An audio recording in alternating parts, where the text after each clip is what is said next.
Hogwarts, Harley from the Which Way by author Shimo Nuha Lie. Chapter 26-55. Welcome to Fanfic Audiobook, your go-to place for immersive audiobooks. If you enjoy the content, don't forget to like the video and subscribe to our channel for more amazing stories. And those who want to support me, I have a Patreon channel, get early access to video on Patreon. Chapter 26. Harley, the teacher at heart.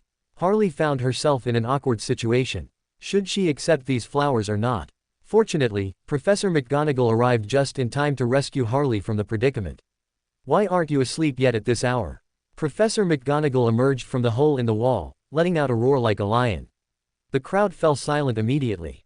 The sight of George Weasley kneeling on one knee, holding a bouquet of flowers, was exceptionally conspicuous and caught Professor McGonagall's attention at once. "Mr. Weasley, what are you doing?" Professor McGonagall looked stunned, unable to believe that such a student existed among her pupils. Fred Weasley and George Weasley shivered, finally realizing how inappropriate their behavior was. However, Harley took the initiative to divert Professor McGonagall's attention and explained the situation clearly. In the end, George Weasley did not receive any punishment, but under pressure from Professor McGonagall, the celebrating crowd dispersed and returned to their dormitories. However, Harley noticed that Lavender Brown and Parvati Patil, who shared the same dormitory, did not say goodnight to Hermione Granger before going to bed. Unfortunately, Hermione Granger, who had a high IQ but low EQ, did not notice this detail and was still fretting over the points even before falling asleep. The next day, another piece of news exploded across Hogwarts. Harley Potter had become the youngest house team player in a century, and she was even serving as the Seeker. Wood had originally wanted to keep this information hidden, but Harley stopped him. This news was impossible to keep hidden. After all, when the Gryffindor Quidditch team trained, they couldn't exactly practice in the dark, could they? In that case, anyone in the castle could just glance at the pitch and discover this information. So, it was better to release the news in advance to put psychological pressure on the other teams. How strong must a player be for the Gryffindor Quidditch team to make an exception and recruit them in their first year? Wood, after repeated thought and analysis, had no choice but to accept Harley's plan. Many people crowded around to offer their congratulations to Harley. Even Hermione Granger, who was still feeling unhappy, offered her blessings to her best friend. However, the people around them were secretly rolling their eyes, although Hermione Granger did not notice this scene. Harley now didn't have much energy left to worry about her best friend. Harley was very busy. Harley's detention with Professor McGonagall had been taken over by Professor Snape. It was unclear what excuse Professor Snape had used to get Professor McGonagall to agree. Therefore, from Monday to Friday, Harley had potions tutoring every night. Professor Snape seemed genuinely intent on molding Harley into a top-tier potions master, so he began teaching from all sorts of minute details. Even for the simple cure for boils potion learned in the first lesson, Professor Snape explained the medicinal properties of every single ingredient to Harley. Professor Snape also provided many sets of materials, having Harley repeatedly prepare it in the wrong ways to deepen her understanding of the changes that occur when different medicinal properties come into contact. Harley also enjoyed this life and poured almost all of her energy into it. On the weekend after the first flying class, Harley had gathered the potion ingredients for the apothecary sequence at Hagrid's hut again, but unfortunately, she did not succeed as she had hoped this time. The prepared potion simply had its spirituality dissipate, contaminating the potion bottle into a magical item with severe negative effects. This failure made Harley realize that her first success had just been a matter of luck. After putting away that magical item and applying layers of seals, Harley had no choice but to study potions even more diligently. Not long ago, Harley had received a broomstick funded by the Gryffindor Quidditch team, with Professor McGonagall sponsoring part of the cost, so she also had to start training with the team. Coupled with the fact that Harley was still striving to find a way to craft the Bard Meander characteristic into a magical item, and perfectly completing other courses. Harley felt like she was constantly on the go. She even wanted to brew a bottle of sleepless potion and then turn it into a Meander characteristic. After all, Meander characteristics didn't need to be crafted into magical items to be utilized simply. This way, Harley wouldn't need to sleep. In this busy life, time flew by. In the blink of an eye, the time had arrived at the eve of Halloween. The second to last class before Halloween was Charms class. In this lesson, Professor Flitwick announced that he would begin teaching the levitation charm. The students of Gryffindor were full of enthusiasm for this. Ever since witnessing Professor Flitwick making Neville Longbottom's toad fly all over the classroom in the first lesson, everyone longed to learn this skill themselves and make the students of Slytherin fly all over the place. However, this charm was not easy to learn. Although Professor Flitwick emphasized the details time and time again, including how the wrist should flick, and demonstrated it multiple times. But most of the students just couldn't do it. Harley was paired with a Hufflepuff girl, Susan Bones, and witnessed firsthand Susan Bones, easily, setting the feather used for practice on fire. "Harley, how did you do that?" Susan Bones watched as Harley casually extinguished the flames on the feather and then easily made the feather fly, feeling curious. "Oh, that's simple. Watch my wrist carefully." As she spoke, Harley easily made the feather fly again. Professor Flitwick happened to witness this scene and awarded Harley a point. After all, Harley had already earned many points from him, and the professor didn't want the point gap for Ravenclaw in the House Cup to be too large, making the loss look too ugly. Susan Bones imitated Harley's movements, but still failed. Seeing that Susan Bones still couldn't learn it, Harley sighed. "Come, let me hold your hand and guide you through how this flicking motion actually works." As she spoke, Harley moved directly behind Susan Bones, wrapping her slender hand around Susan Bones's small hand. Harley's head also rested on Susan Bones's shoulder. "Feel my movements carefully, the hand must first flick upward, then snap downward." Susan Bones felt her ear being constantly brushed by a warm breath, her face inexplicably turned red, and she tried hard to divert her attention, forcing herself to focus on learning magic. After repeating it many times, Susan Bones successfully made the feather fly on her own. "Harley, I did it." Susan Bones was extremely excited, turning around to hug Harley. "I love you to death, Harley." Several girls nearby had their eyes light up and immediately crowded over, wanting Harley to teach them too. There were also a few boys who seemed to want to come and learn, but seeing Harley holding the girls' wrists to demonstrate the moves, they were too embarrassed to step forward. Of course, there were those who unconsciously wanted to brazenly continue forward, but were immediately driven back by a lethal glare from the girls. Soon, a pile of girls surrounded Harley. With such a great teacher, how could they not get close? No, how could they not ask for guidance? Chapter 27, Into the Serpent's Jaws. However, not everyone was as good at teaching as Harley, such as Ron and Hermione at the other table. The two were on the verge of an argument. Just 10 minutes ago, Ron was shouting, "Wingardium Leviosa," while swinging his long arms like a windmill. As a result, Hermione mercilessly pointed out Ron's mistakes, from the incorrect gesture to the mispronunciation, everything was wrong. "It is Wingardium Levi. Oh, saw, the gar must be said long and clear." Hermione pointed at the textbook. "Read the content in the book yourself, it is clearly written there." "You haven't even read the book, have you? Also, how many times has Professor Flitwick taught this? It is a flick and a swish of your wrist, not rotating your wrist like a gorilla spinning a windmill." Ron retorted, telling Hermione if she was so capable, she should try it herself. As a result, Ron was instantly slapped in the face, because Hermione easily made the feather levitate 4 feet above their heads. And this scene was spotted by Professor Flitwick, who even awarded Hermione a point. Hermione held her head high, looking proudly at Ron. "See? I succeeded on the first try. Just being loud doesn't mean you can successfully use magic. You should pay attention to what the professor teaches and master the corresponding techniques. Also, you should learn to admit your own mistakes and shortcomings." Hermione did not notice the gloomy expression on Ron's face. She continued to lecture and repeatedly harped on Ron's mistakes. "Look at how many people around Harley are asking her for advice." Finally, Ron could no longer tolerate Hermione and said in an almost roaring voice, "Do you know why, even though you both successfully cast this magic, everyone chooses to ask Harley for advice instead of coming to you? Because everyone can't stand you. You are like a nightmare. You only know how to suck up to the teachers. You never care about your classmates." Hermione froze on the spot, opened her mouth as if to say something, but said nothing, and slumped back into her seat. For the rest of the time, Hermione sat quietly in her seat, not moving at all, staring blankly at the desk. As soon as the bell rang, Hermione didn't say a word, grabbed her school bag, and rushed out of the classroom. And for the entire next History of Magic class, Hermione did not appear again. However, not many Gryffindor students noticed this, and even if someone occasionally did, they didn't care much. After all, ever since that flying class, in everyone's mind, Hermione's image had already become that of someone who was good at sucking up to the professor, yet faced her fellow students with arrogance.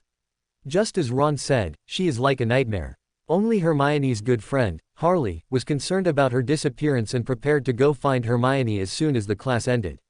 After the History of Magic class ended, Harley began asking others if they had seen Hermione. However, the Gryffindor students seemed to have no interest in the girl who didn't value house honor and only knew how to suck up to the professor. Harley wanted to use the castle's mirrors to activate spirit vision to locate Hermione. However, the castle itself had very powerful magic protection, so Harley could only detect a small area around her. Finally, Harley learned about Hermione's whereabouts from Hufflepuff's Hannah Abbott and Susan Bones. "She is crying in the girls' bathroom on the first floor," Hannah said. "I wanted to go in and comfort her, but she locked the stall door from the inside and wouldn't open it, nor would she tell us what happened. So I had no choice but to leave. By the way, Harley, thank you for teaching me the levitation charm, otherwise I would have had to practice desperately all through this Halloween holiday." "You're welcome. Helping classmates is what I should do," Harley said softly. "Instead, I should thank you for telling me such useful information. Goodbye, I need to go find Hermione now." Saying this, Harley quickly headed toward Hermione's location, sighing in her heart that the little badgers of Hufflepuff were indeed kind-hearted. Harley easily found Hermione in the first-floor bathroom.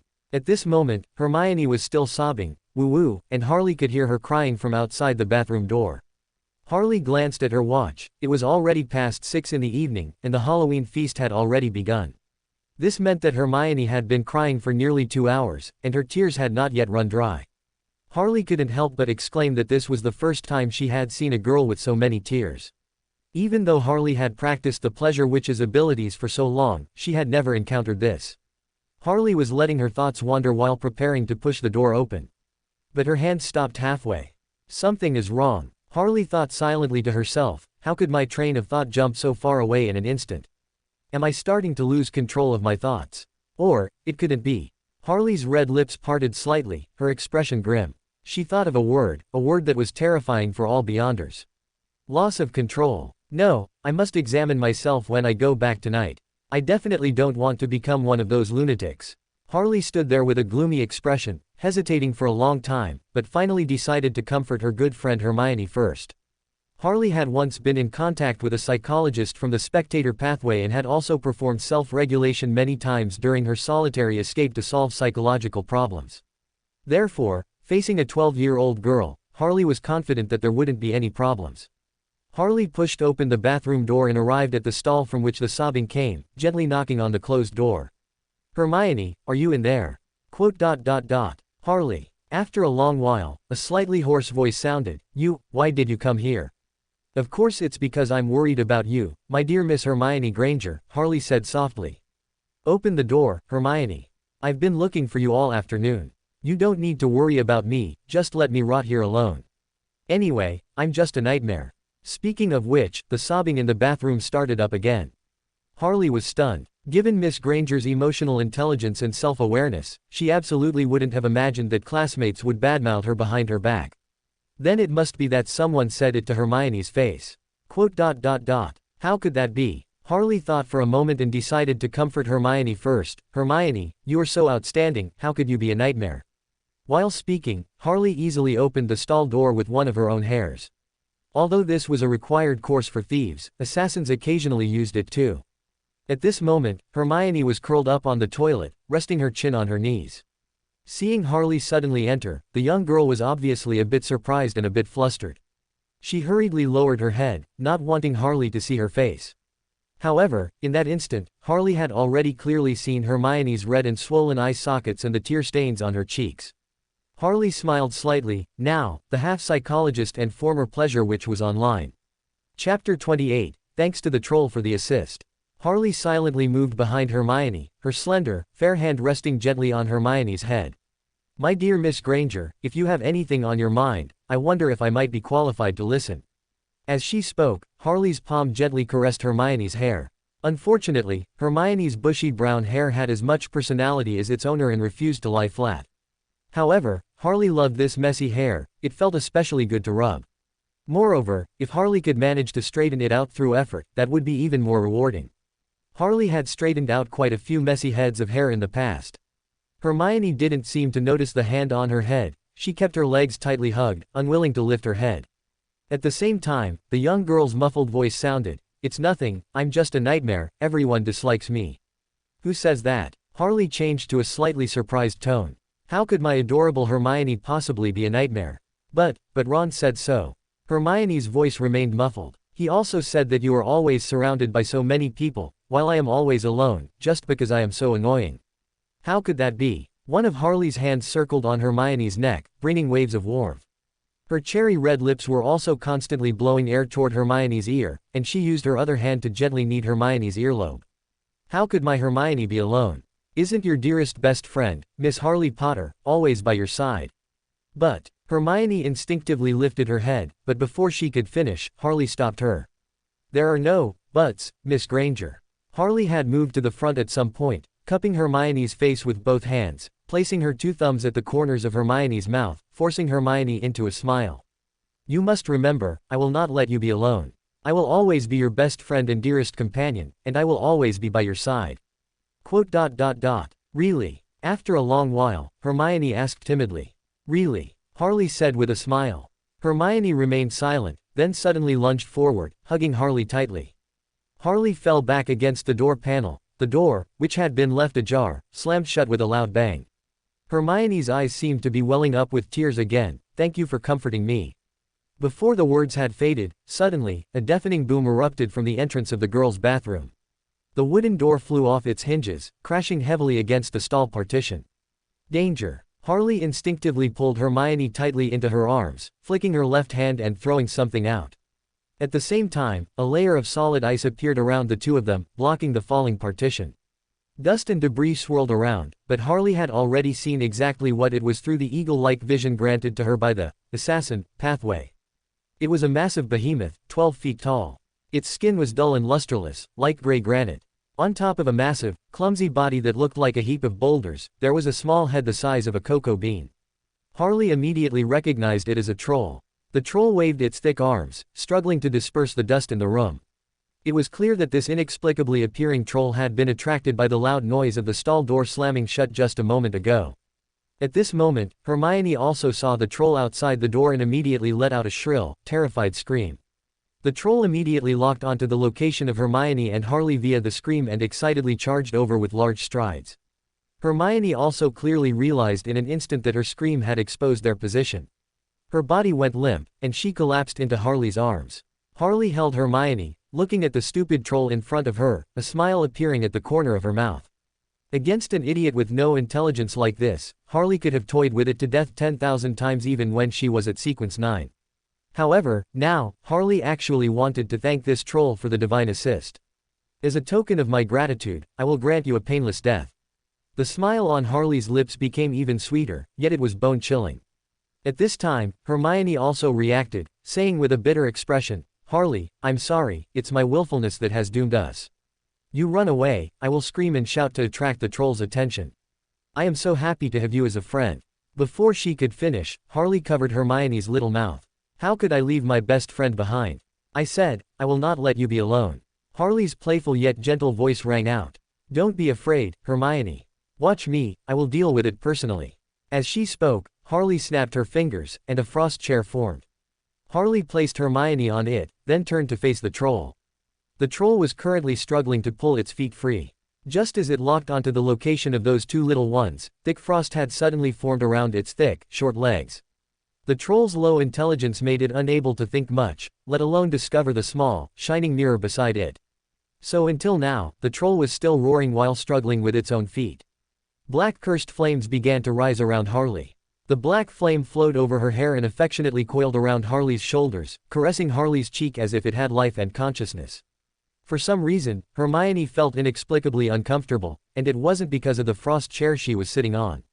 Harley quietly snapped her fingers, the mirror beside the troll's feet suddenly dimmed, and the frost vanished along with it.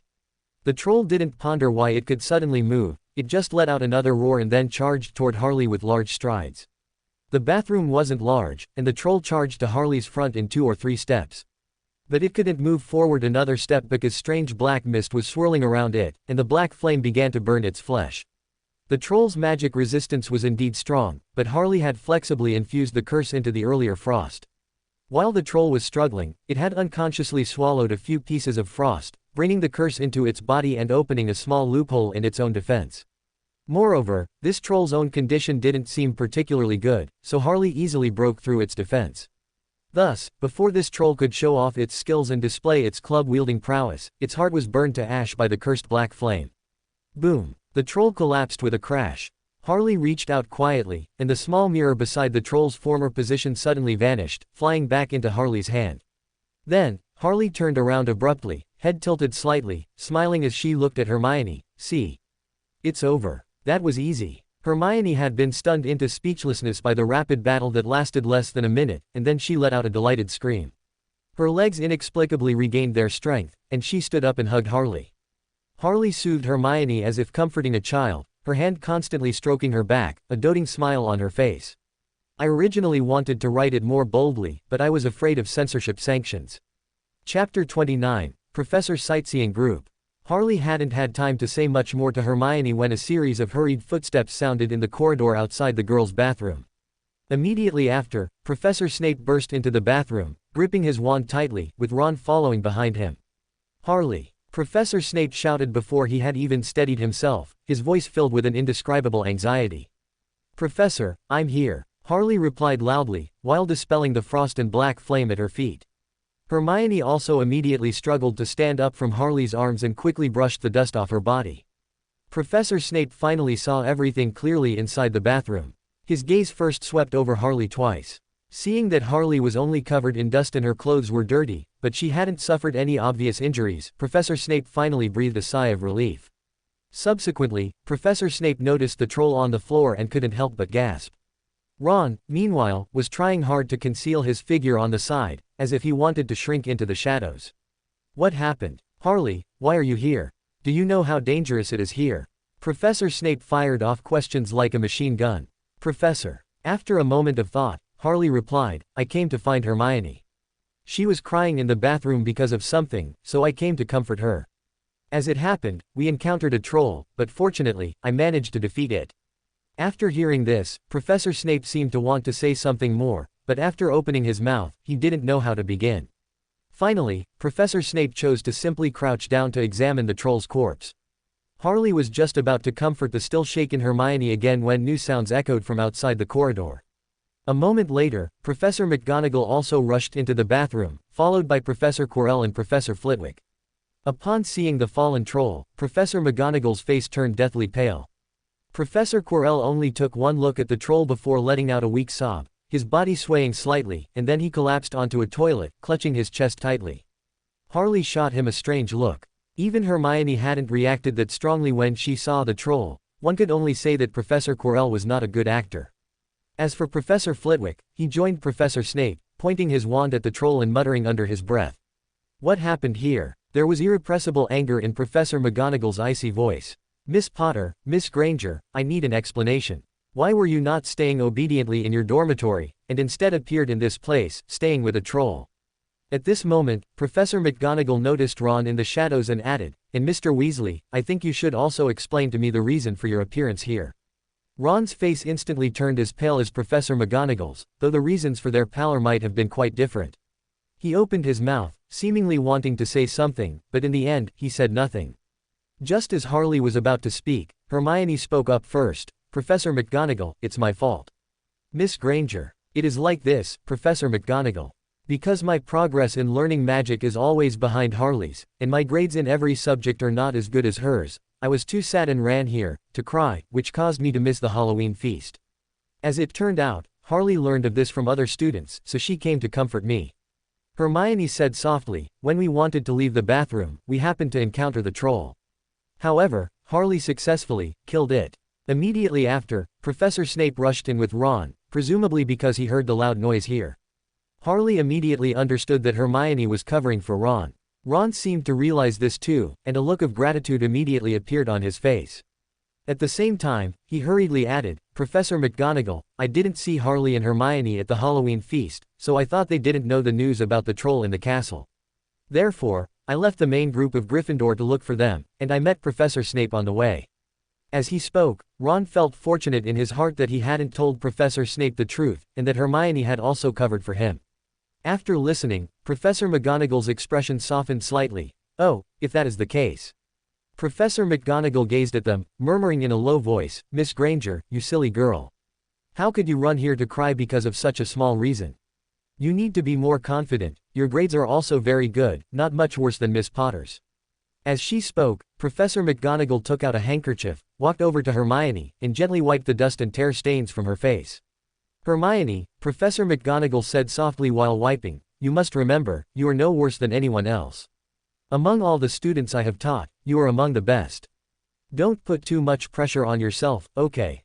If you feel you have psychological pressure, you are welcome to come to me and confide in me. The door to my office will always be open to you. Hermione's face turned red involuntarily. After doing all this, Professor McGonagall stood up and looked at Harley. Harley, well done. Not many first-year students could engage in a struggle with an adult troll. You should hurry back to Gryffindor Tower. The students are all enjoying the Halloween feast in their respective houses. You too, Ron. After finishing, Professor McGonagall thought for a moment and added, Harley defeated the troll alone and protected her classmate, Gryffindor gets 15 points. Ron thought of his classmates in a moment of crisis and took the initiative to come and notify us, Gryffindor gets another 5 points. Ron's face instantly turned from deathly pale to bright red, the same color as his hair. He hurriedly ran out of the bathroom. Harley and Hermione also apologized to Professor McGonagall, and then, Harley supported the slightly weak-legged Hermione as they left the bathroom. Witnessing the three of them leave, Professor McGonagall looked at Professor Snape and Professor Flitwick. Severus, Filius, did you discover anything? ... After leaving the bathroom, Ron was waiting for the two of them at the end of the corridor. When he saw Hermione and Harley, he blushed and thanked them in a low voice, thank you for not telling Professor McGonagall the truth. It's nothing. Hermione said softly, didn't you also think we might be in danger, and so you ran over to look for us? That's different. Ron's face turned bright red, it was my fault for making a mistake this afternoon, which caused you to be so sad. If I hadn't said such excessive things, you wouldn't have encountered the danger tonight at all. So I want to apologize to you, I'm sorry. Ron seemed to shout this sentence with all his might, and then rushed up the stairs without looking back. Chapter 30 Today is a wonderful night. Harley pulled Hermione, and the two of them returned to the Gryffindor common room. The common room was bustling with the Halloween feast. However, Harley and Hermione only ate a little before returning to their dormitory. Although there was no smell on them, the stench from the troll made the two girls feel nauseous just thinking about it. Earlier, the situation was urgent, and they didn't care, or rather, they hadn't reacted to it. But now, having completely relaxed, the girls felt extremely disgusted when they recalled it. After washing up, Harley lay on her bed in her pajamas, admiring and playing with a magic mirror. It was this magic mirror that played a significant role in the previous battle, transmitting a lot of Harley's power from a distance, making the entire battle seem so effortless. Just then, Hermione suddenly pulled open the bed curtains on Harley's bed and crawled in with her pillow. What's wrong? Harley felt a little surprised and casually put away the magic mirror. Nothing, Hermione said in a voice too soft to hear, I just couldn't sleep, so. Harley moved aside, making space for Hermione. Fortunately, the beds provided by Hogwarts were large enough, it wasn't difficult for two people to sleep in one. However, Hermione just threw her pillow aside and then directly pounced on Harley. Her messy hair had been washed and dried by magic flames. Now Hermione's head rested on Harley's smooth abdomen, making Harley feel ticklish and very comfortable. Thank you, Harley, Hermione said in an almost inaudible voice, seemingly very embarrassed. Thank you for not abandoning me, but for saving me. If it weren't for you, I would have died there. It's nothing, Harley carefully pulled herself out from under Hermione's head and moved Hermione's head onto her lap. While chatting with Hermione, she unconsciously began to play with Hermione's hair. These unruly brown locks were the most stubborn hair Harley had ever seen and styled, so Harley couldn't stop playing with them. I told you I wouldn't let you be alone. I will always be your best friend and confidant, and I will always be by your side. That will never change. As she spoke, Harley gently stroked Hermione's cheek with the back of one hand. Hermione's face turned crimson and began to feel warm. After a slight hesitation, she softly asked, but why do others dislike me? This afternoon, I also succeeded, clearly. But the other students all chose to ask you for guidance, and no one came to me to ask how to cast this magic. I feel that what Ron said wasn't nonsense, that's how the other students see me. And, Hermione seemed unable to continue. Harley's hand slowly slid down to Hermione's collarbone, using past experience, and asked suggestively. What's wrong? If you have something on your mind, you can choose to confide in me. And I thought about it all afternoon. Hermione quickly felt her whole body become incredibly soft, very comfortable and relaxed. Her face became burning hot, and in a daze, she poured out everything in her heart. Harley, I really feel like I'm not as good as you. Your grades are better than mine, you're good at sports, and you're so skilled at using magic. And you're so popular. And me, besides good grades, I'm practically useless. I'm not good at sports, I can barely ride a broom. In terms of studies, I only know how to memorize, I'm not good at utilizing magic. More importantly, I feel like everyone in Gryffindor dislikes me. Why? Why are they like this? I'm clearly working hard to earn points for the house, striving for Gryffindor's honor. But they waste the points I painstakingly earned while giving me the cold shoulder. My emotional intelligence isn't high, but I'm not stupid. How could I not notice these details? It's just that subconsciously, I didn't want to recall them. Hermione poured out her heart in a daze, telling Harley her emotions. Tears unknowingly appeared in her eyes, and she seemed about to cry. Harley smiled, listened patiently until she finished, and then spoke. Hermione, you're just too strict with them. Everyone around you is only 11, it's the age most resistant to lectures. Believe me, as long as you're not so strict with others, you'll also feel a lot more relaxed. Hermione, don't worry. There's still plenty of time, isn't there? We still have time to change. Don't worry, you still have me by your side. Sleep now. After a good night's sleep, all these troubles will be forgotten. Spirituality surged within the curtains, and Hermione fell into a deep sleep. Harley let out a long breath. Solving little girls' psychological problems really wasn't her strong suit. And Harley couldn't tell the truth. Should she tell Hermione, this world isn't black and white, there's also gray in between? Hermione's actions certainly seemed right and rule-abiding. However, Gryffindor itself wasn't a house that cared much about rules, so Hermione naturally seemed out of place and was ostracized. There were other reasons why Hermione was unpopular, but they weren't easy to explain either. Fortunately, Hermione was now asleep, saving Harley the headache of figuring out how to solve her psychological problems. Finally asleep, Harley muttered to herself, but the harvest has finally paid off. Such a pure and flawless soul, whether as an anchor or to be cultivated as a helper later, is excellent. And, never mind, I won't think about it. I need to get to sleep quickly too. Tonight will be a wonderful night. With that, Harley carefully moved Hermione onto the pillow, and then extinguished the light in the dormitory. At this moment, in Professor Dumbledore's headmaster's office, the principal was having a sleepless night. I understand, Minerva, Professor Dumbledore said softly, flipping through a detailed report in front of him. I'll take care of the rest, you go and rest. Professor McGonagall, who was in front of Professor Dumbledore, nodded and then quickly left the headmaster's office. Professor Snape remained in the headmaster's office. Severus, did you notice anything unusual tonight? Dumbledore asked, still looking through the report without raising his head, examining the 3 senior professors' autopsy report on the troll. No, Professor Snape said self-righteously, I discovered tonight that Harley didn't attend the Halloween feast. So I thought she definitely didn't know a troll had entered the castle, and I went to look for her directly. And meeting Weasley on the way just confirmed my guess. Therefore, on the 4th floor, when my magic was triggered, I didn't get there in time. Professor Dumbledore's mouth twitched involuntarily upon hearing Professor Snape speak so self-righteously, and he looked up at him. Severus, I must remind you, Harley is not Lily. His words were cut short by Professor Snape. I know, Professor Snape said coldly, but she is one of the few traces Lily left in this world. So whoever dares to harm her, I will kill them. Not even Lord Voldemort, I mean it. Dumbledore sighed and fell silent. Headache, only finished writing now. I hate being sick. My condition was extremely poor tonight, I wonder about the quality of what I wrote. If there's anything you're not satisfied with, tell me directly, or join the group and tell me. I'll review and revise it after I wake up tomorrow. Chapter 31 The first game is coming. After a long silence in the headmaster's office, Professor Snape finally spoke. By the way, Albus, what are those black flames and ice that Harley released? Those black flames and ice are very powerful. Harley killed the troll using only these 2 spells. I don't know, Professor Dumbledore said calmly, lacing his fingers together. Those 2 spells suddenly appeared when Harley was nearing her 11th birthday. I have some theories about it, but I can't tell you. However, I can assure you that it's probably not a bad thing. Professor Snape nodded silently, then quickly turned and left the headmaster's office without looking back. Professor Dumbledore sighed again, rose, and pulled a large black book from the bookshelf behind him. On the book were a row of indistinct words, Secrets of Advanced Dark Arts. Dumbledore flipped through the book, stopping on a particular page. His finger lightly traced the title of that page, Horcrux, then he suddenly said softly. What do you think would happen to a living person if they were used as a Horcrux, and the Horcrux inexplicably shattered? In the headmaster's office, all the portraits remained silent. They hadn't said a word from the moment Professor McGonagall entered the office until now.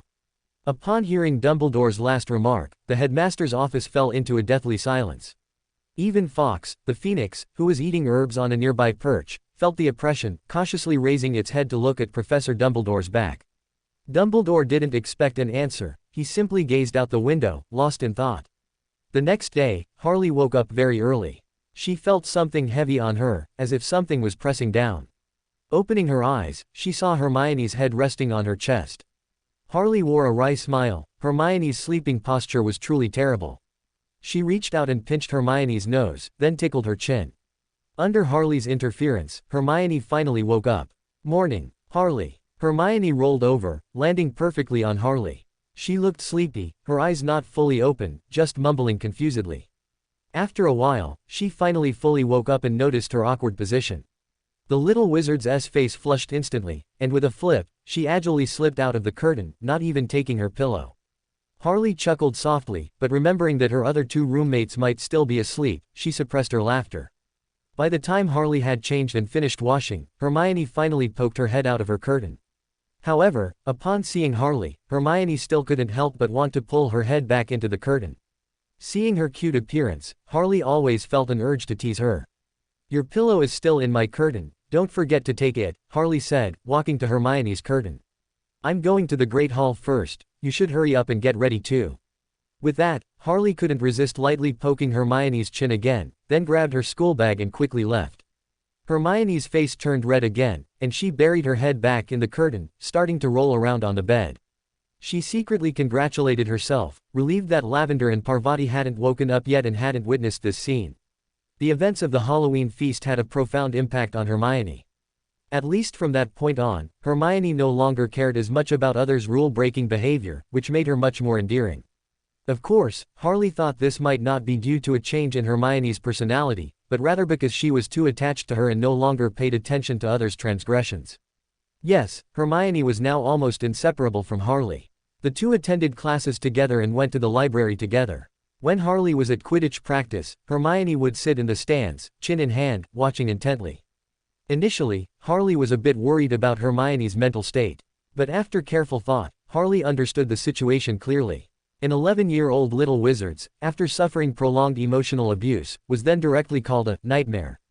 While she was crying alone in a corner, she also faced a deadly crisis. At that moment, a good friend stayed by her side, comforting her, and even saved her life. Subsequently, this good friend talked with her all night, guiding her and helping her emerge from the shadows. In such a situation, anyone would develop an unhealthy attachment to that friend. Once Harley realized that Hermione wasn't experiencing mental issues, she relaxed and focused on dealing with the increasingly fanatical fangirls.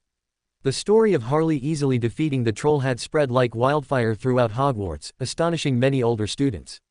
Thanks to Hogwarts' tradition of having a new defense against the dark arts professor each year, many adult wizards didn't possess such strength. Thus, Harley's image in the hearts of many little wizards was elevated once more, and she garnered even more attention. As November arrived, the weather turned very cold. The Quidditch season was about to begin, so the Gryffindor Quidditch team intensified their training. Harley also took her first Quidditch match very seriously.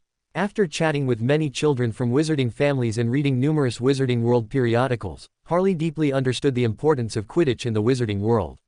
Although the Wizarding World offered various entertainment activities, such as Wizard's Chess, Exploding Snap, and Gobstones, Quidditch always ranked first in popularity among Wizarding World entertainment activities. So, Harley was determined to display herself as much as possible in the Quidditch match and gain enough attention. Therefore, Harley invested a great deal of effort. Thanks to the abilities brought by the assassin, Harley possessed the eyesight of an eagle and powerful night vision, allowing her to quickly catch the golden snitch. Harley was therefore very confident, as long as the golden snitch didn't constantly hide in nooks and crannies. Time flew by, and soon it was the day of the match. Gryffindor and Slytherin, these old rivals, began their first confrontation. Harley woke up early as usual and felt in excellent condition. Although the outside air was frigid, the weather was very clear and sunny.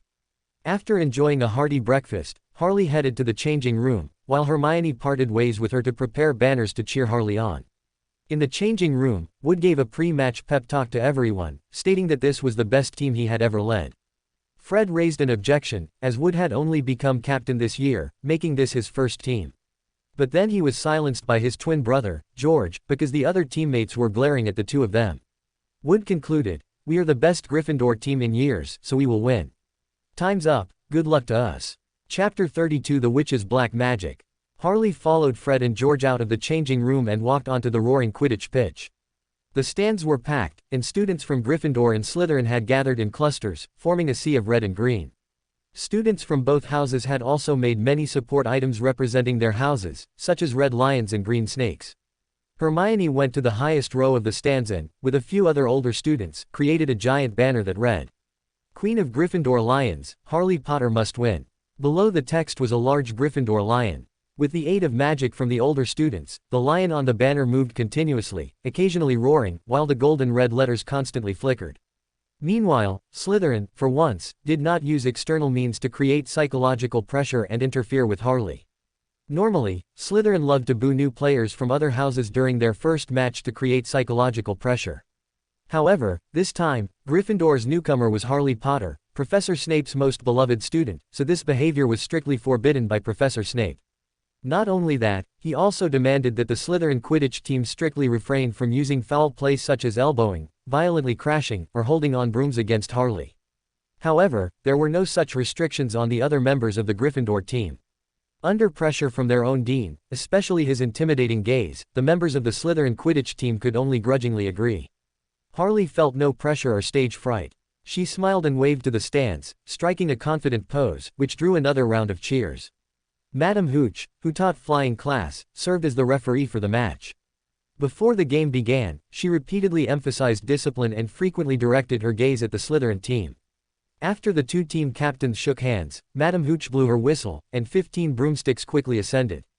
Immediately, the voice of the commentator rang out. A boy with dreadlocks was holding a microphone enchanted with amplification magic, broadcasting the progress of the match. He was Lee Jordan, the same year as the Weasley twins, and their best friend. Therefore, Professor McGonagall also stood at the commentary table, just in case this student, Lee, suddenly caused trouble like the twins. As a seeker, Harley, according to Wood's initial plan, was not required to participate in the team's overall strategy and operation.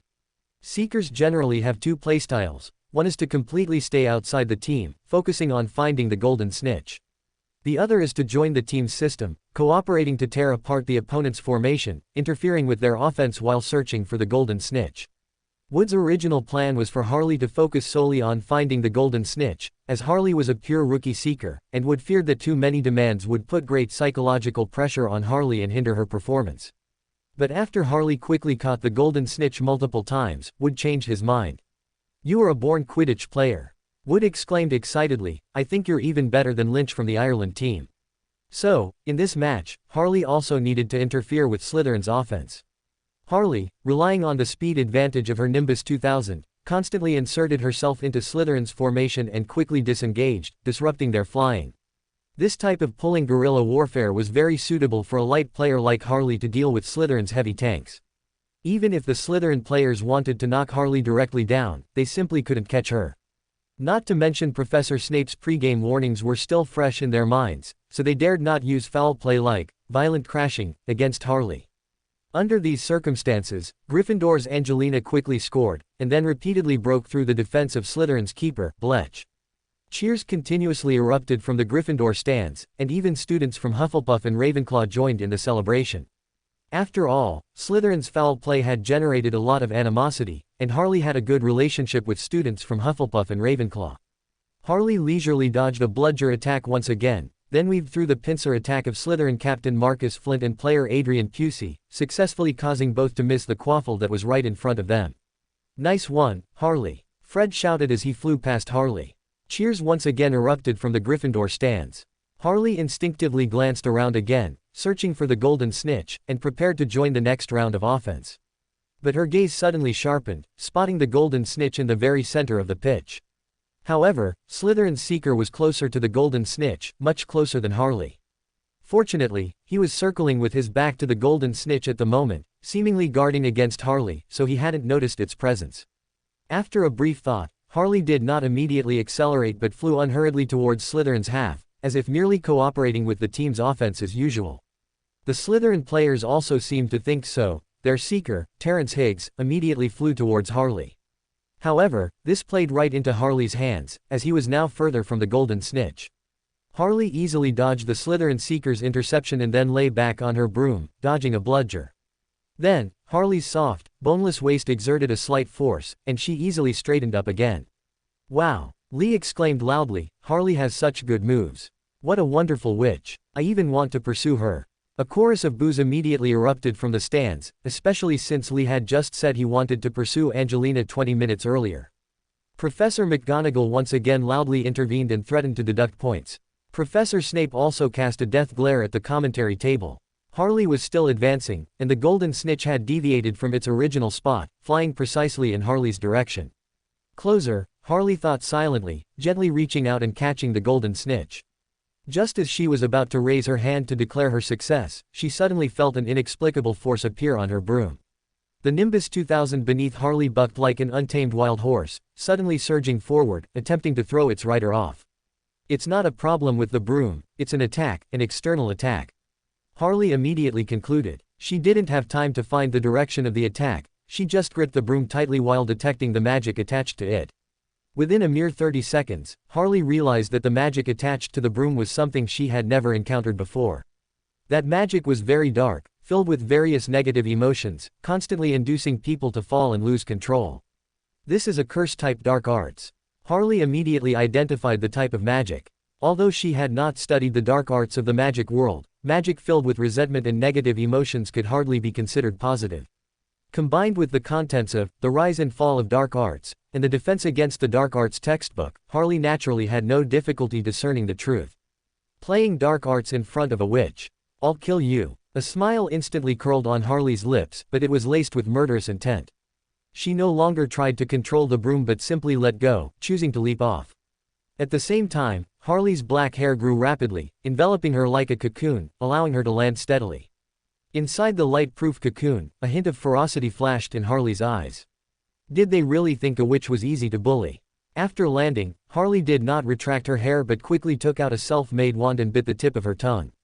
Harley spat a mouthful of blood onto the wand, causing the dark green wand to emit an eerie red glow.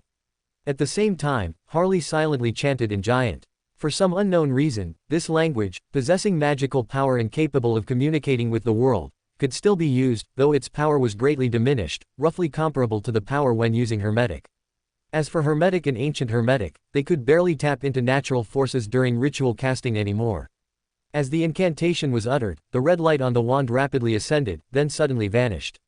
Simultaneously, a figure in the stands, tightly wrapped, suddenly let out a muffled groan, swaying repeatedly before regaining its balance. Streaks of blood trickled down the scarf. Chapter 33, Sending you the crazy ramblings of a demigod. When Harley fell from her broom, there was a gasp from the stands, and many people stood up directly. Professor Snape and Professor McGonagall drew their wands almost simultaneously, and 2 slowing charms were cast without hesitation. However, both of their spells were blocked by the large black cocoon Harley had released and seemed to have no effect. Fortunately, the black cocoon itself had a slowing and shock-absorbing effect, landing smoothly on the ground. Subsequently, the cocoon quickly disappeared. At this point, the 2 deans finally saw clearly that the material of the black cocoon was Harley's hair. At the same time, Harley raised her hand high, and a golden snitch was struggling in it. Cheers immediately erupted on the field. Almost everyone thought Harley had chosen to jump off her broom to catch the golden snitch without a doubt. After all, the Slytherin Seeker was also around Harley at the time, and if Harley had accelerated directly, it would have attracted his attention. In such close proximity, Harley's petite body could not compete with Slytherin's heavy tank, so there was a high probability of missing the golden snitch. Thus, people automatically imagined that Harley, to ensure Gryffindor's 100% victory, chose to disregard her own safety and jump off her broom to catch the golden snitch. Therefore, the Gryffindors became even more frenzied. The 3 chasers of the Gryffindor Quidditch team rushed over directly and gave Harley a strong hug. The other teammates and the spectators in the stands also gathered around, celebrating Harley's first victory. Only Professor Snape and Professor McGonagall's expressions were not particularly good. As the only two deans and apparent master wizards present, they could both see that at that moment, Harley's broom had been subjected to dark arts, which was why Harley chose to jump off directly. Professor Snape waved his wand, and an invisible rope appeared, pulling Harley's broom down from midair. He and Professor McGonagall exchanged glances, and Professor McGonagall did not ask for the broom back. After all, due to certain past experiences, Professor Snape's mastery of the dark arts far surpassed Professor McGonagall's, making him more suitable for inspecting dark arts. Moreover, Professor Snape was very good to Harley and would not tamper with the broom or slack off. After the match, Harley returned to the common room with the Gryffindor team celebrating their first victory, but she soon excused herself to her dormitory, claiming she was too tired. Hermione, concerned, wanted to follow her, but Harley refused, using the excuse that she wanted to lie down quietly by herself for a while. Upon returning to her dormitory, Harley did not immediately lie on the bed.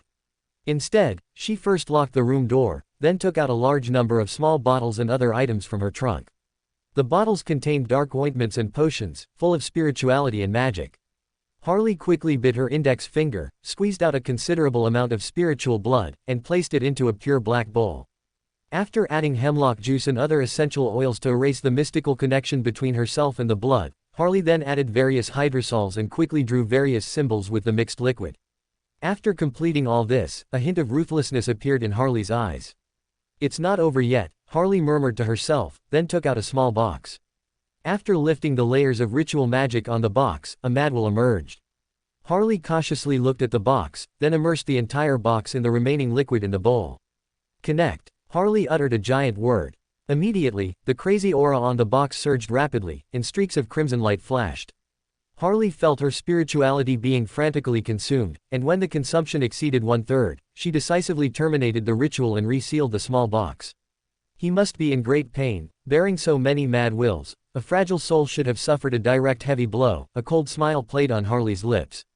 Upon realizing that someone was using dark arts to curse her broom, thereby indirectly endangering her, Harley immediately used blood to reverse mark that person and launched a soul-targeted curse attack. Harley originally only intended to issue a warning, as the attacker would surely not dare to go too far in broad daylight. As long as he couldn't counterattack for a short time, Harley could calmly erase their connection, lest the unknown attacker use Harley's attack to counterattack again. But to Harley's surprise, the attacker's soul was so fragile that her counterattack did not meet any decent resistance. So upon returning, Harley immediately chose to directly attack the opponent's soul, aiming to inflict another heavy blow. However, considering that some time had passed since her last attack, the attacker might have already prepared defenses. So Harley did not attack directly but used the soul fragment that carried the madwell generated when she broke through to demigodhood. Harley had already used blood once during the counterattack, and that trace of blood still existed mystically.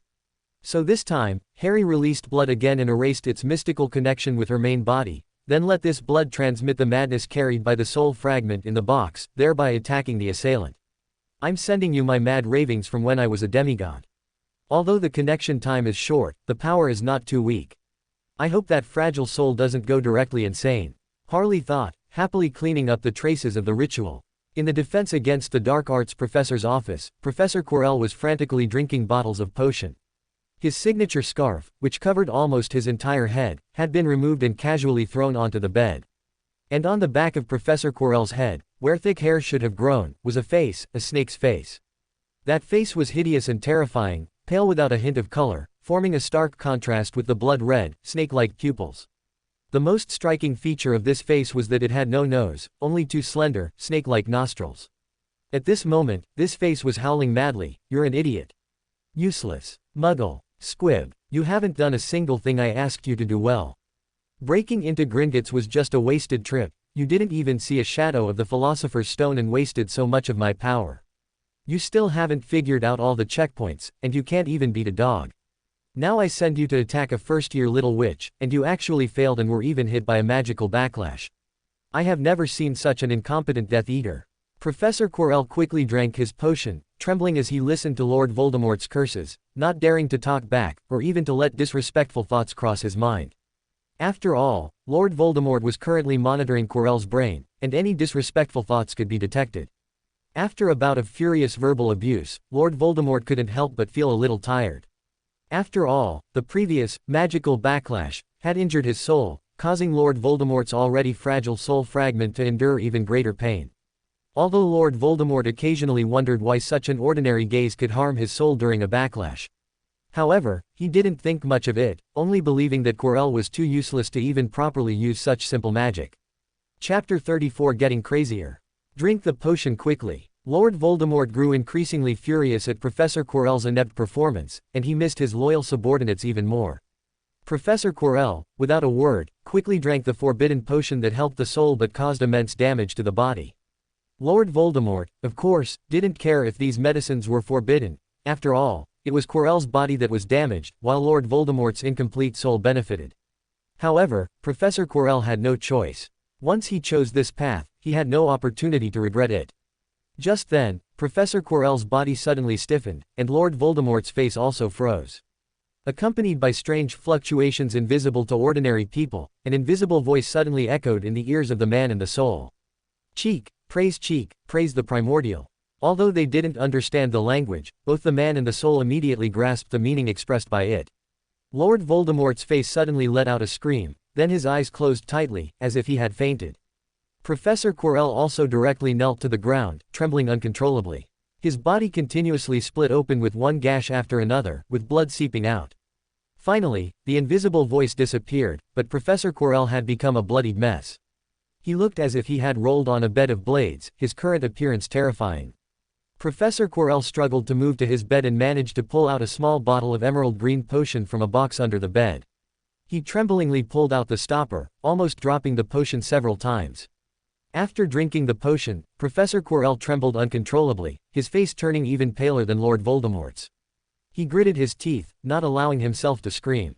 But Professor Quirrell's entire face was twisted, his features seeming to crumple together. However, the wounds on Professor Quirrell's body healed at a visible speed, and the locations of the wounds were incredibly smooth, as if they had never appeared. After all this, Professor Quirrell didn't rest, struggling to get up and respectfully calling out twice, "Master! Master!" Seeing that he received no answer for a long time, Professor Quirrell confirmed that his master, Lord Voldemort, had fainted due to the previous injury.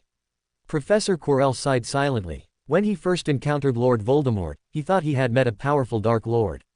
And the demands made by the Dark Lord were merely small tests. So Professor Quirrell willingly offered his body, allowing the Dark Lord to parasitize him, in exchange for eternal life and greater power after passing the test. Who knew that the Dark Lord was already so weak, incredibly fragile, and could only survive by parasitizing other creatures. Moreover, after parasitizing Professor Quirrell, the Dark Lord had been constantly drawing on his life force, making Professor Quirrell's body increasingly fragile. Unfortunately, Professor Quirrell was already parasitized. Even if Dumbledore had the ability to strip the Dark Lord from him now, Professor Quirrell would surely die. So Professor Quirrell could only choose to go all the way and pray for the Dark Lord's credibility. After a long time, Lord Voldemort finally woke from his coma. He didn't curse as usual but said in a chilling voice, "Quirinus, the Dark Lord is merciful. I will give you another chance. Go and drink unicorn blood, gain more life force, and allow me to regain my strength. As long as you complete this task, I will let bygones be bygones. Do not disappoint me again." Professor Quirrell quickly agreed respectfully but received no reply from Lord Voldemort. He merely assumed that Lord Voldemort had fallen into a deep sleep due to extreme weakness and didn't pay much attention. However, Lord Voldemort was not actually sleeping but was deep in thought. In the previous ramblings, perhaps because both sides were sufficiently insane, Lord Voldemort ultimately gained a lot of information. However, no one knew what these contaminated knowledge would bring to Lord Voldemort. This attack did not bring any changes to Harley's life. Professor McGonagall quickly returned Harley's broom to her and praised Harley's excellent performance in the Quidditch match. Professor McGonagall also told Harley not to worry about another attack. Professor Snape had already applied to be the referee for the next match, ensuring Harley would no longer be in danger. Harley outwardly expressed her gratitude to the professors, but inwardly, she grumbled. There is no love without reason in this world, and no hate without reason. If Professor Snape merely valued her potion skills and appreciated her potion talent, he wouldn't interfere in something like this. This is clearly within the Dean's purview. Could Professor Snape be a pervert? Does he have a special purpose for her? Thinking of this, Harley felt a shiver down her spine and decided to be careful when alone with Professor Snape, making sure to bring her wand and magic mirror. Time flew by, and it was already mid-December. Hogwarts Castle was already covered with a thick layer of snow, which made the students eagerly anticipate the holidays, looking forward to a good snowball fight and then returning to their warm homes, which they had been away from for half a year. The Weasley twins couldn't wait for the holidays and were already eager to play in the snow. They cast magic on several snowballs, making them chase and hit Professor Quirrell's back of the head. For some reason, Harley, with her spiritual premonition, believed this was the Weasley twins' most glorious moment in their lives. Although the Weasley twins were given detention for it, they didn't feel bored. After all, they had fun during detention because Draco Malfoy would accompany them. Dear Mr. Malfoy was given detention by Professor Snape for cursing in potion class. In response, Malfoy claimed he was very innocent because he merely stated a fact: Harley had no mother. But Professor Snape didn't give him a chance to explain, sending him directly to Filch. Christmas finally arrived. Harley woke up early, and the dormitory was already empty. She then remembered that she had already seen her roommates off yesterday. Lavender and Hermione had both returned to their homes in the Muggle world, and Parvati and her sister were going back to India with their parents. Hermione actually wanted to stay and accompany Harley, but she hadn't been home for a long time, and the Grangers missed her very much. However, Harley was also quite happy to spend a quiet Christmas. Normally, considering there was a very sensitive and often clingy Miss Granger in the dormitory, Harley dared not go out for night strolls, fearing something unexpected might happen. Now that she was alone in the dormitory, it was time for the invisibility spell, which a witch is best at, to come in handy. Harley had coveted the books in the restricted section for a long time, but unfortunately, she couldn't get them. Madame Pants always kept her out of the restricted section, and the professors couldn't just give Harley permission slips casually. Even Professor Snape, who cared for Harley the most, wouldn't allow Harley to borrow a book about the dark arts. So Harley could only rely on herself. Well, that was very reasonable. Although not written by 008, it was very reasonable. Chapter 35 Wine Red Hair, Green Almond Eyes. After the holidays, Harley had a very comfortable time.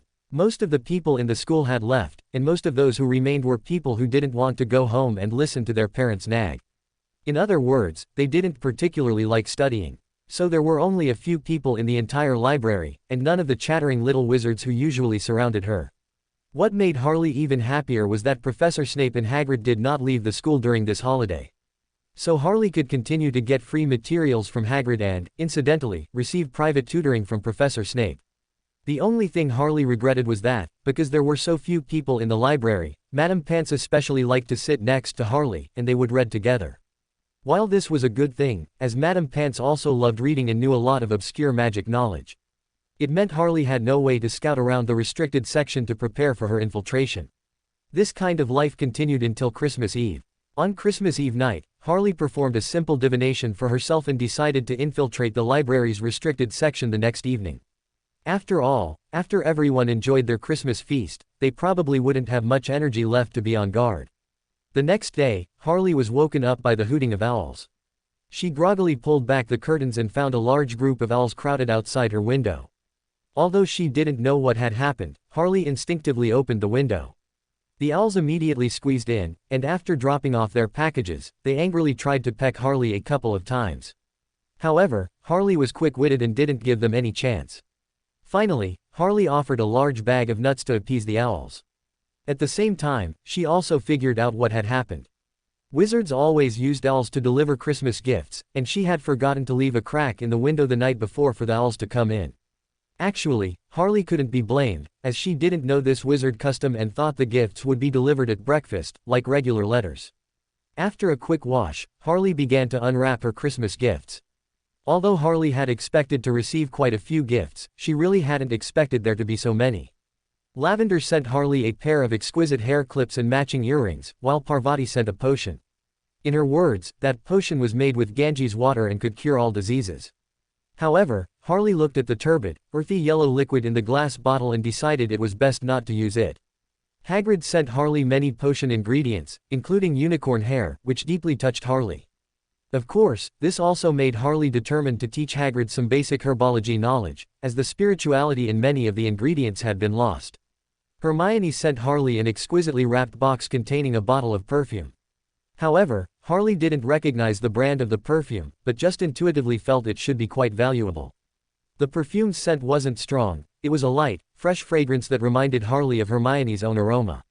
Many other classmates, such as Hannah and Susan from Hufflepuff, also sent Harley gifts. There were even a few classmates for whom Harley hadn't prepared gifts, which made Harley a bit embarrassed, and she decided to quickly make it up to them.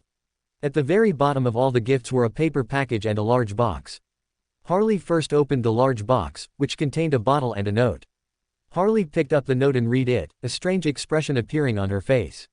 Professor Snape sent Harley a bottle of specially formulated cosmetic potion. Anyone who drank the potion could change their hair color at will for a week. Professor Snape also suggested that Harley should preferably change her hair to wine red. It matches Christmas better, Professor Snape wrote in the note. Harley muttered about how thoughtful Professor Snape was, and then opened the last paper package. The paper package was very light, and inside was a silver-gray fabric that looked like liquid. Harley held it in her hand, and it felt strange to the touch, as if it were woven from water. After some research, Harley figured out what was in her hand. It was an invisibility cloak, a very precious magic item that could make the wearer invisible. However, Harley always felt that there was something wrong with this invisibility cloak. But she couldn't quite put her finger on it. It was just that Harley's spirituality kept reminding her to pay attention to this mysterious garment. Along with the cloak came a note, written in a slender, looping script. Your father left this item with me before he died. It should now be returned to you. Use it well. Sincerely wish you a Merry Christmas. Father's relic. Harley whispered, then put the invisibility cloak away, tucking it deep into her trunk. She decided to use this invisibility cloak sparingly, as it was her father's relic and should be well preserved, and Harley always felt that wearing this invisibility cloak too much would lead to bad things. Anyway, the witch pathway gains the ability of invisibility at sequence 7 which overlaps with this invisibility cloak's ability. Moreover, Harley's own invisibility ability was more stable, could be activated at any time, and was more convenient. After organizing all the gifts she had received, Harley picked up the potion and examined it carefully. Through a simple divination, Harley confirmed that this potion would not harm her, so she pulled out the stopper and drank it all. The potion was cold, but when she drank it, it felt like a ball of fire, warming Harley's stomach and making her feel cozy. After a while, Harley suddenly felt that she could change her hair color. She stood in front of the full-length mirror she had bought, constantly changing her hair color, finally settling on wine red. Harley nodded in satisfaction and began to get ready. After spraying on perfume and changing into her Gryffindor uniform, Harley walked with cheerful steps, ready to go to the Great Hall to enjoy the Christmas feast. The Great Hall was already filled with all sorts of delicacies, and it seemed even more abundant, especially with so few people staying at school. Professor Snape was sitting at the teacher's table. However, he was not eating, nor was he participating in the discussion between Professor Flitwick and Professor Dumbledore about the impact of the split of the Soviet AI Ministry of Magic on the magic world. Professor Snape's gaze was fixed on the side door of the Great Hall. Behind that door was the staircase closest to the Gryffindor dormitories. Finally, he waited for the person he wanted to see. Harley pushed the door open, her wine-red long hair swaying with the girl's cheerful steps. That Gryffindor robe, those emerald almond eyes, that delicate face. Tears streamed down Professor Snape's cheeks. Professor Dumbledore clearly noticed this scene as well, and instinctively patted Professor Snape on the shoulder. Severus, Professor Dumbledore said in a serious voice, I hope you won't forget the promise you made to me before the start of term. No, I won't, Professor Snape replied softly, but his voice sounded utterly lacking in confidence. Professor Dumbledore sighed, shook his head, and said no more. After all, in a sense, he could also understand Professor Snape's suffering. Chapter 36, Fighting with the Air. After enjoying a Christmas feast, Harley and her schoolmates had a snowball fight on the Quidditch pitch.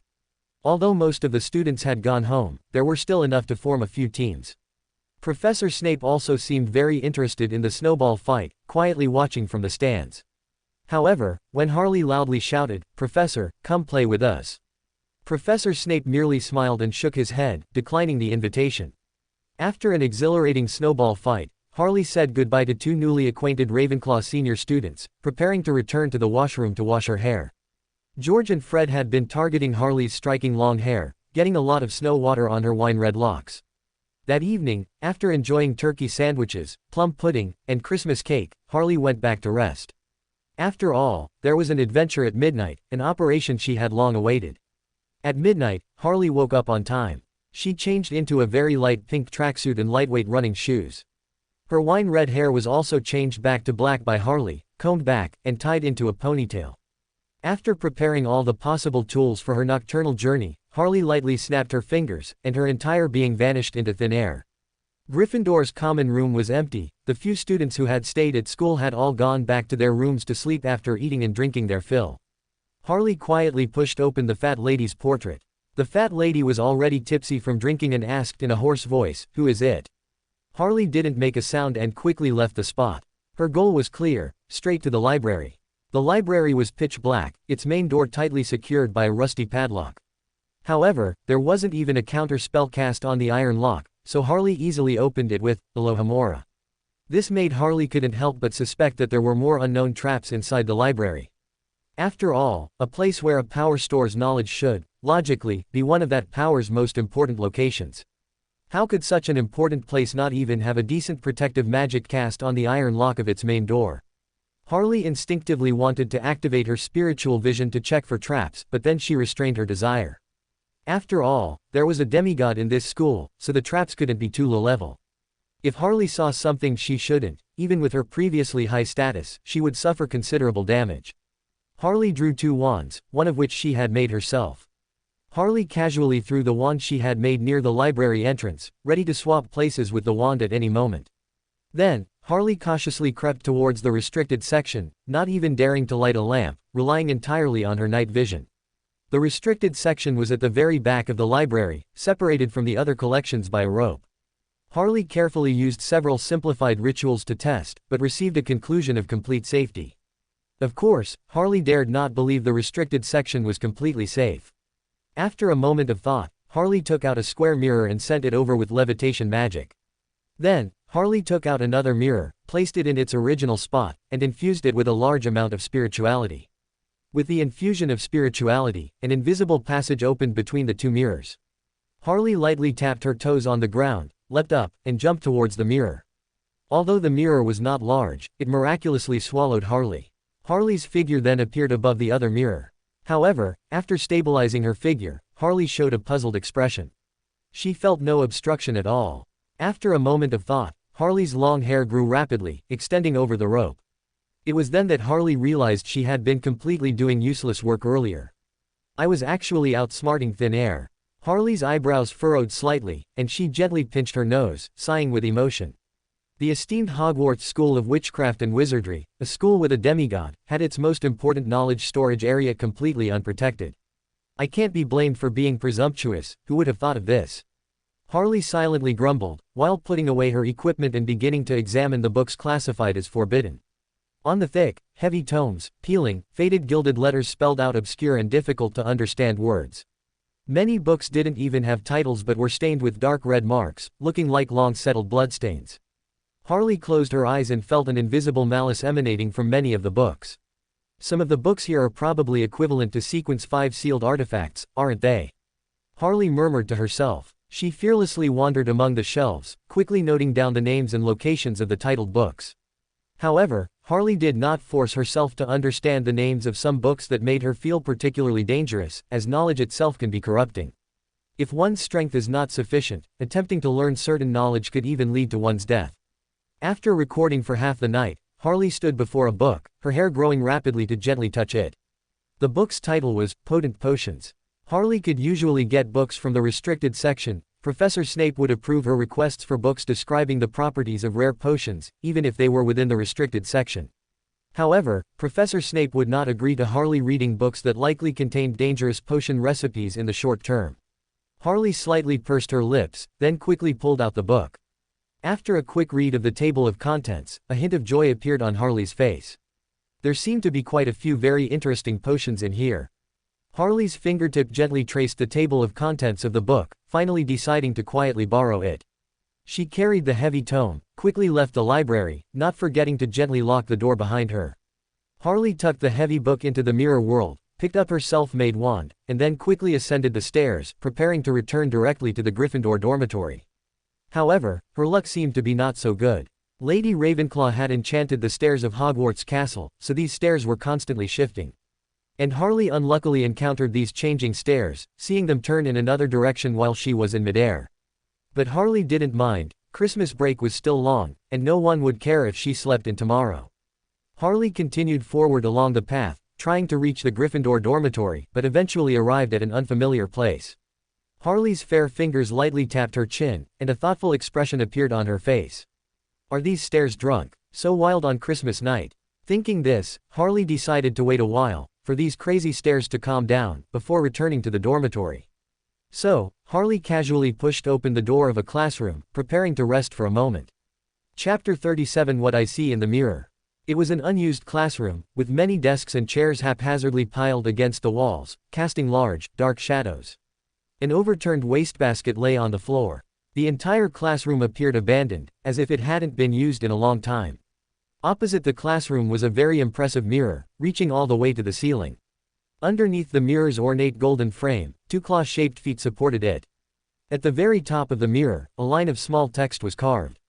Arised straw eru oytube kafru oyt on woshi. Harley read the words in several attempts. After all, a witch was a master at manipulating magic mirrors. Harley knew that many magic mirrors displayed special effects by having victims read specific texts. After reading the line of text, Harley frowned. She didn't sense any danger from the mirror, so she decided to examine it. Harley stood in front of the mirror, ready to swap places with her wand, which was outside the mirror's reflection range, at any moment. Then, Harley looked into the mirror. She froze. Harley saw herself in the mirror, standing on a statue, the statue of an evil god.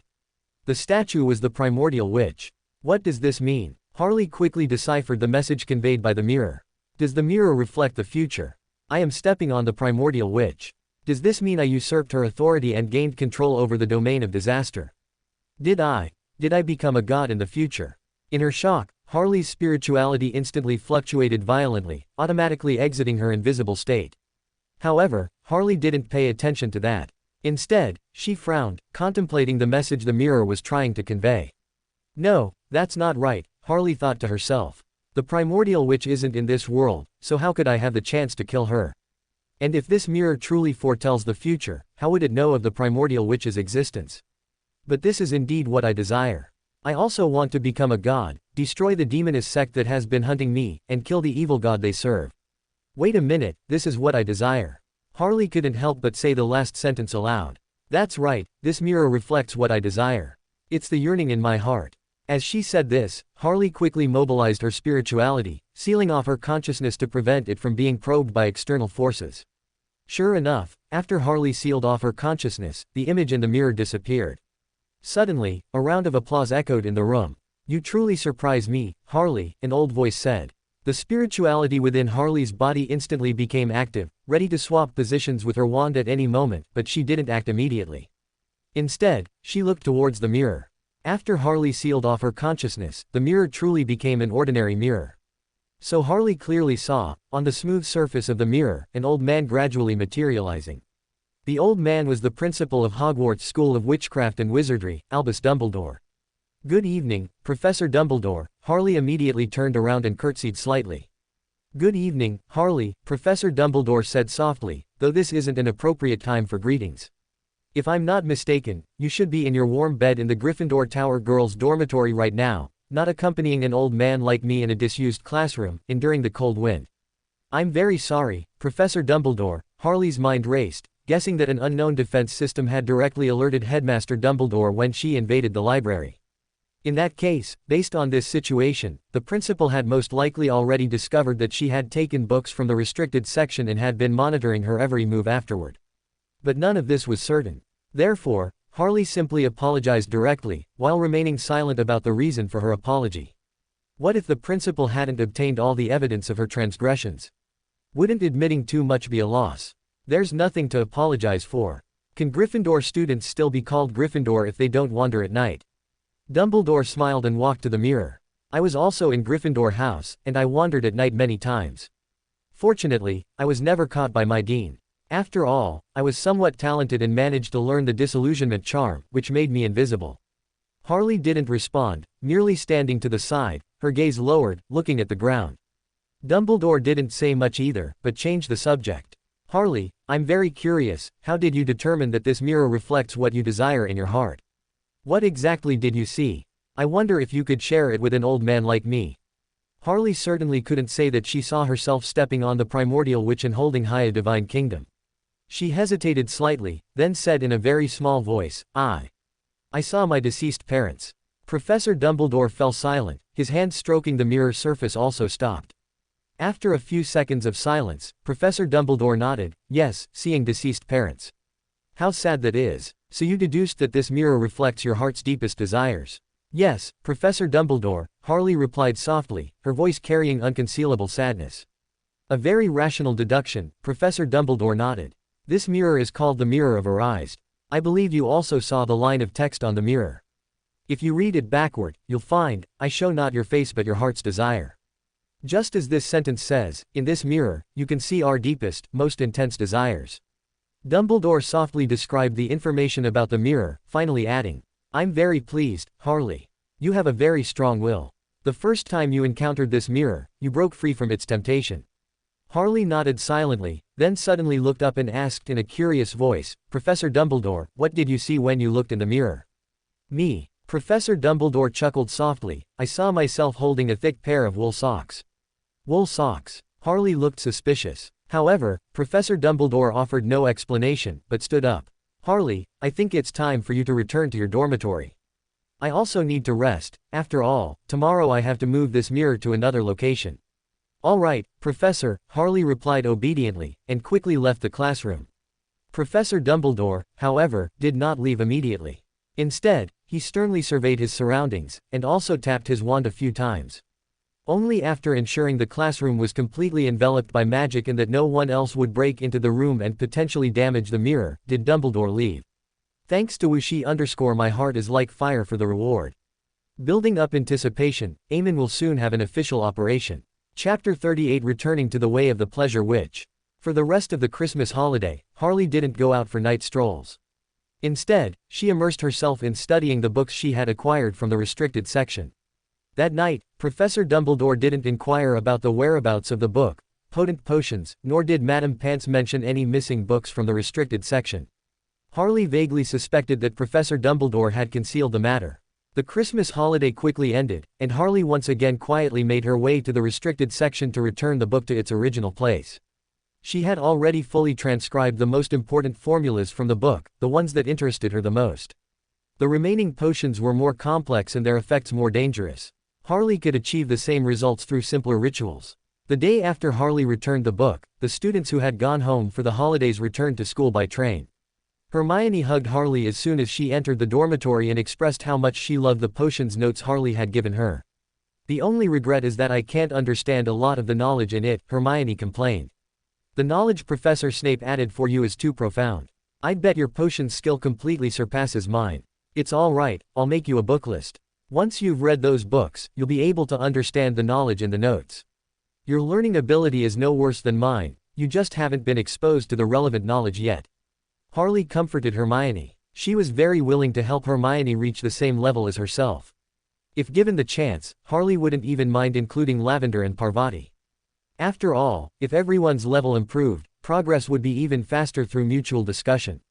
Even though Harley was already very proficient in potions, some ideas would inevitably be missed due to limitations in her thinking. Brainstorming and learning together is always the fastest way to progress. As long as she could return to being an demoness of Unaging, sacrificing some knowledge was completely acceptable. Unfortunately, asking Gryffindor students to study diligently seemed a bit difficult for them, especially when it came to potions, which most Gryffindors disliked. At least among the girls Harley knew, only Hermione was willing to settle down and research the dry and complex knowledge of potion properties. Even Ravenclaw girls, such as Padma, the sister of Harley's roommate Parvati, had no interest in the study of potion properties. However, in the short term, having just Hermione was already enough. After school resumed, Harley became increasingly busy. Professor Snape added practical lessons for Harley, teaching her how to process some precious potion ingredients. Harley encountered the roots of a mist tree here, and she wasn't sure if this mist tree was the same as the mist tree ant required by the diviner sequence pathway. But one thing was certain, the processing methods for these two materials were different. If one were to use the method for processing the true roots of a mist tree ant to process the roots of a mist tree, then that material would become unusable. This made Harley treat this technique with even greater caution, and no matter how dirty or arduous the task, she would personally handle it. This left the Weasley twins, who were processing materials with Harley, dumbfounded. They had inexplicably received On their first assignment after school started and were given a month of detention by Professor Snape to process various extremely disgusting potion ingredients. Just the first time processing these materials, such as cleaning the intestines of black-striped rats, made them sick to their stomachs. But Harley could handle them personally without hesitation or even a frown. Although she wore gloves and a mask, it was still admirable. Besides studying potions, Harley also had to make time for Quidditch training. In the second match, Harley once again displayed superb skill, completely scattering Hufflepuff's formation while also catching the golden snitch right under the nose of their seeker, Derek.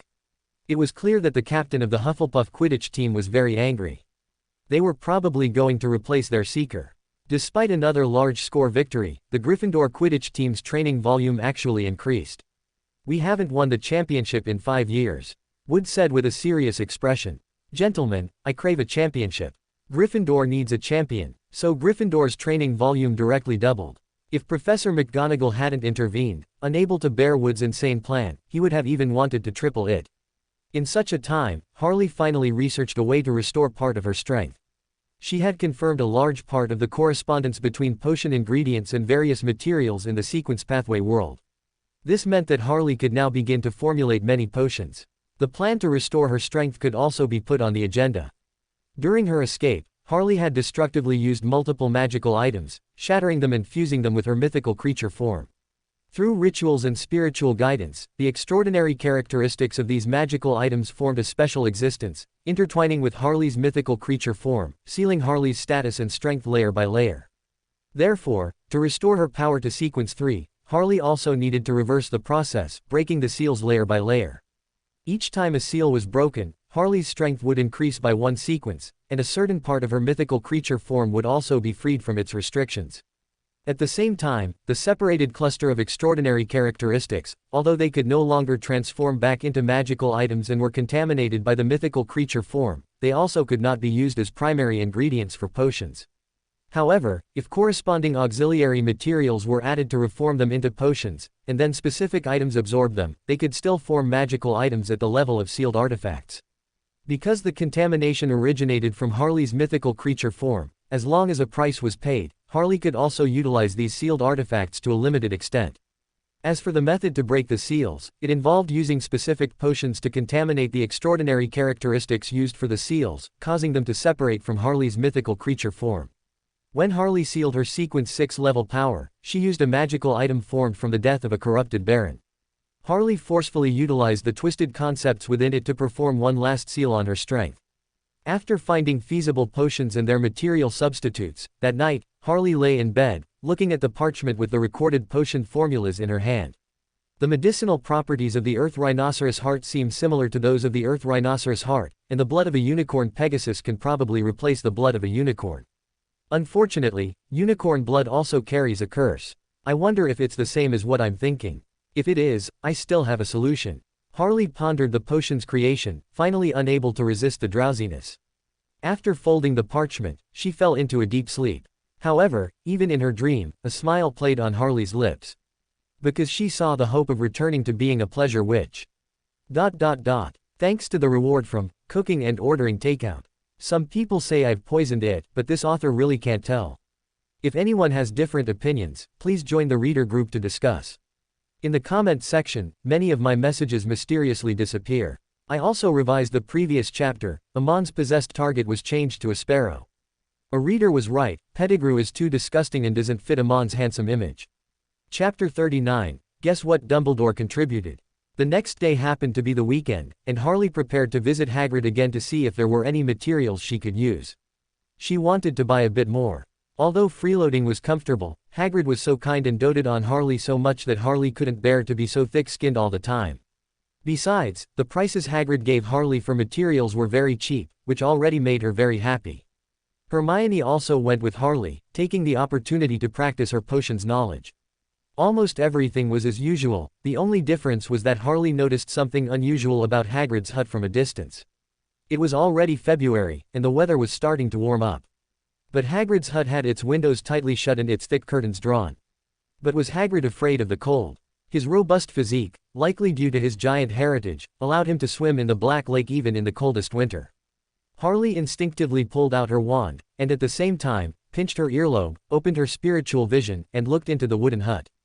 After all, this time Harley felt something was amiss, judging from details rather than a spiritual premonition obtained through mysticism. So she wasn't worried about seeing anything she shouldn't. What's wrong? Hermione, noticing Harley's reaction, couldn't help but ask. Hagrid's hut is a bit different from usual, Harley replied straightforwardly.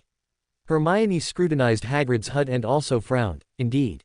The weather isn't cold enough to lock the doors and windows and draw the curtains, is it? Exactly, Harley nodded. And the chimney of the house has been smoking, probably because the fireplace is lit. I wonder if he's sick. No, perhaps not, very healthy. What? Harley's last few sentences were so quiet that even Hermione didn't hear them clearly. However, Harley didn't explain, only pointing to the hut. We'll just go in and see what's going on. During her spiritual observation just now, Hagrid's spiritual body looked very healthy, and the spirituality of the surrounding materials was as active as ever, constantly dissipating. It seemed Hagrid had no major problems. Harley's only regret was that she had taught Hagrid many ways to preserve materials, but it seemed Hagrid's methods were not correct. Harley gently knocked on the door of Hagrid's wooden hut. Hagrid, are you home? Who is it? Hagrid's heavy but slightly flustered voice sounded. It's me, Harley. Harley replied loudly, Hermione and I came to visit you. Wait a moment, just a moment, I'll be right there. After a while, Hagrid opened the door of the small hut a crack. After confirming who it was through the gap, he quickly opened the door, let Harley and Hermione in, and then immediately shut the door tightly. The hut was stiflingly hot, and the flames in the fireplace leapt high. Why did you come? Hagrid brought tea and stoat sandwiches, but Harley and Hermione tacitly declined the latter. No classes on the weekend, so we came to visit you. Also, I want to buy some more materials from you. Harley pulled out a piece of parchment. Hagrid, do you have these things? No problem. Hagrid glanced at the parchment. I've seen these materials in Diagon Alley and Nocturne Alley, and there are many similar ones growing in the Forbidden Forest. I'll write to you once I've gathered them, and you can come identify if they are the correct materials. After speaking, Hagrid wiped the sweat from his forehead, took a large gulp of tea, and then said with a smile. Harley, you're just like your mother. Lily was also so fond of potions. Harley listened to Hagrid speak, quietly observing the room. Hermione, however, listened very carefully. She was very interested in the stories of Harley's parents from that time. 10 minutes later, Hagrid's throat was dry from talking. Taking advantage of his tea break, Harley began to guide the conversation. Hagrid, it's so warm outside, why are you keeping the doors and windows shut and using the fireplace? I see you're sweating so much, you must be very hot. Shall I open a window for some air? Saying this, Harley made to stand up and open the window. Don't. Hagrid immediately shouted, stopping her, you can't open the window, the dragon egg needs a hot environment. Dragon egg. Hermione keenly caught the word Hagrid said. Oh. Hagrid covered his face. After a long while, he said dejectedly, all right, I admit it. I recently got a dragon egg, and now I'm hatching it. But Hagrid, Hermione said with a shocked expression. Professor Binns just told us in class this week that the Wizards' Council officially passed a law prohibiting the raising of dragons in 1709, and those who violate the law will be punished by the Ministry of Magic. Oh, that's not a problem. Hagrid didn't listen at all. I believe that when the Ministry of Magic sees such a cute little dragon, they won't have the heart to punish it. It's fine, trust me. Let's talk about the dragon egg itself. I borrowed a book from the library, and it says to hatch the dragon egg in fire. Hagrid unwittingly became excited, beginning to show off various pieces of information about his dragon egg.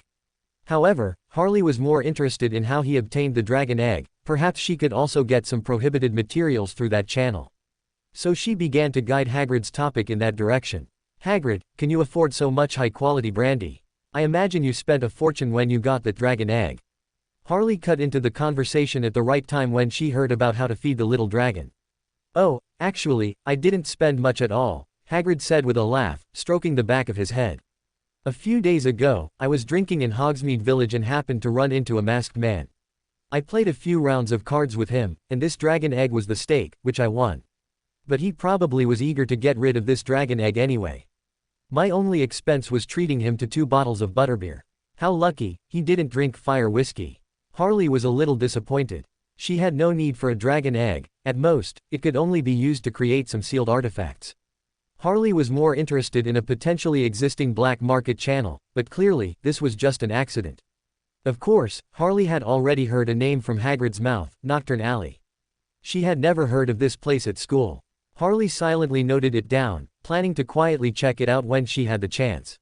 While Harley was deep in thought, Hagrid and Hermione began to argue, with Hermione strongly urging Hagrid to send the dragon egg away. Hagrid, think about it, you live in a wooden house, and dragons can breathe fire. So when it hatches, it will easily burn down your house, revealing the fact that you are illegally raising a dragon. Even if it doesn't burn your house, a dragon can grow as long as your house within 2 weeks. You should send it away. Oh, no. Hagrid bit his lip. No, this child hasn't been born yet, where can it go? I must at least hatch it and raise it until it can live independently, otherwise, it will be harmed as soon as it goes into the wild. Only Hogwarts is the safest place. Harley heard Hagrid's words and suddenly felt an inexplicable urge to laugh. She suddenly said in a low voice, the safest. Hagrid, you've probably forgotten what Professor Dumbledore's famous achievement is. Hagrid looked at Harley blankly. What achievement? Hermione had already answered first. One of Professor Dumbledore's most famous academic achievements is discovering the 12 uses of dragon's blood. Hagrid's large face instantly turned pale, and he opened his mouth but didn't utter a single word. Chapter 40. Entering the Forbidden Forest at night. Harley's words clearly struck Hagrid's weak spot.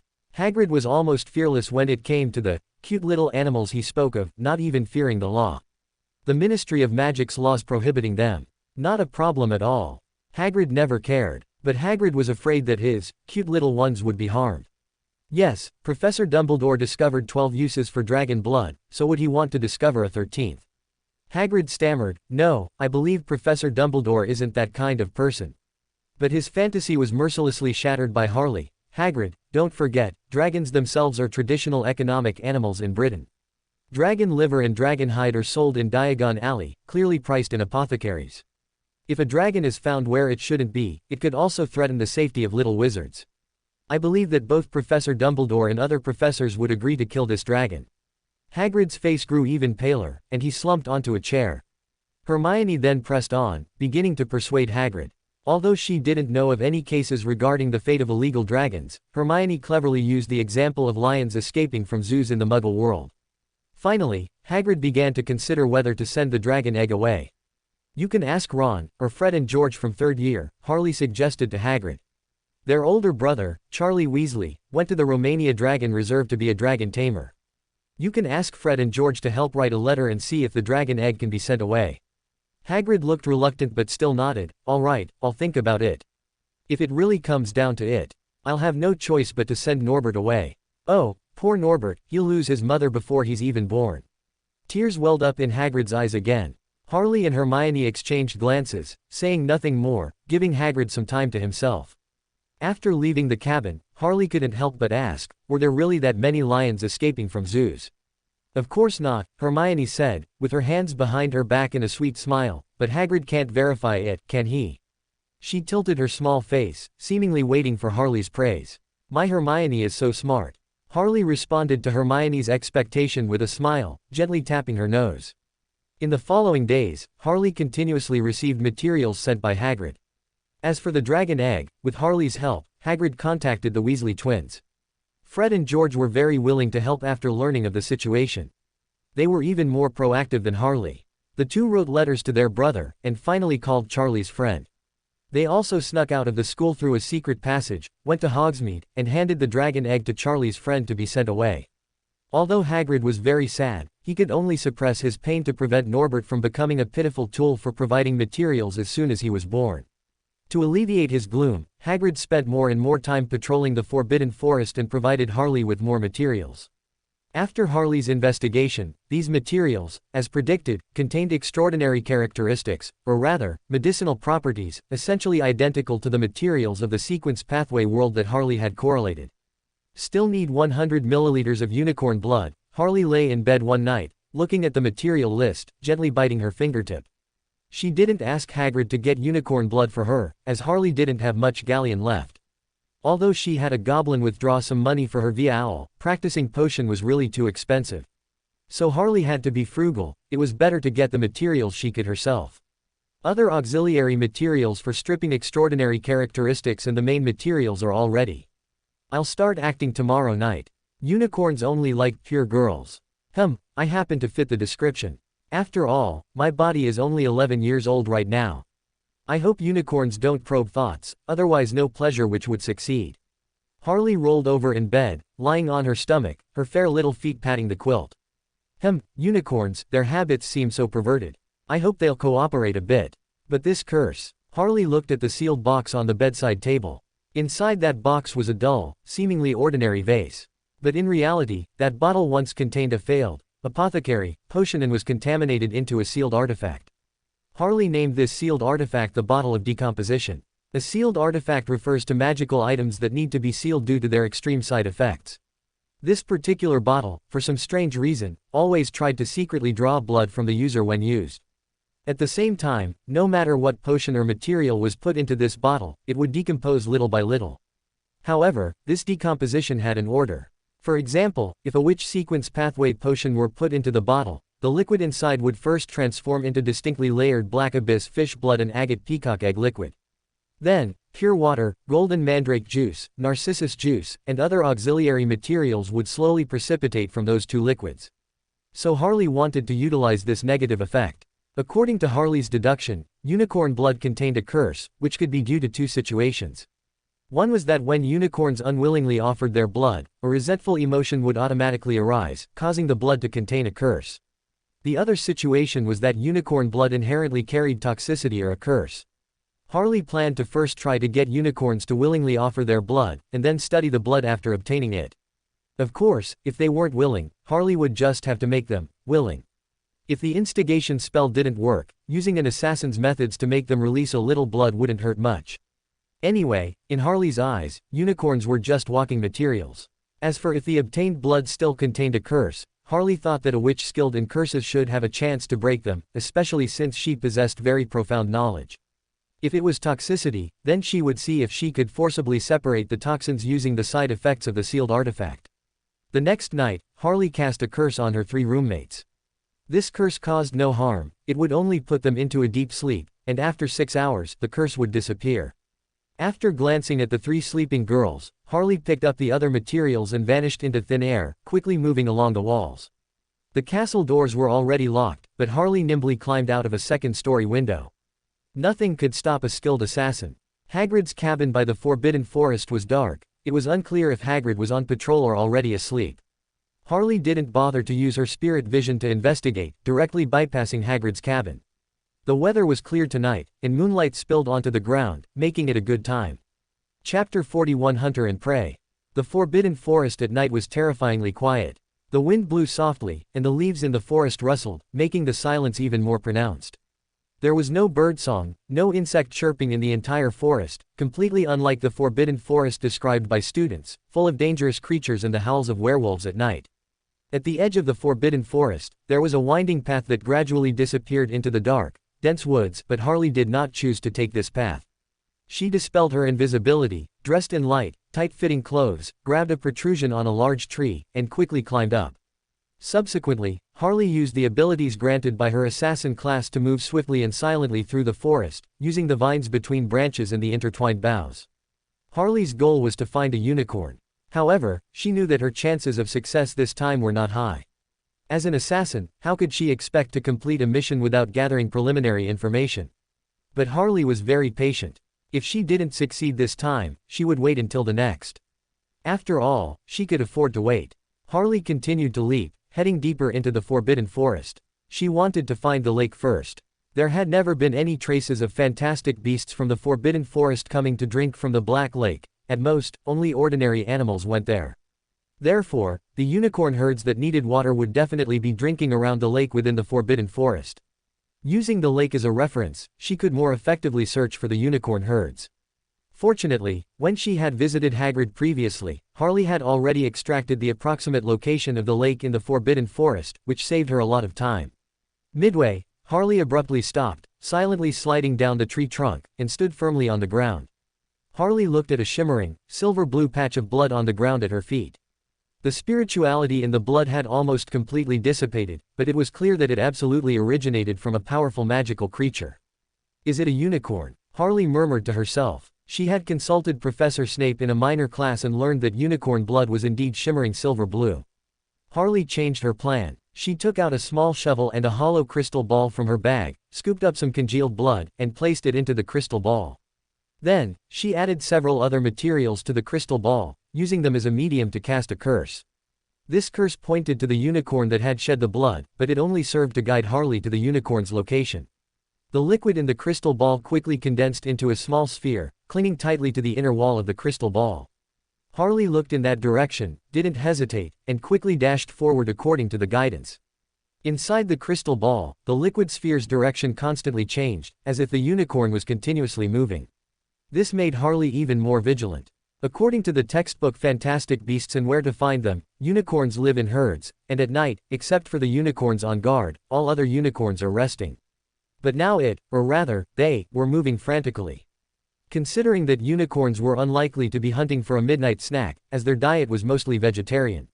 Then it could only be that someone, or some other creature, was hunting unicorns. Unicorns themselves contain powerful magic and are definitely not weak. So, any entity capable of hunting unicorns couldn't be weak either. This set off alarm bells in Harley's mind, and the bag on her back was slung to her side, ensuring she could quickly retrieve certain necessities from it. Several small knives and her wand also slid from her sleeves into Harley's hands. Although due to circumstances, Harley hadn't acquired high-quality daggers, she had merely swiped a few dinner knives during meals. But these dinner knives, after being sharpened, coated with various essential oils and hydrosols, and combined with ritual enchantments, became as sharp as iron cutting tools and carried curses. At the same time, Harley disappeared into the air again, no longer moving quickly via tree branches but instead stealthily creeping through the shadows. Finally, the liquid sphere in the crystal ball stopped changing direction, pointing straight in the same direction. A thought suddenly flashed through Harley's mind: the hunter has succeeded. But even so, she wasn't impatient. There was more than one unicorn in the Forbidden Forest, and Harley didn't believe that the unknown hunter could slaughter the entire unicorn herd. More importantly, as a former assassin, Harley possessed sufficient patience. However, Harley didn't stealthily advance for long. After a short 5-minute journey, Harley saw a pristine white corpse in a clearing in the forest. It was the corpse of a unicorn. The unicorn's slender legs maintained the unnatural, outstretched posture it had taken when it fell. Its pristine white mane spread out on the fallen leaves, and the moonlight shone upon it, reflecting a pure silver glow. However, this unicorn's corpse was missing its head. In the place where its head should have been, a figure completely wrapped in a black cloak was hunched over the throat, greedily gulping down blood. When Harley saw that figure, her spirituality sent a warning. That's a demigod-level powerhouse. Harley's eyes instantly widened, and she hid her aura even more cautiously.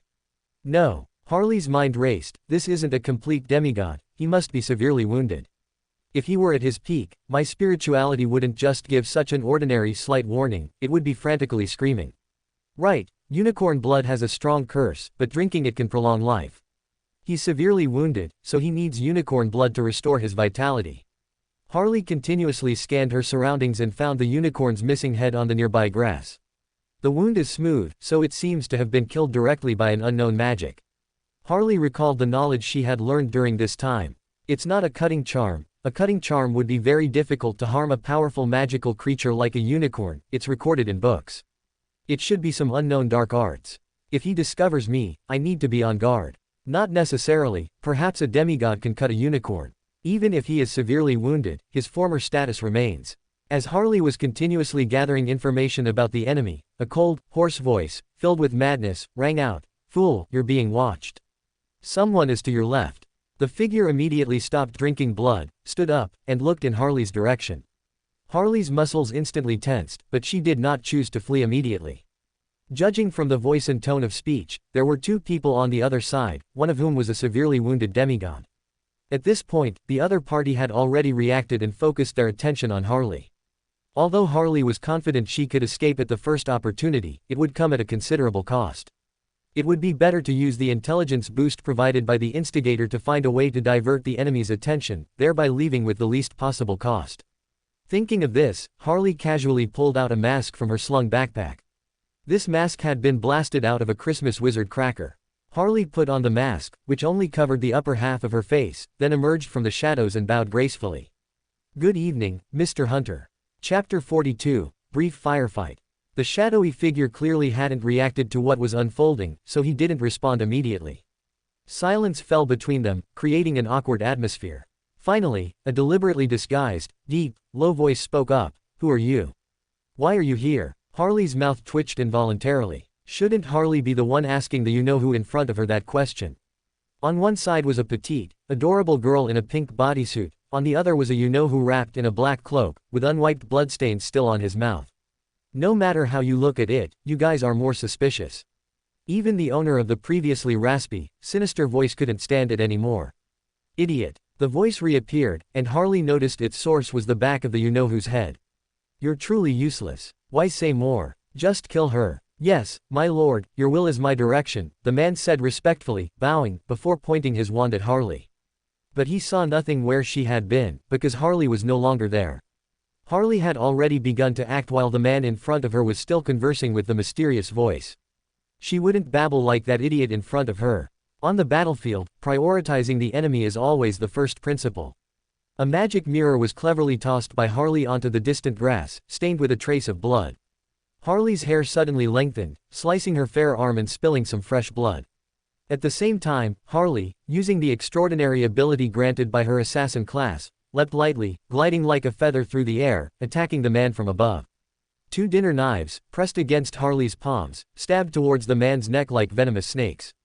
Based on her observations during this time, most wizards were more adept at mid to long-range combat, being squishy with high offense and low defense. So Harley made the most correct judgment, a close-quarters surprise attack. However, the man's reaction was not slow. Some mysterious woven material suddenly expanded from within his cloak, blocking Harley's attack and striking fiercely at her.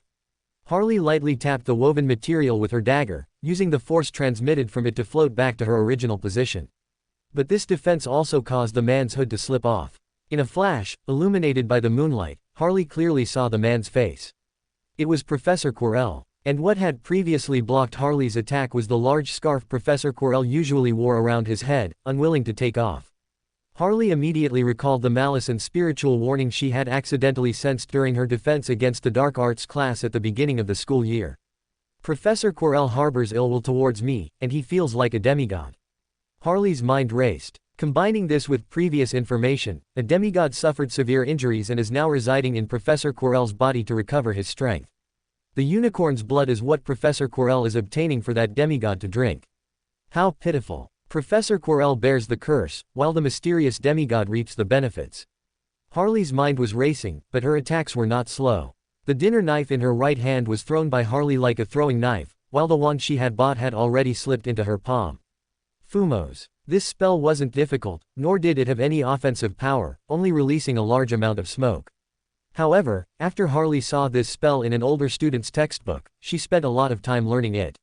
When facing a powerful enemy, only by making the situation chaotic enough could she gain more opportunities. With the release of the smoke spell, the clearing in the Forbidden Forest was filled with white smoke. In the smoke, Harley heard Professor Quirrell's pained voice. I can't find her, my lord. I can't find her. Useless. The snake-like, sinister voice was merciless. What good is a useless person like you? Now your face has been seen. Give me your body. Let's end everything tonight. As for you, a useless person has no value in existing. A scream erupted in the smoke, and then Professor Quirrell's voice completely disappeared. At the same time, a powerful aura suddenly appeared from Professor Quirrell's direction. Harley's heart tightened, realizing that the mysterious demigod was occupying Professor Quirrell's body. Her movements quickened, rapidly increasing the distance between them, choosing not to attack along the way to avoid revealing her position. However, Harley snapped her fingers, and a large tree at the edge of the clearing suddenly burst into black flame. Harley quickly arrived next to the unicorn's head. Previously, with Harley's clever throw, the magic mirror had landed precisely next to the unicorn's head. Harley grabbed the unicorn's head, simultaneously pouring spiritual energy frantically into the mirror, and leapt directly into it. Mirror jump. As Harley jumped into the mirror, Harley's blood on the mirror's surface instantly burned, transforming into black flame, incinerating the entire magic mirror into nothingness. And the throwing knife that Harley had thrown also had a trace of blood on it. So that throwing knife, like the magic mirror, was completely consumed by fire. Although she felt a pang of regret for her equipment, Harley wouldn't leave anything for a demigod from an unknown domain to track her. And in the mist, Professor Quirrell's body trembled a few times, finally returning to normal. Only, that face had now become the snake face from the back of his head. He casually waved his wand, seemingly adapting to the body. After a brief adaptation, black flames erupted from the wand, engulfing the surrounding mist. Those were not the gentle, black flames Harley had previously released, but fiendfire, the flames of destruction and death, the cursed flames.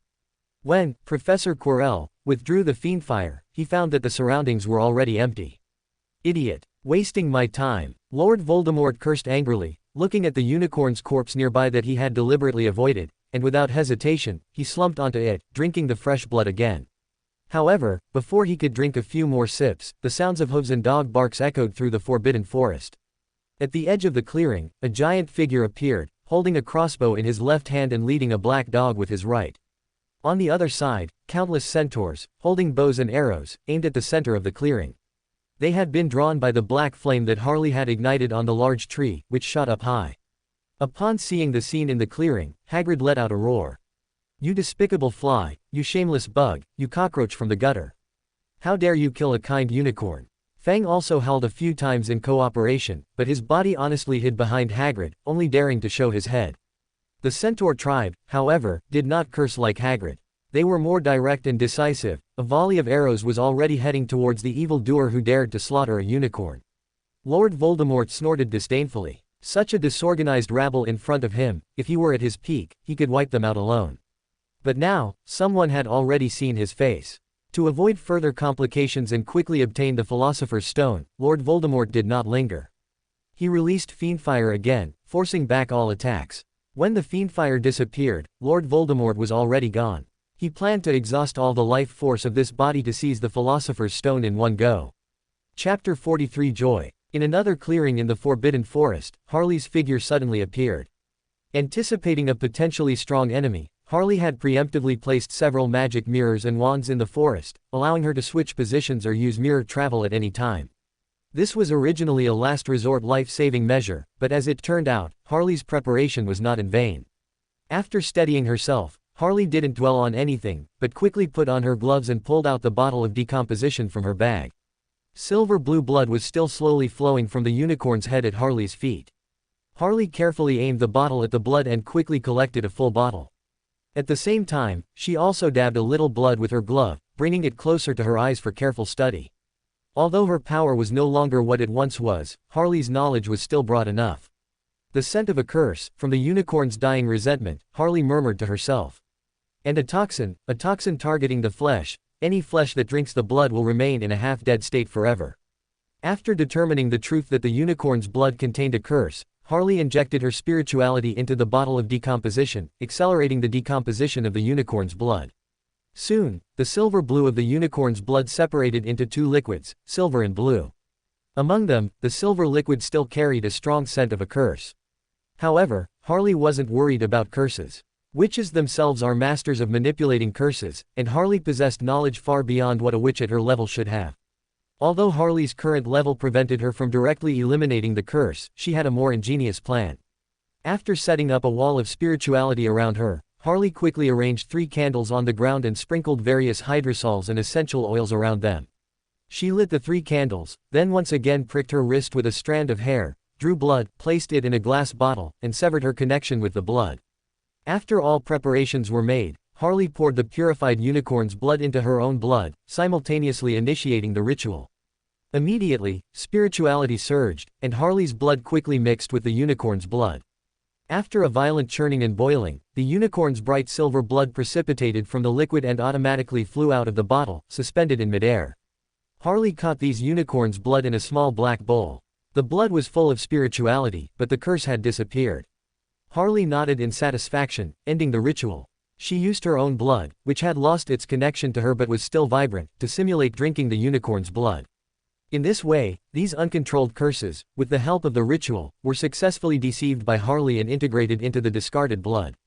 As for the unicorn's blood, it was reprecipitated with the aid of another ritual. As long as your mindset doesn't falter, there will always be more solutions than problems. Harley hummed the famous saying left by Emperor Rosal, skillfully taking out various materials. The spirituality in the unicorn's blood was draining, so Harley planned to concoct the potion tonight. Harley added various ingredients to an empty bottle, and finally, solemnly added the unicorn's fresh blood. The liquid in the bottle had turned a brilliant bright silver, with specks of starlight mixed within. Harley reinforced the wall of spirituality again, then without hesitation, she drank the potion in one gulp. The potion was cold, but when it reached her stomach, it felt like magma and quickly filled Harley's stomach. Harley could clearly feel that the viscous, starlight-flecked bright silver liquid eventually decomposed in her stomach and spread to every corner of Harley's body. Then came a pain that was enough to tear her soul. Harley collapsed to the ground, unable to stand up, instead curling into a ball, constantly twitching. Her vision blurred, and she felt something slowly peeling away from her mythical creature form. At the same time, Harley felt her spirituality become more active, and her power was gradually recovering. This state lasted only 5 minutes before ending.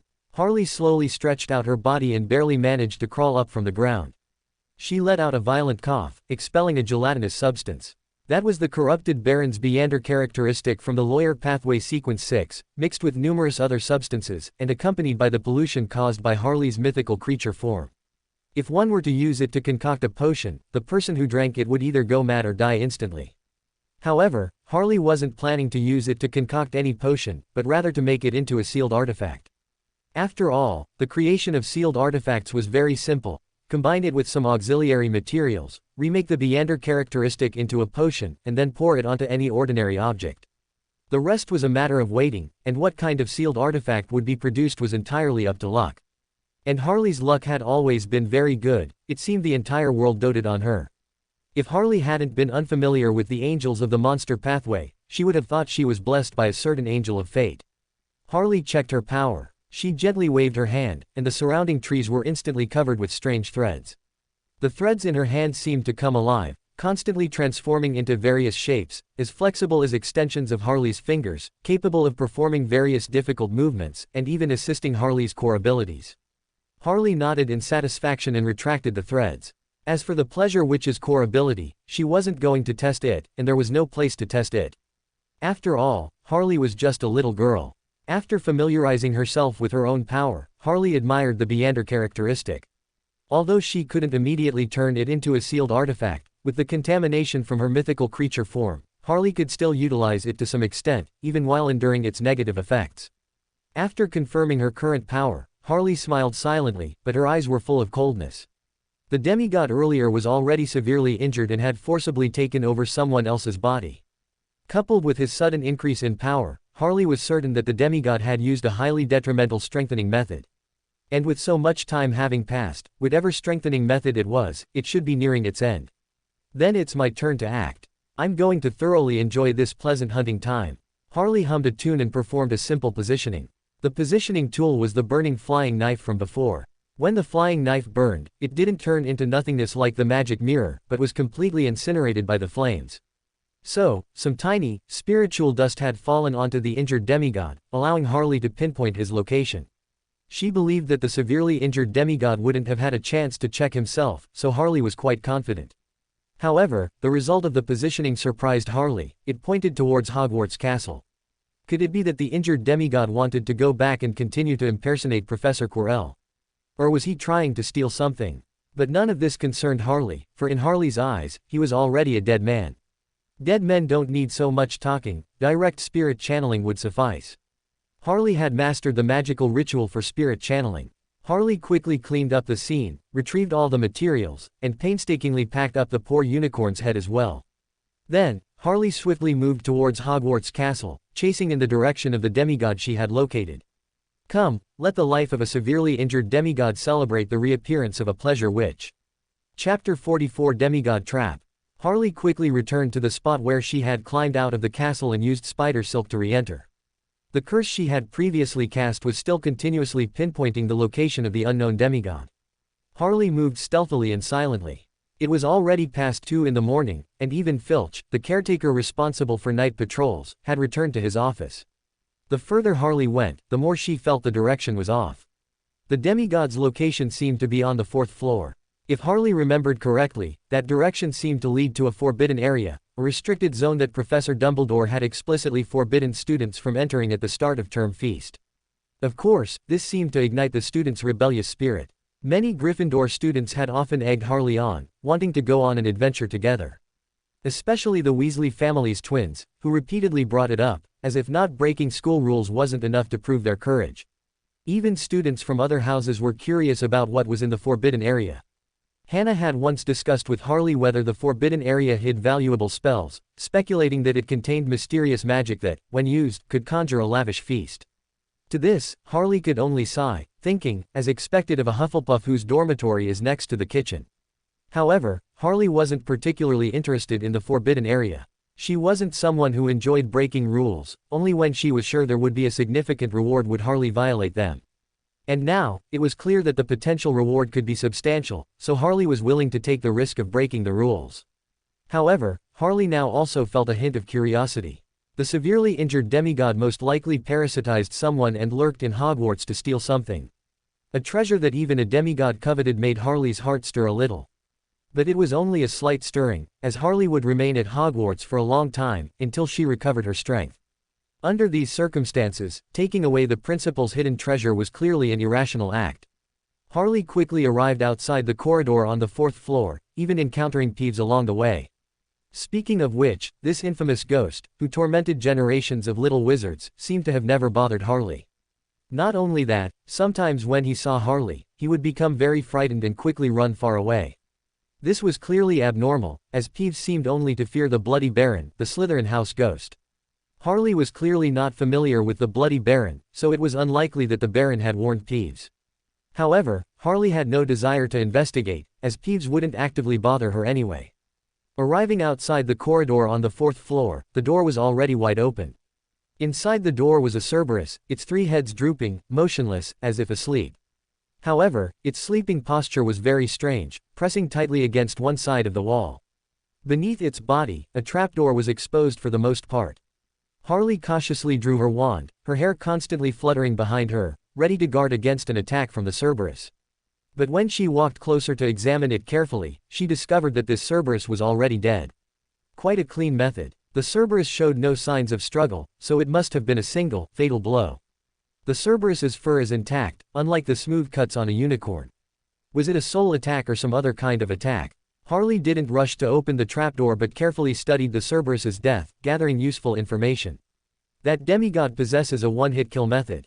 That's not easy. This Cerberus's fur is so thick, and it probably has strong magical defense itself. Harley secretly noted this information, reminding herself to guard against the demigod's instant kill attack. She didn't believe she had the Cerberus's powerful defense. If hit by such an instant kill attack, Harley would only be able to use her magic mirror or wand. Harley glanced at the Cerberus, resisting the urge to dissect it. Such a powerful Cerberus, still with residual spirituality, would surely make excellent sealed items or magical artifacts. However, this was the forbidden area Professor Dumbledore spoke of, and this Cerberus was probably his pet. So, Harley thought it best not to stir up trouble. Harley cast a curse at the trapdoor. Black flame precisely burned the trapdoor, turning it into nothingness. Then Harley looked at the deep opening and casually waved her hand. The room's main door was directly closed by nimble silk threads, and the room was also filled with silk threads. A magic mirror was stuck to the silk threads, serving as Harley's last line of defense. Harley then slowly slid down the silk threads, surveying her surroundings with her dark vision. There was a pile of black dust on the ground, clearly the remains of something that had been incinerated. In the corner, Harley found 1 or 2 curled and trembling vines, which seemed to be Devil's Snare, mentioned by Professor Sprout in her classes. It seemed that the mysterious demigod was exceptionally violent, directly incinerating the Devil's Snare to ashes, and the remaining few vines were also terrified, likely leaving behind eternal psychological trauma. Harley didn't stop, quickly moving forward along the only stone corridor. The stone corridor was unusually quiet. One could even hear the sound of water slowly dripping down the walls and the rustling of wings at the end of the corridor. At the end of the corridor was a brightly lit room with a high, arched ceiling. In the sky, there were many dazzling little birds, like jewels, flying around, flapping their wings. And along the walls of the room stood several brooms. It seemed this room probably intended for challengers to use brooms to catch a certain little bird, and with the magic on the bird, open the door on the opposite side. But now, Harley didn't need to go through such trouble. That door had been cut into pieces, the cuts incredibly smooth. Thus, Harley enjoyed the benefits left by the Trailblazer, continuously passing through one obstacle after another. Destroyed wizards' chess and lifeless trolls. Only at the very last obstacle was Harley barely delayed for a few minutes. It was unclear who had set up that obstacle. In the room, there was a table with various bottles and a riddle. The front and back doors of the room were ablaze with different colored flames. According to the riddle, the intruder was supposed to guess the potion that, when consumed, would allow them to pass through these flames to continue their intrusion. However, Harley didn't waste time trying to deduce it. After all, the black flame in front and the purple flame behind were just color variations of ordinary flames. Essentially, they were just ordinary flames. So Harley, blessed with black flame, only needed to cover her body with black flame to pass through. Harley paused because she had briefly considered the obstacles she had just passed. Aside from the first obstacle, the three-headed Cerberus, which seemed somewhat intimidating, the second was Devil's Snare, which first-year students had learned about, the third was probably flying to catch little birds, the fourth was playing chess. Why were these obstacles either solvable by even first-year students or left obvious clues for intruders to pass through? Each one was more ridiculous than the last. Was this really a forbidden area? Harley vaguely had a guess in her mind. Professor Dumbledore had obtained a treasure and knew someone wanted to steal it. So he deliberately set up traps that even first-year students could pass, thereby luring the unknown demigod. So this forbidden area was merely a demigod trap. Thinking this, Harley looked at the black flame, somewhat hesitant, not wanting to continue forward. Although she already had many outstanding qualities, they could all be explained by genius. But if she displayed too much power, it would be difficult to explain. However, on second thought, since she was already here, it was highly likely that Professor Dumbledore was already watching her. So Harley decided to continue, at least to get whatever benefits she could. Chapter 45 Good evening, Mr. Nose. After making her final decision, Harley was engulfed in black flame and swiftly passed through the black flames burning on the door ahead. This room seemed to be the last one. The furnishings in the room were very simple, the empty room had no decorations whatsoever. Only a magnificent full-length magic mirror stood in the very center of the room, the mirror of a rise Harley had seen before. And the figure in the black cloak was standing in front of the magic mirror, pointing his wand at it, muttering something under his breath. This scene looked perfectly normal, assuming one ignored the face growing on the back of the figure's head, Professor Quirrell's face. Harley instinctively leaned against the wall, wanting to melt into the shadows, but it was a little too late. The figure turned around and looked at the person at the door. His front also came into Harley's view. Harley looked at that face and immediately felt a wave of nausea. As someone accustomed to the handsome men and beautiful women of various kingdoms' nobility, and a charming witch herself, Harley had always been a standard, face con, someone who prioritizes looks. But that face was hideous and terrifying, deathly pale, with bright silver unicorn blood still clinging to the corners of its mouth. His blood-red pupils were narrow and elongated, like a snake's. Below his eyes were thin, snake-like nostrils, he had no nose. This face, to exist, was a mistake, to look closely at it was an act of cruelty. However, Harley felt this face was somewhat familiar, as if she had seen it somewhere before. Of course, with battle possibly erupting at any moment, Harley didn't dwell on it. Oh ho ho, a little mouse has arrived. The face said in a hoarse, cold, snake-like voice, mockingly. Good evening, Mr. No-Nose, Harley retorted without weakness, intentionally using a respectful tone. She made a gesture as if lifting a non-existent skirt, then placed her hands behind her back. HMPH, a sharp-tongued brat. How dare you speak to the great Dark Lord like that? Harley immediately judged that if this person wasn't lying, then he must be the Dark Lord, Lord Voldemort, the one who had cast a long shadow over the British wizarding world and killed her parents. But, hadn't Lord Voldemort died? No, the books didn't explicitly use the word, death, but rather, lost his power. Harley's mind raced, and her vigilance increased. If the person before her truly was the Dark Lord, then she needed to be even more careful. Lord Voldemort didn't care what Harley was thinking, he was too arrogant, disdaining to understand the thoughts of this low-grade student before him. Quote, You should thank the Dark Lord for his mercy, he didn't kill you immediately. Lord Voldemort threatened in a chilling voice. However, to save your life, I think you, little mouse, should do something for the great Dark Lord. Like taking certain things out of this magic mirror. Now that I think about it, Dumbledore, that old thief, is indeed cunning. Lord Voldemort continued speaking to himself, and Harley was glad he was giving her time to prepare. Earlier, when heading to the 4th floor, many unused materials had been left by Harley in a disused lavatory on the 3rd floor. Harley only carried a small fanny pack, which contained a few bottles of commonly used hydrosols and 2 small pieces of extraordinary characteristics, as well as all of Harley's magic mirrors and wands. Now, Harley's hands were constantly rubbing together behind her back, carefully applying the hydrosol. This was a method of quick ritual she had devised, allowing her to use the effects of certain rituals even in battle. Although the effect wasn't particularly good, it was better than nothing. Lord Voldemort finally finished his lengthy monologue, then stared intently at Harley. "Come, it is your honor to sacrifice yourself for the Dark Lord." "But, Mr. No-No's Dark Lord," Harley's small face was slightly flushed, her cherry lips parting and closing, giving her the appearance of being slightly tipsy. She said in a pitiful tone, "I'm so scared. Can't I not do such a dangerous thing?" As she spoke, Harley's eyes actually became a little moist, filled with tears, as if she was about to cry from fear. A strange atmosphere also brewed in the air. Lord Voldemort's emotions were instantly stirred. In that moment, he felt like he deserved to die for even thinking of harming such a pitiful girl. However, Lord Voldemort was, after all, battle-hardened and immediately realized this was some kind of emotion-interfering magic ability. He then used occlumency to forcibly resist Harley's ability. But his 1 second of dazed being stunned distracted was enough for Harley to launch her attack. Lord Voldemort felt his hands and feet tighten simultaneously, as if bound tightly by countless invisible fine threads. At the same time, Harley made a throwing motion, and 4 spears of ice condensed out of thin air behind her, fiercely thrusting towards Lord Voldemort. And Harley also simultaneously threw a berry at Lord Voldemort, while a pained expression appeared on her face. Bribery, weakening, distortion, amplification. Harley endured the pain in her mind, forcibly using that contaminated extraordinary characteristic of the corrupted Baron, leveraging the briber's bribery ability and the corrupted Baron's distortion ability. Thanks to the physical prowess and eyesight the assassin path granted Harley, she accurately threw the berry into Lord Voldemort's mouth, making the bribery effective.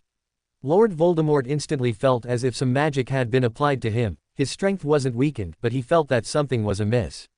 At the same time, the 4 ice spears were comprehensively enhanced by distortion. The cold air they emitted caused the moisture in the air to show signs of condensation. Lord Voldemort seemed about to be pierced through by a single blow from the spears. But Lord Voldemort also made a defense in that instant. A silver shield appeared out of thin air, blocking the 4 ice spears. A low, grating sound, like fingernails on a blackboard, rang out. The spears were blocked by the shield. However, deep marks were left on the shield. Lord Voldemort's expression immediately darkened. "Damn Quirrell, what a useless person. I'm already burning my life force, yet fighting is still so strenuous." Evidently, he attributed his disadvantage to the uselessness of Quirrell's body. Harley wasn't disappointed that her attack didn't succeed. She hadn't expected to take down Lord Voldemort in 1 round anyway. At least the bribery ability had taken effect. For a period of time, Lord Voldemort, whether attacking her or defending against her attacks, would experience a certain weakening. But this wasn't enough. To kill a severely wounded demigod, this was far from enough. Harley had already activated invisibility, trying her best to conceal herself in this not-so-bright room. A short ice spear was thrown by Harley towards the magical flames on the ceiling, attempting to plunge the room into darkness and further amplify the advantage of her dark vision. The smoke charm was also used again by Harley, but this time not for escape, but to obstruct both parties' vision as much as possible. After all, Harley had regained the ability to release spider silk. At some unknown point, the room became densely covered with visible and invisible threads. Some were as sharp as steel wire, while others broke at a touch. In this situation, Lord Voldemort would find it difficult to detect Harley's position and might even be unintentionally harmed, but Harley could easily pinpoint Lord Voldemort's location. At the same time, Harley was also treading on the fine threads, silently approaching Lord Voldemort, attempting to deliver a knife strike to his neck. The situation seemed to be shifting in Harley's favor. It looked as if Lord Voldemort was completely helpless. If only that were truly the case. Chapter 46, Within 7 Steps, The Witch's Knife is Faster. Lord Voldemort reacted very quickly and had exceptionally rich experience. Facing the smoke and unknown danger, he did not move around haphazardly, but instead waved his wand casually. Harley did not hear Lord Voldemort chant any spell, but she felt a strong wind appear out of nowhere in the room, dispersing the smoke. At the same time, clusters of fierce black flame, filled with destructive and cursed aura, emerged from the tip of Lord Voldemort's wand. The flames mercilessly ignited all the threads Harley had released and condensed into a giant fire python, coiling around Lord Voldemort. "These little tricks are useless against me." Lord Voldemort's voice rang out, but Harley remained unmoved. What Harley wanted now was to consume Lord Voldemort's time and strength. Forcibly occupying someone else's body and then immediately engaging in battle would surely have many limitations, not to mention that earlier in the Forbidden Forest, Lord Voldemort's aura suddenly intensified, seemingly due to a life-risking forbidden art. So Harley was very confident that Lord Voldemort could not sustain a prolonged battle. So far, his various malicious behaviors were probably meant to provoke her and make her lose her temper. Therefore, Harley retreated instead of advancing, only engaging in guerrilla tactics. Seeing that Harley seemed prepared for a prolonged battle with him, Lord Voldemort also grew anxious. He was a little crazy, but not stupid. It could be said that to have reached this point, Lord Voldemort was definitely an existence of high intelligence.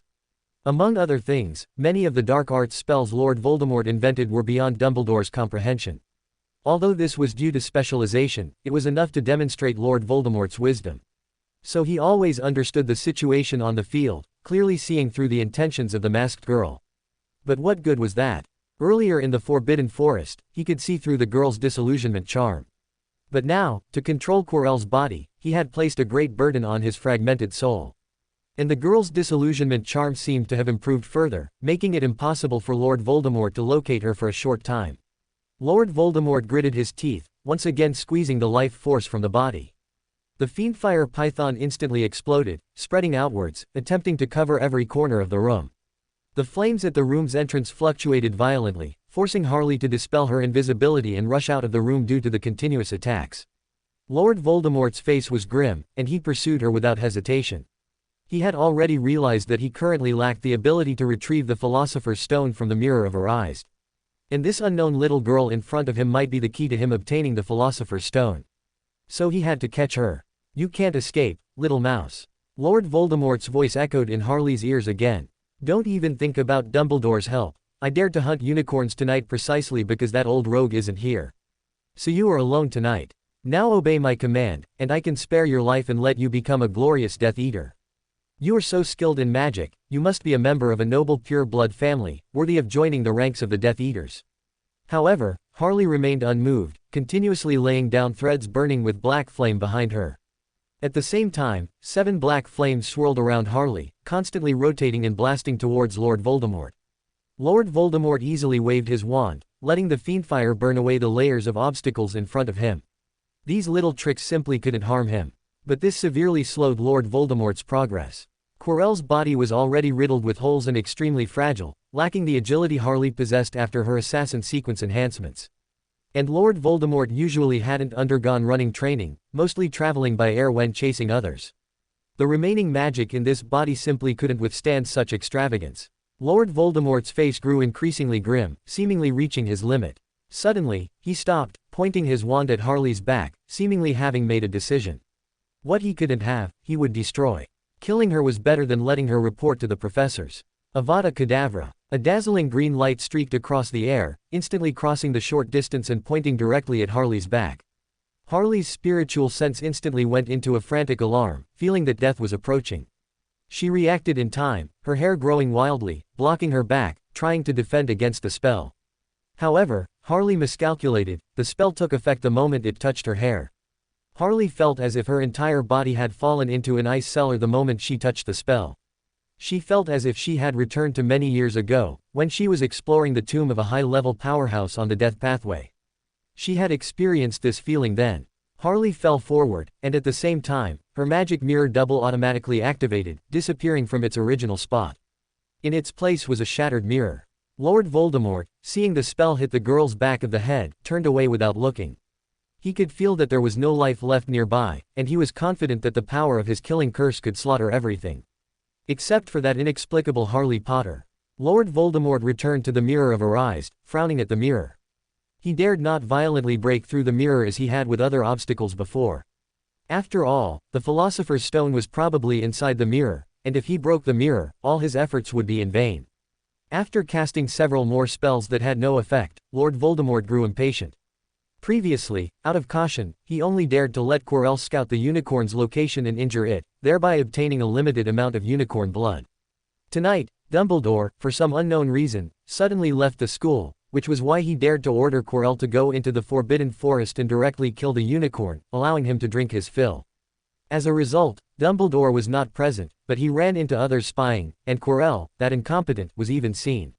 So Lord Voldemort could only bite the bullet, occupy Quirrell's body, and forcibly steal the Philosopher's Stone without being fully prepared. He still had a lot of information to gather and didn't know when Dumbledore would return. So every second was incredibly precious. Lord Voldemort finally made up his mind. he would just carry the mirror and run. Anyway, he was using Quirrell's body, who would know the Dark Lord had done such a thing. He walked to the mirror. Lord Voldemort would certainly not do it himself, magic was the best tool. However, Lord Voldemort still needed to inspect the mirror again to avoid any accidents. Lord Voldemort placed his hands on the mirror frame, and just as he was about to cast magic, he saw a girl in the mirror whom he had never seen in it before. It seemed he had only seen her in defense against the dark arts class. She was that Harley Potter, the one who was said to have defeated him. Why was she here? Several thoughts flashed through Lord Voldemort's mind, and before he could react, he felt a sharp pain in his chest. He looked down and saw a slender, fair hand holding a dining knife burning with black flame, plunged into his chest. Blood was slowly flowing, but not much, as most of it had been used by Lord Voldemort to gain power. Before losing consciousness, a playful voice rang out, "Lord Voldemort, within 7 steps, the witch's knife is faster." Chapter 47 Announcement deleted Aemon. I've deleted Aemon. Although I don't think writing this character was a bad idea, many people said it was. Honestly, I felt pretty good about it. I wanted to connect the HP and Mysteries worlds through this character and expand the worldview. At the same time, Aemon assisted the protagonist in obtaining the Witch Pathway's uniqueness, plotting against Cheek, dealing with Medici. Aemon and Medici were at odds, accommodating the uniqueness of 2 pathways, and becoming an old one with the City of Calamity. Regarding the gender of Aemon, I once wrote, as an angel, Aemon inherently has no gender. He even appeared in various animal forms before, so I don't think there's any problem with writing him as female. As for why I wanted to design a female Aemon and how to round out this logic, I originally had ideas. I wanted to write about Aemon creating a special avatar through an avatar resolution meeting. After all, there's a precedent for this. He even deceived his own avatars and held avatar resolution meetings. The deception of avatars is in the original work where Pallas Zoroast, an angel of the Marauder pathway, incited others in the Hermit Order of Fate to explore the Jacob family's treasure, and Aemon personally said it. He said that he had devoured the Jacob family's ancestor in the 4th epic and left a sleeping avatar in that treasure. None of his other avatars knew this information. So, Pallas Zoroast also said he didn't lose unfairly, as Aemon even deceived his own avatars. Getting back on track, Aemon created a special avatar to capture Harley. After all, his main energy during that period before and during the war between the Everknight and God of Combat was focused on Klein, and most of his power was also dispersed. So Aemon needed a special avatar, along with Harley's record from Sequence 6, to go and attract Harley with a female avatar. And to deceive Harley more effectively, this avatar was set to absolutely adore her, and her strength had just reached demigod level. As a result, this avatar eventually passed through Mr. Door's door with Harley and rebelled after moving away from the main body. Avatars can rebel. There's a precedent, but I forgot where it was in the original work. Anyway, because of that incident, Klein carefully managed his spirit body threads. Finally, Harley assisted this avatar in counter-devouring a Sequence 2 level Aemon. Timeline corresponds to the ending. There are many other settings. My outline for this stuff was several thousand words. However, since many readers find it problematic, I'll just delete it. Anyway, it's only appeared twice so far, just over 100 characters. And indeed, 2 transmigrators in a return story does seem to be a problem, and many parts would appear too deliberate. Besides, Amon's image in the original work is indeed more masculine, although I found a very good image of a female Aemon. Making him female is indeed not very friendly to many readers who came because of Mysteries. So let him disappear. Honestly, I originally wanted to write a very interesting extra story about her and Harley. As for the previous chapters, I've also revised them. It was only 2 chapters anyway. I changed Amon's influence on the Sorting Hat to Professor Dumbledore. Today's chapters will be a bit late, but there will definitely be 2 updates. The next 2 chapters were originally about Aemon, and I had already written about a black-stockinged older sister teasing a pink-clad little witch. What a pity. Now I have to rewrite them. Chapter 48 Harry's honorable name. Let's go back a few minutes. After using the magic mirror as a substitute, Harley swapped to the position where the magic mirror, which had gloriously sacrificed itself as a substitute, had originally been, the entrance to the restricted area on the 4th floor. After rubbing her chest and calming her fluctuating emotions, Harley decided to get her revenge. Unless she couldn't win, a witch wouldn't hold a grudge overnight. After a brief thought, Harley came up with a clever plan. The mirror of Arised was also a mirror, so it could connect to the mirror world. And from the fact that Professor Dumbledore dared to leave it lying around, unafraid of younger students encountering this magic mirror, it could be seen that this mirror was not particularly dangerous. Since that was the case, with the Mirror of Arised's location already confirmed, Harley could try to directly infiltrate the mirror world of the magic mirror. Lord Voldemort would no doubt return to the magic mirror, just as Harley had seen when she first entered the room, to meticulously study the magic mirror, searching for something. This was Harley's chance. Lord Voldemort probably wouldn't pay attention to the mirror world, so Harley could take the opportunity to stab him. Harley believed that her knife, imbued with black flame that could burn souls, would inflict significant damage on Lord Voldemort. Especially since he was in such a severely injured state. Of course, during this process, Harley would be extremely careful and cautious. Whether it was infiltrating the mirror world of a magic mirror or ambushing a severely injured demigod, neither was an easy task. One slip up, and Harley could consider turning herself into an undead, if she had the chance. Of course, when it came to the actual operation, the process was a bit unexpected for Harley. The Mirror of Arised did not offer any obstruction or reaction to Harley's intrusion. In fact, it could hardly live up to the title of a magic mirror. Look at other magic mirrors, which one wasn't super dangerous. Many low-sequence magic mirrors could connect to very dangerous places in the spirit world, forming a terrifying mirror world. Of course, this was good for Harley, as it allowed her to easily infiltrate behind the Mirror of Arised. Next, Harley enjoyed Lord Voldemort's performance, and when he approached the Mirror of Arised, she effortlessly plunged the dining knife, burning with black flame, into Lord Voldemort's chest. Suffering such a severe injury, Lord Voldemort let out a scream, his consciousness rapidly fading. He realized that this time, he might fail. But before losing consciousness, Lord Voldemort's lips curled into a cruel smile. So it was you, you little mouse, obstructing me, Harley Potter. But alas, the great Lord Voldemort is immortal, and you are not. With that, the body of Professor Quirrell suddenly ignited, spreading plumes of black smoke and continuously expanding. Harley's pupils contracted, and she unhesitatingly prayed in giant language. Favored one of disaster and calamity. Master of pain and despair. Transient of this era. Immortal witch. Great Harley Potter. I hereby implore you to grant me strength, to help me overcome this current predicament. Instantly, Harley's Beander characteristic temporarily increased. Her hair grew rapidly, wrapping into a cocoon. The outside of the cocoon was layers of ice and black flame, tightly enveloping her. Lord Voldemort's explosive power, gained by completely sacrificing his current body, detonated in the small room, and Harley felt her defenses constantly being assaulted.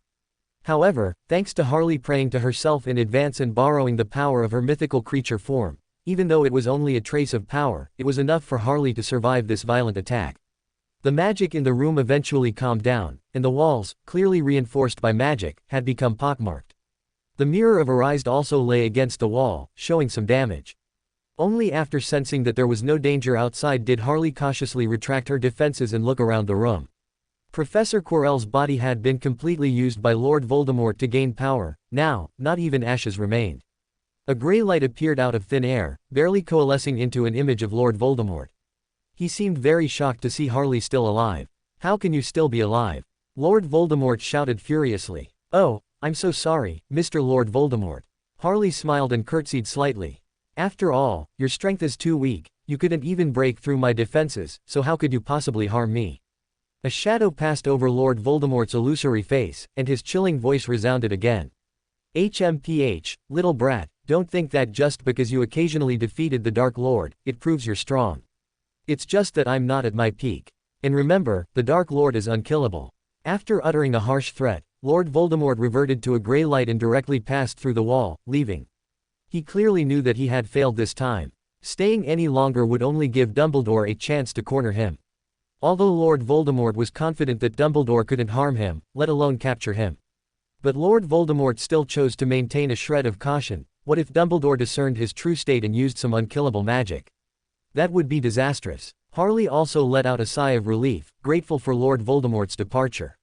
If the fight continued, Harley truly risked losing control. After all, Harley had even temporarily borrowed the power of her mythical creature form. Initially, to pass through the door created by Mr. Door, Harley forcibly sealed her own power. Harley's mythical creature form was also sealed layer by layer until her strength dropped to sequence 7, at which point the mythical creature form completely fell into slumber. After all, as a demigod, Harley couldn't control her mythical creature form for extended periods. At most, she could allow it not to resist external sealing forces, but she couldn't seal herself. So even though Harley only obtained her mythical creature form at sequence 4, To seal it, she needed to seal her strength back to sequence 7. And tonight, after unsealing a certain amount of power, although Harley still couldn't directly fight using her mythical creature form, she could already mobilize a certain amount of power by praying to herself using her honorific name. Anyway, praying to herself would definitely be within the acceptable range and would definitely be answered. Theoretically, as long as Harley had enough spirituality, this ability could be maintained for a long time.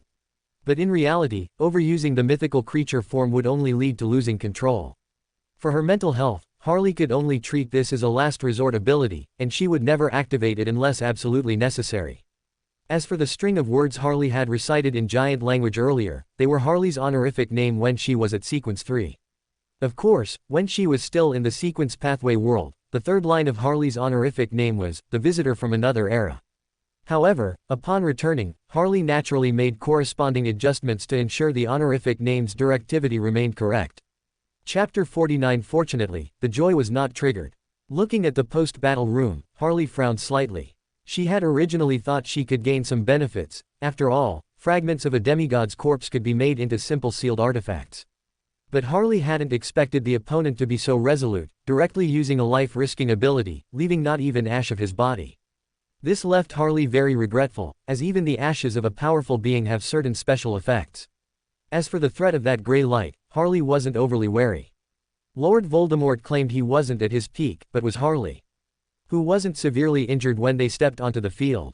As for Lord Voldemort's claim that he couldn't die, Harley considered it a joke.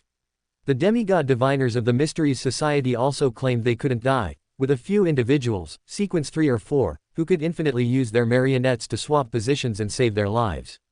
Yet, the Mysteries Society still scurried like rats in a gutter, not daring to show their faces. Any orthodox deity's church could easily suppress them.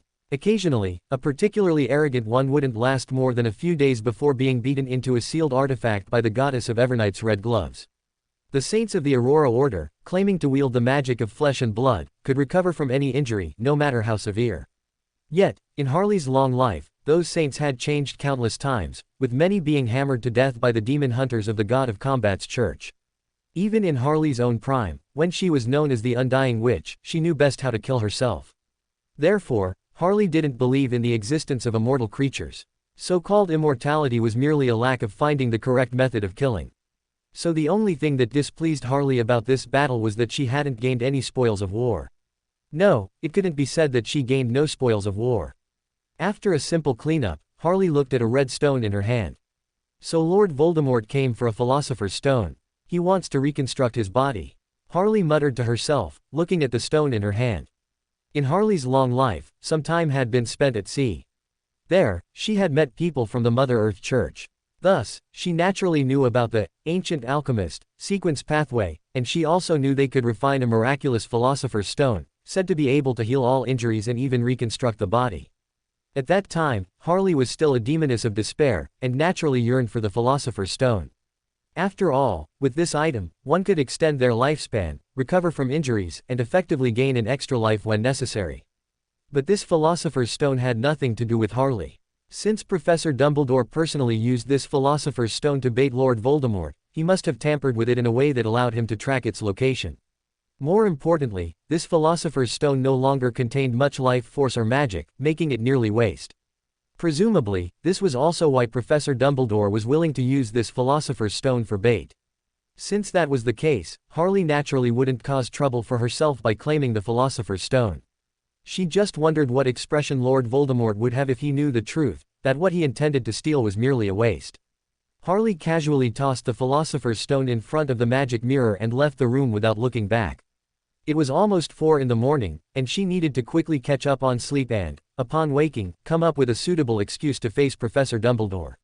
Professor Dumbledore was so powerful that he would surely have a way to monitor everything that happened here. So concealing it was not a wise choice. It would be better to try to mislead him, or only provide partial true information, hiding her deepest secrets. After returning to her dormitory, despite being incredibly sleepy, Harley still chose to take a good shower to wash away the dust on her body. Then, she collapsed onto her dormitory bed, not forgetting to casually lift the slumber curse on her 3 roommates. If people from other dormitories discovered the next day that the 4 people in Harley's dormitory couldn't be woken up no matter how much they were called, That would be a huge joke. That morning, Harley felt her nose tickle, and warm air blew into her ears. She groggily turned over, feeling like she had pressed down on something soft, and heard a gasp by her ear. However, Harley, too tired, didn't pay attention. After some more time, Harley finally woke up. She rubbed the corners of her eyes, realizing her sleeping posture today was a bit undignified, as she seemed to be lying face down on a pillow. After all, such a soft texture could only come from Harley's silk pillow. Harley got up, her eyes still closed, instinctively rubbing the corners of her eyes, then stretching. Only after fully waking up did Harley open her eyes and see the stunned Hermione. Hermione. Harley's mouth fell open, and she began to painstakingly recall last night.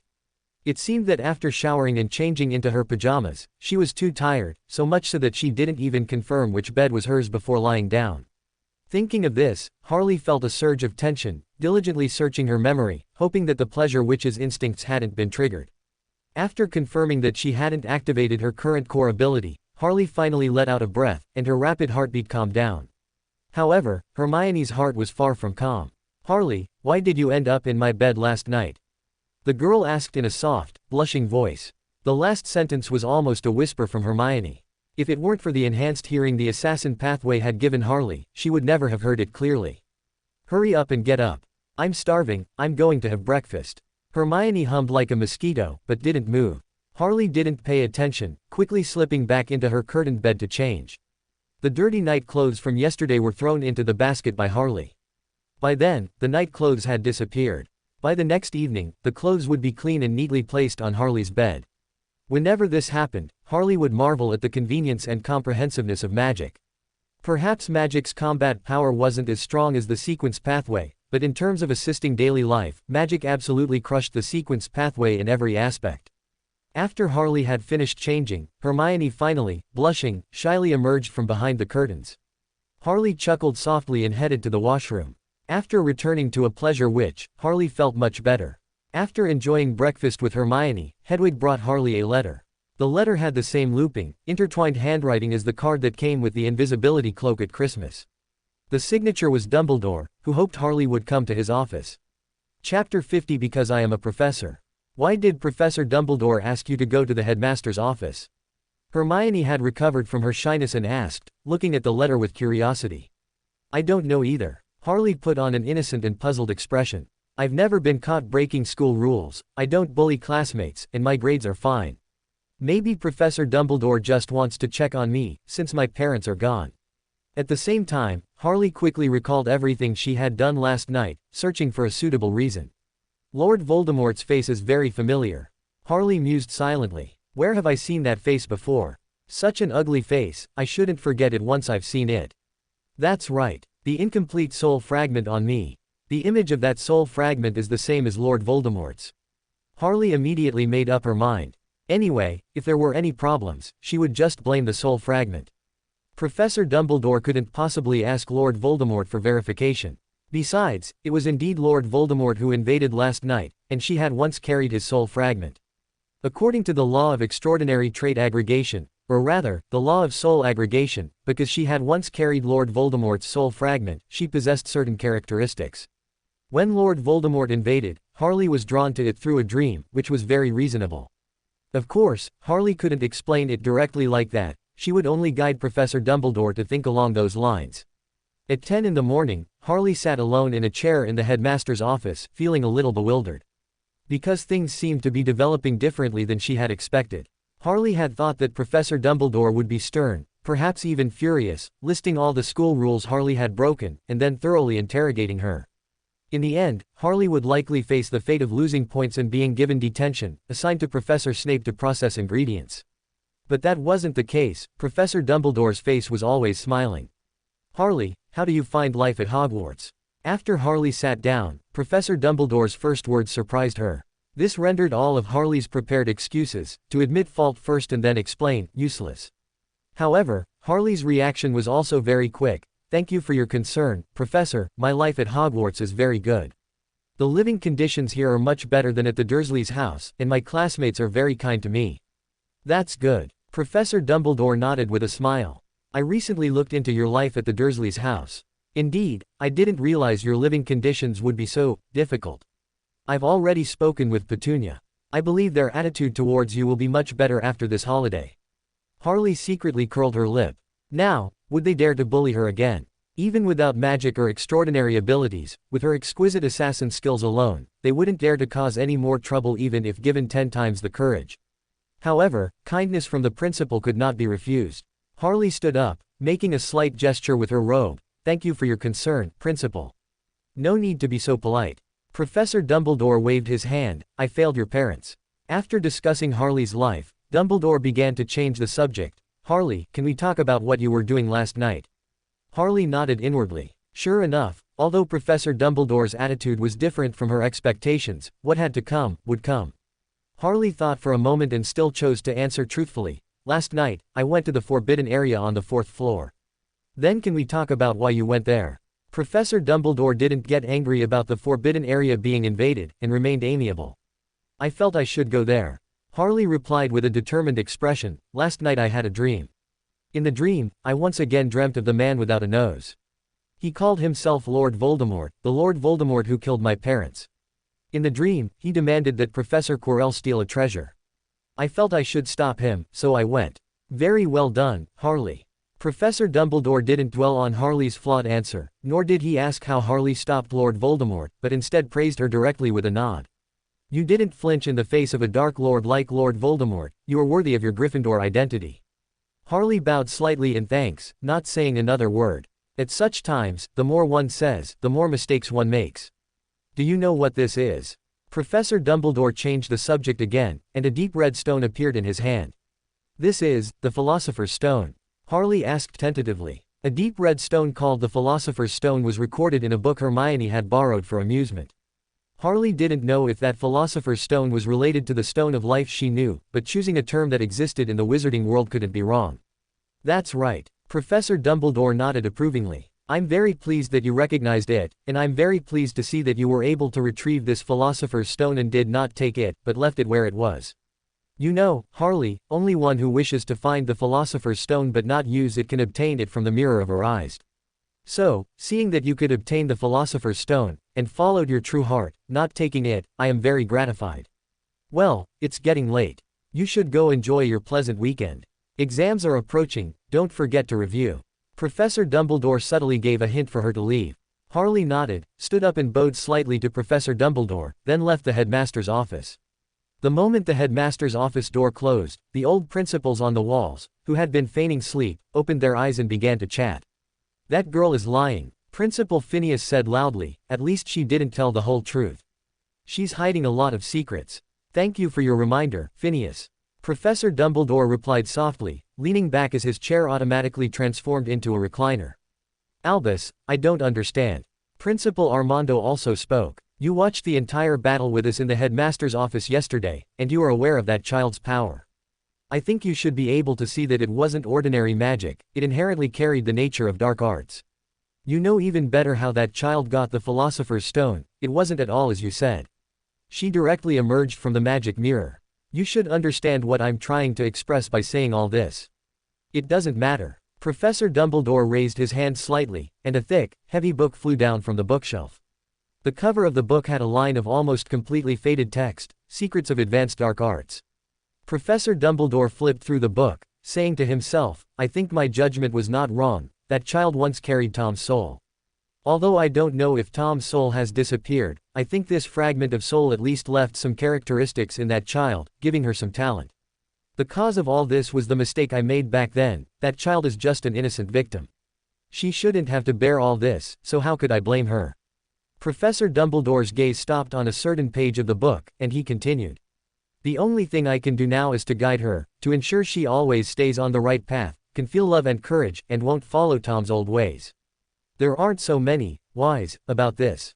If there has to be one, it's because I am a professor. Chapter 51, The Troubled Defense Against the Dark Arts Professor. Harley felt a little lost after leaving the headmaster's office, as her words actually contained quite a few loopholes. She was ready to patch them up with more lies, but Professor Dumbledore chose not to pursue the matter.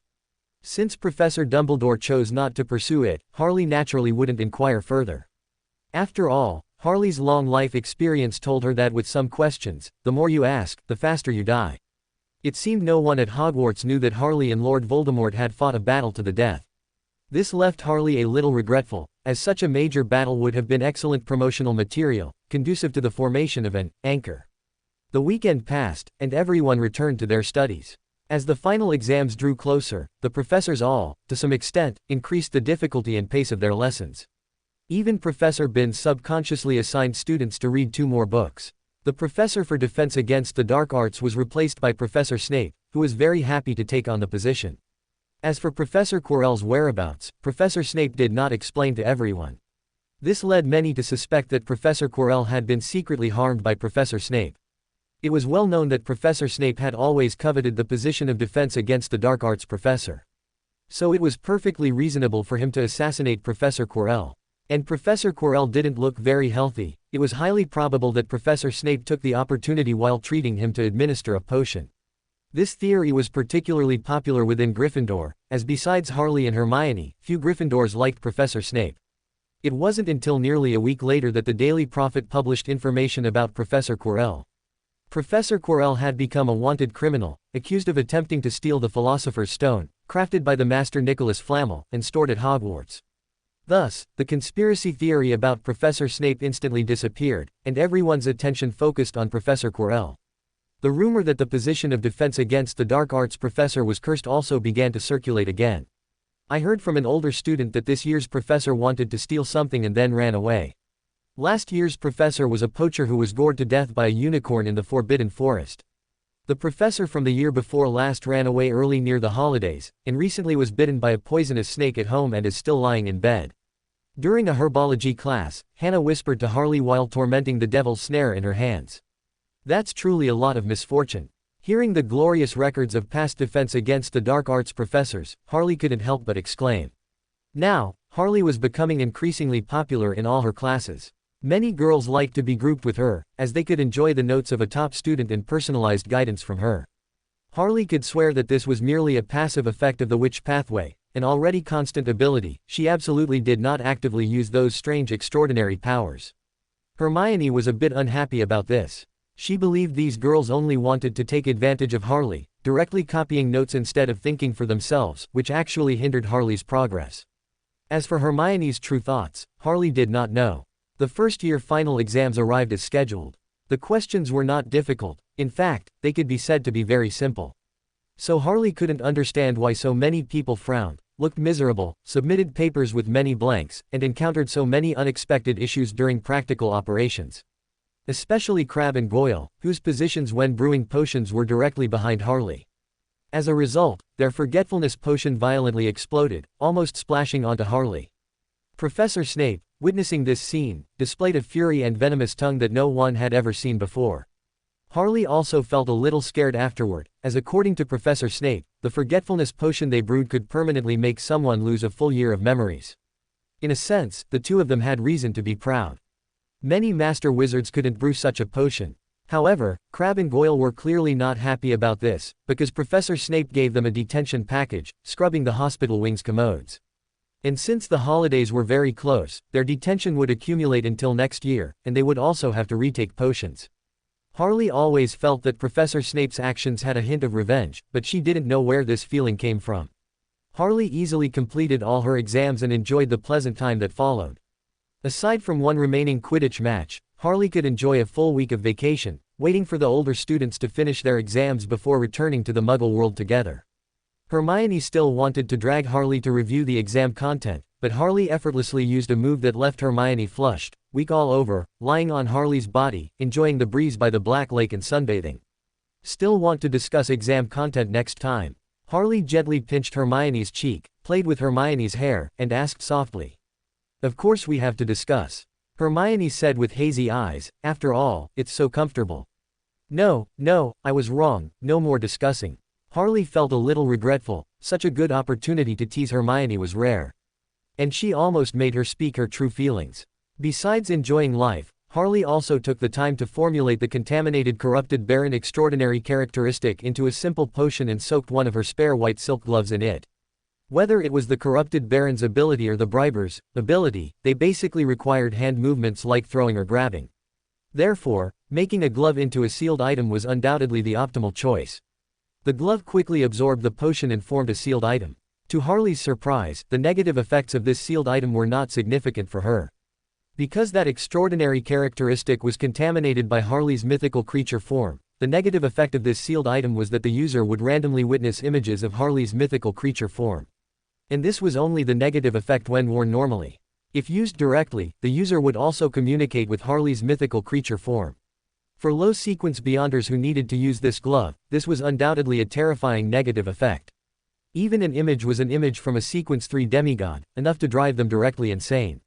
Not to mention directly communicating with a mythical creature form, that was practically the fastest way to commit suicide. As for high sequence powerhouses who could view Harley's mythical creature form, a mere sealed item corresponding to sequence 6, barely approaching sequence 5, was not within their scope of use at all. Of course, Harley didn't care. Witnessing her own mythical creature form wasn't a terrible thing. As for communicating with her mythical creature form, what was that, talking to herself? Even if Harley was currently sequence 6, with a significant difference in status, fully using this glove would at most cause headaches. As for its characteristics, it mainly inherited the bribery ability of the bribers and the distortion ability of the corrupted baron. This was probably a kind of balance. The greater the negative effect of a sealed item, the stronger its positive effect. Harley named this sealed item, Fallen Glove, and carried it with her. Chapter 52, 5 years without a championship ends here. Time flew by, and soon it was the last Quidditch match. Wood was full of confidence about this. After all, Gryffindor's lead in points was too large. Although Slytherin had soundly defeated Ravenclaw and Hufflepuff, earning a good chunk of points, Gryffindor still had a considerable advantage over Slytherin in total points. As long as their performance in this match wasn't too outlandish, Gryffindor bringing home the long-lost Quidditch Cup was a sure thing. Professor McGonagall also took this matter very seriously. After all, since Gryffindor won the championship when Charlie Weasley was in his second year, Gryffindor had gone a full 6 years without a title. Although no one would rub it in their faces except Professor Snape, it wasn't exactly a joyous occasion. On the day of the match, the Gryffindor team members arrived at the changing room early. After Wood reviewed tactics with the members of the Gryffindor Quidditch team, he concluded with a passionate pre-match motivational speech. Our Gryffindor Quidditch team has assembled the strongest team in many years this year, and this will be Gryffindor's closest chance to the Quidditch Cup in 6 years. I remember when I was in my first year, exactly 4 years ago, the last match was Gryffindor against Ravenclaw. The final score was 300 to 100, with Ravenclaw scoring 300. We regrettably lost that year's championship. I saw Charlie slumped in his chair, sobbing uncontrollably. This image is etched in my memory forever. At that moment, I thought, if I could become a member of the Gryffindor Quidditch team, I would definitely win everything. Now the Quidditch trophy is right before our eyes, and I must consider if this will be my only chance in this life. To restore Gryffindor's glory, it is our bounden duty. Now, let's go. Let's bring back the glory that belongs to Gryffindor. With that, Wood strode out of the changing room, broom in hand, and the other team members followed closely behind him. The stands outside were packed, with red and blue clearly divided. As long as Gryffindor didn't score 100 points in this match, then Slytherin would be the champion. So at this moment, Slytherin's little snakes were all fervent fans of Ravenclaw. Ravenclaw, on the other hand, was a bit conflicted. After all, their score was already at the bottom. Unless they could score over 450 points in this match, they had no hope of winning the championship. And that was only if Gryffindor scored no more than 100 points, and Slytherin had an extreme tie in points.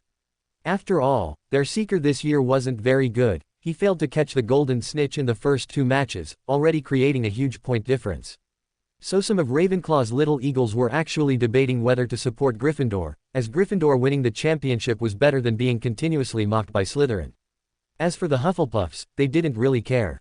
Although they changed into red clothes to support Gryffindor, they were essentially fun seekers, very honest fun seekers. In the Hufflepuff stands, all sorts of desserts and snacks, borrowed from the kitchens, were already circulating wildly among the students. The Gryffindor stands were the most frantic, with various homemade flags and banners waving constantly. Gryffindor's last championship was when Charlie Weasley was in his second year. After that, they had gone 5 years without a title. 5 years. Do you know how those 5 years were spent? Every day they were mocked by other houses, especially Gryffindor's most hated Slytherin, and Gryffindor had no ability to retort. After all, losing was a fact, an undeniable reality. And this year, Gryffindor had the hope of ushering in a new light after 5 years of dark history, so the little lions were all crazy.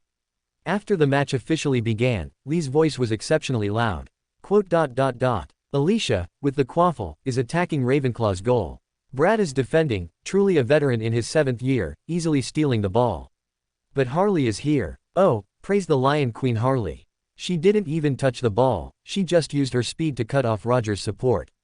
Katie and Angelina flanked, regaining the quaffle. Angelina has the ball and is attacking Ravenclaw. Can Ravenclaw's keeper, Jack, block this shot? He's been guarding for 5 years, very experienced. But, the ball went in.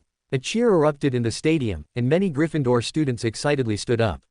Harley executed Wood's tactics, constantly using her speed to prevent communication between Ravenclaw's chasers, while also searching for the golden snitch. Finding the golden snitch was not difficult for Harley. After all, the assassin sequence had solidified an eagle's vision for Harley. And as everyone knows, an eagle can spot a rabbit on the ground from extremely high in the sky. Although the golden snitch was much smaller than a rabbit, Harley's position was not as high as an eagle's. Unfortunately, today the golden snitch was either flying close to the stands, chairs, using various objects to obstruct Harley's vision, or something else, because Harley couldn't find its trace. Since she couldn't find the golden snitch for now, she would continue to cooperate with the team's offense. Anyway, as long as Gryffindor scored 10 goals, they could tie Slytherin in total points. And Gryffindor had won against Slytherin in their head-to-head match, so the championship could also be theirs. Quote, Fred hit a spectacular bludger. No, perhaps it was George, but who cares? Jack narrowly dodged the ball, but this allowed Katie to score. The score is now 90-30. Lee's voice suddenly rose, becoming exceptionally excited. If Gryffindor scored one more goal, this year's Quidditch Cup would belong to Gryffindor.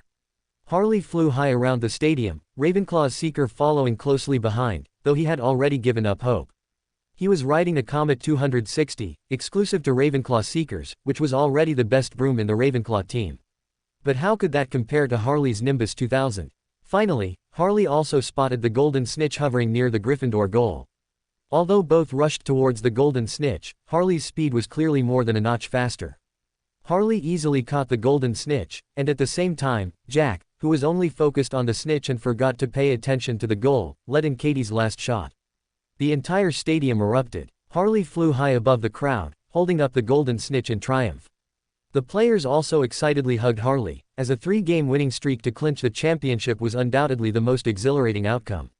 After landing from the pitch, Harley was again warmly welcomed by her Gryffindor classmates. Even Professor McGonagall excitedly waved a large Gryffindor flag, tears streaming down her cheeks. The Ravenclaw students were not too disappointed. Their team captain, Roger, flew over to congratulate Wood. He also stated that a group of senior students from Ravenclaw would be leaving next year, and he would rebuild the team to compete with Wood again next year. Perhaps the only ones unhappy were the Slytherin students, as this year they could have achieved a three-peat, establishing their own dynasty, but they had failed. That evening, Gryffindor held a grand celebration to commemorate their long-awaited championship. Fred and George, with the funds they had collected, brought back a pile of drinks and sweets. Everyone partied late into the night before returning to their dormitories. Upon returning to the dormitory, Harley specifically sought out Wood. What? You don't want to be a seeker next year? Wood looked shocked. Yes, I want to be a chaser. I feel that with my skills, scoring 20 goals in a single match wouldn't be a problem, Harley said calmly, uttering arrogant words. Alright, if you can really do that, then that's 200 points per game. Wait, let's see the results during training, and I'll make a decision then. Wood hesitated for a moment, not wanting to make a final commitment. Thank you, Captain, Harley said, expressing her gratitude, then turned and walked towards the girls' dormitory. Hermione was waiting for her at the stairwell. Opening parenthesis. Chapter 53 2 Contracts. On the last day of the school year, the entire Great Hall was decorated in the red and gold of Gryffindor. A huge banner depicting the Gryffindor lion hung on the wall behind the teacher's table.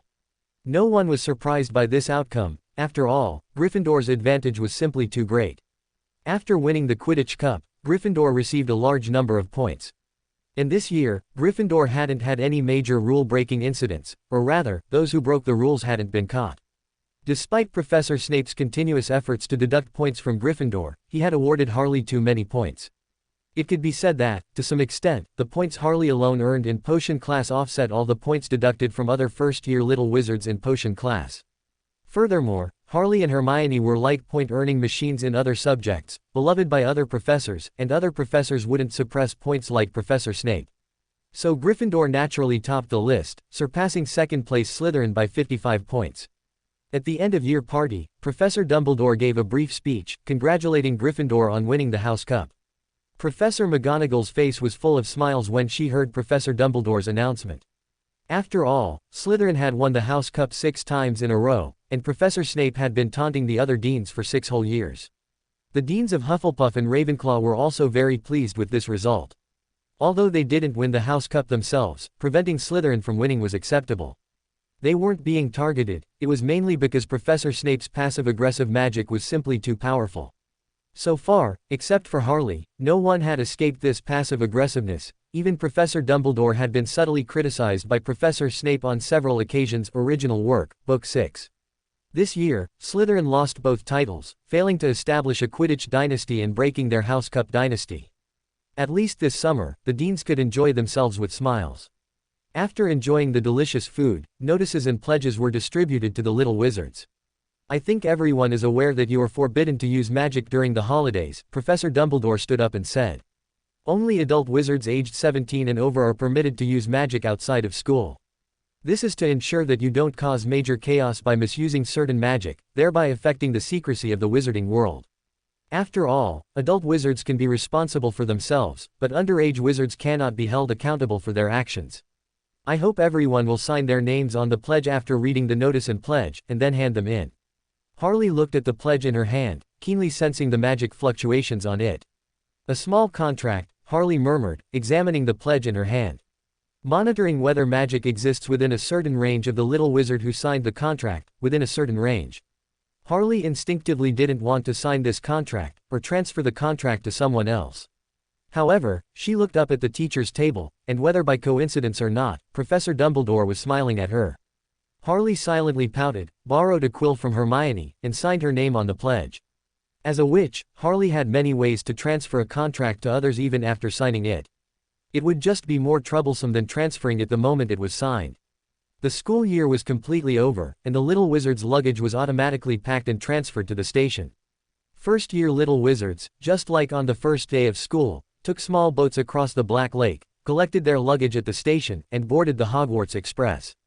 The moment Harley disembarked, she felt the contract, which had been born within her body since the start of the school year but had not fully formed, finally solidify. She remembered what was written in the books. When they first came to Hogwarts, the 4 founders arrived by boat together and departed by boat together. And now, first-year little wizards emulate the founders, arriving by boat and departing by boat when they first come to Hogwarts, forming a complete contract with Hogwarts. Some students went home during Christmas. However, the first-year little wizards among them also left by boat and returned by boat, with Headmaster Dumbledore personally breaking the ice on the Black Lake. Thinking about it now, this must also be for the completeness of the contract. This contract definitely has some significance, but Harley still needs to conduct further research to understand its purpose. After boarding the train with her luggage, Harley and Hermione found an empty compartment. Susan and Hannah from Hufflepuff also followed. The train quickly started moving, and Susan pulled out a large box of chocolate cake from her bag, offering it to Harley as if presenting a treasure. Harley, try some delicious chocolate cake. Hannah was not to be outdone, pulling out a parchment bag and a small bottle from somewhere. Harley, have some freshly fried fish that just came out of the oven before we left, and some fresh vinegar. Hermione's face couldn't help but show a curious expression. Where did you get these? The kitchen, of course. Susan explained to Hermione, the kitchen is directly below the Great Hall, next to our common room. There's a fruit bowl painting in that corridor. If you tickle the pear in the painting, the pear will turn into a green handle. Pull the handle, and inside is the kitchen. That's where our meals are usually prepared. As for this bottle of vinegar, Hannah said indistinctly, chewing on her fried fish, I got it from the wooden barrel outside the Hufflepuff common room. If you knock on the wooden barrel outside our common room in a specific sequence and rhythm, you can enter. If you knock incorrectly, the barrel lid will open and pour vinegar on your head. The vinegar I'm dipping now is from there. After hearing Hannah's words, Harley couldn't help but shiver and decided to stay away from that bottle of vinegar. After all, it didn't sound very hygienic. So why are you two so attentive today? Harley asked, narrowing her eyes. Hee hee, Susan and Hannah smiled sheepishly. We're mainly representing all the Hufflepuff girls to ask if we can exchange knowledge during the holidays. For example, we can check your completed homework for you. Hermione, standing nearby, couldn't help but roll her eyes. However, after this school year's influence, she wasn't as straightforward as before. Harley couldn't help but laugh. Of course you can. Just don't copy it word for word. Don't be like a certain boy last week. I made a typo, and he copied it exactly. After the homework was returned, he even came over to ask me why it was wrong. Hannah and Susan immediately patted their chests, assuring her that they would supervise the other Hufflepuff students to translate their homework from English to English before submitting it. The train moved quickly, and everyone was a bit tired. Hermione leaned to the side and lay directly on Harley's lap. Harley didn't mind, and casually gave Hermione a facial massage, which made the girl's face flush red. Susan and Hannah looked on with extreme envy, as Harley's massage skills were famous among the girls at Hogwarts. The train quickly arrived at the station. After bidding farewell to her friends, Harley pulled her suitcase and walked out. Hermione, as a girl who, like Harley, needed to return to the Muggle world, followed closely behind Harley. "Harley, don't forget to write to me during the holidays," Hermione said as they walked. "Of course." Harley tucked her hair behind her ear. "Haven't your parents arrived yet?" "I don't think so." Hermione frowned. "Dentists are usually busy, they should still be working today." "Then I have to go first. My Uncle Vernon has already arrived, and I can't keep him waiting," Harley said with a gentle smile, giving Hermione a hug. "Well, then I wish you a safe journey. If they bully you again, you can come stay at my house," Hermione said, lowering her head. Harley was stunned for a moment, then covered her mouth and laughed. "I'll remember that. Don't refuse me when the time comes." With that, Harley pushed her luggage cart and walked towards Uncle Vernon. Chapter 54 End of Volume Summary. Volume 1 has concluded. The author's pace for this book is relatively fast, mainly because it does not want to pad the story. After all, it started writing because it liked the story, so there's no point in constantly padding it. Moreover, in the first year, limited by identity and strength, it was impossible to add too much extra plot. I will try to expand the plot later, so don't worry about the book ending too quickly. If anyone has any questions about the book, or opinions on the setting, feel free to join the group to discuss. Sometimes, the explanations I give to readers who have questions mysteriously disappear, and they vanish after several attempts to reply, so there's nothing I can do. Alright, that's all for now. Finally, I'd like to thank everyone for their support, and I hope you can all contribute more recommendation tickets, monthly passes, and continued readership. Chapter 55 I want her to know that there is love in the world. In the headmaster's office at Hogwarts, Professor Dumbledore watched the first-year students board the boats by the Black Lake and gradually disappear from sight. He then returned to his desk and sat down, a magic mirror appearing in his hand. Professor Dumbledore gently tapped the mirror a few times, and it glowed, reflecting a human face, a gaunt, ancient, wrinkled face that exuded a sense of profound experience. The old man was the famous alchemist, Nicholas Flamel. "Albus, what brings you to contact me?" Nicholas said with a smile. "Don't tell me yet, let me guess, has that almost abandoned philosopher's stone caught a fish?" "It caught a fish, and a big one at that," Dumbledore replied with a smile. "My student, Tom, who went astray, has appeared. He parasitized another one of my weak-willed students, Quirinus, completely taking over Quirinus's body and attempting to steal the philosopher's stone. But he failed." Harley stopped him. "Oh." Nicholas raised an eyebrow. "How did she stop him? Did it match your conjecture?" Dumbledore gave a helpless, bitter smile. "I'm old and useless. I originally thought Harley would defeat Tom with the magic her mother left her at the cost of her life. But I was wrong. I witnessed with my own magic as Harley directly forced Tom to burn Quirinus's body, attempting a mutual destruction. I suddenly realized that Tom's influence on Harley was too obvious. This influence might even combine with Harley's own talent, giving rise to certain powers and traits that Tom himself doesn't possess. Harley used these powers to defeat Tom." The curiosity on Nicholas's face grew more apparent. "Albus, the way you put it, I'm becoming more and more interested. I'll show you the scene from that time," Dumbledore sighed softly. Then, Dumbledore didn't even pull out his wand, he just waved his hand. A locked cabinet above opened, and a basin seemingly filled with some unknown liquid flew out. A silvery white liquid rose from the basin out of thin air and flowed into the mirror. Images immediately began to appear on the two-sided mirror, first with Lord Voldemort as the protagonist, starting from the scene where he killed Cerberus. Then came scenes with Harley as the protagonist. However, a segment of the scenes with Harley as the protagonist mysteriously disappeared, specifically the part from when she entered the mirror to when she emerged from the mirror of her eyes. It wasn't until Harley casually threw the Philosopher's Stone to the ground and walked out of the room that the images disappeared, and Nicholas's face reappeared. "What an interesting talent," Nicholas murmured with a sigh. But Dumbledore's expression was serious. "Nicholas, you know what I mean. There's too much abnormal about this child. Many of the spells she uses lean towards the dark arts. And I'm sure she hasn't had the opportunity to learn these dark arts. After all, I have a record of every book she takes from the restricted section of the Hogwarts library. I know it's my mistake that led this child to become what she is now. I am guilty, so I cannot blame her. But this doesn't mean I will stand by and do nothing. I think you're too nervous, Albus." Nicholas shook his head and said kindly. "You were even more excessive than this child back then. I still remember you writing letters and discussing with that boy, Gellert." "Nicholas, don't say it." Dumbledore's old face immediately flushed, and he quickly stopped Nicholas from continuing. "I was young and reckless back then. Can we just skip this topic? Let's not talk about it." Nicholas chuckled softly and changed the subject. "So you only came to me to ask me to watch a movie? I want to take Harley to your place." The awkwardness on Dumbledore's face hadn't completely disappeared, but he quickly got back on track. "She's too easily led down the path of Tom or Gellert. This is due to her talent, and I cannot change it. But I cannot stand by and let this happen, as I once made a wrong decision and watched Tom go down the wrong path. As a professor, and more importantly, as a person, I cannot let this child repeat Tom's story. So I want to take that child to meet more people and understand the world.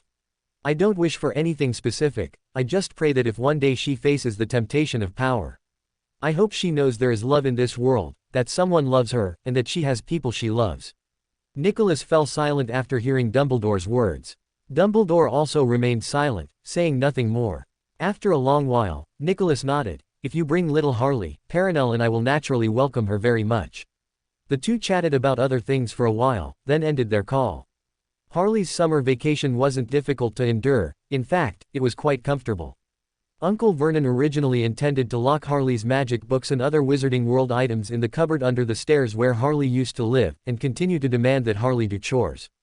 But Harley scared Uncle Vernon half to death with 2 dinner knives. Harley actually felt she hadn't done much, she merely spent a few seconds obtaining a strand of Uncle Vernon's hair when he was cursing. However, Uncle Vernon obviously connected this to his large head in his neck. Firmly believing that wizards were all mad, he immediately shut up obediently, swallowing his foul language back down. Now, the Dursley family completely ignored her, providing only 3 meals a day plus pocket money, and otherwise acting as if Harley didn't exist. Whenever they saw Harley wearing her pink pajamas, sprawled on the sofa reading a magic book, with Hedwig perched on Harley, the Dursley family would also turn a blind eye. Uncle Vernon would occasionally glare at Harley for practicing magic at home, but upon seeing Harley's wand in her hand and the black flame on her body, he would still obediently choose to close his eyes. Harley was very satisfied with this. The Dursley family perfectly embodied a famous saying by Emperor Rosal, something like, "A person who knows how to read faces is a very qualified Wei-Junji." Although she didn't know if it was because the phrase was translated from Intis to Forsac and then to Loan, making it sound very strange. However, along with this saying, its usage scenarios also spread, so Harley understood how to use it and felt it was exceptionally fitting here. In short, the Dursley family didn't bother Harley, and Harley wouldn't actively seek trouble with them. Her attention was now completely focused on magic. After her fight with Lord Voldemort last semester, Harley began to take magic seriously. Initially, Harley was only interested in potions and slightly cared about herbology. After all, Harley's attention was still on recovering her Beander pathway and sequence. For other courses like Charms and Transfiguration, Harley merely followed the professor's lead, never actively studying. But after fighting Lord Voldemort, Harley discovered that magic could compensate for her shortcomings. As is well known, low-sequence demonesses are good at self-preservation, and their movement is fast with mirror travel. They have hair and frost for defense, black flame and frost for offense, and the primordial cocoon for recovery. It can be said that low-sequence demonesses are skilled in a bit of everything, even possessing attacks on the spiritual level. However, at higher sequences, a demoness's main ability is still clearing enemies through natural disasters, and they hold no advantage in battles against opponents of the same sequence. And magic could greatly compensate for the demoness's weakness at higher sequences. At least, Harley saw this possibility in Lord Voldemort. So Harley decided to shield the contract on herself and, using Hermione's hair, redirected the contract's detection target to Hermione. This way, Harley could practice magic outside of school. If someone suddenly came to inspect, as long as the hair acting as the medium was destroyed, the contract's target would revert to Harley. With this assurance, Harley began her summer study life. Chapter 56 Humanoids. The first week of summer vacation had passed. During this week, Harley read many textbooks in detail. Before, she would just quickly skim through them, making sure she had learned the magic within, and then she wouldn't look at them again. But now, picking up the textbooks and reading them carefully, Harley discovered many details she had previously overlooked. For example, Transmigration had several basic theories in the textbook. At first, after quickly learning the magic, Harley dismissed the theories. But now, rereading them and deducing further, Harley found these theories incomplete, or rather, they seemed more like cornerstones. Several seemingly unrelated theories mysteriously aligned in some aspect of mysticism. If Transfiguration was a pyramid, then these were its most important cornerstones.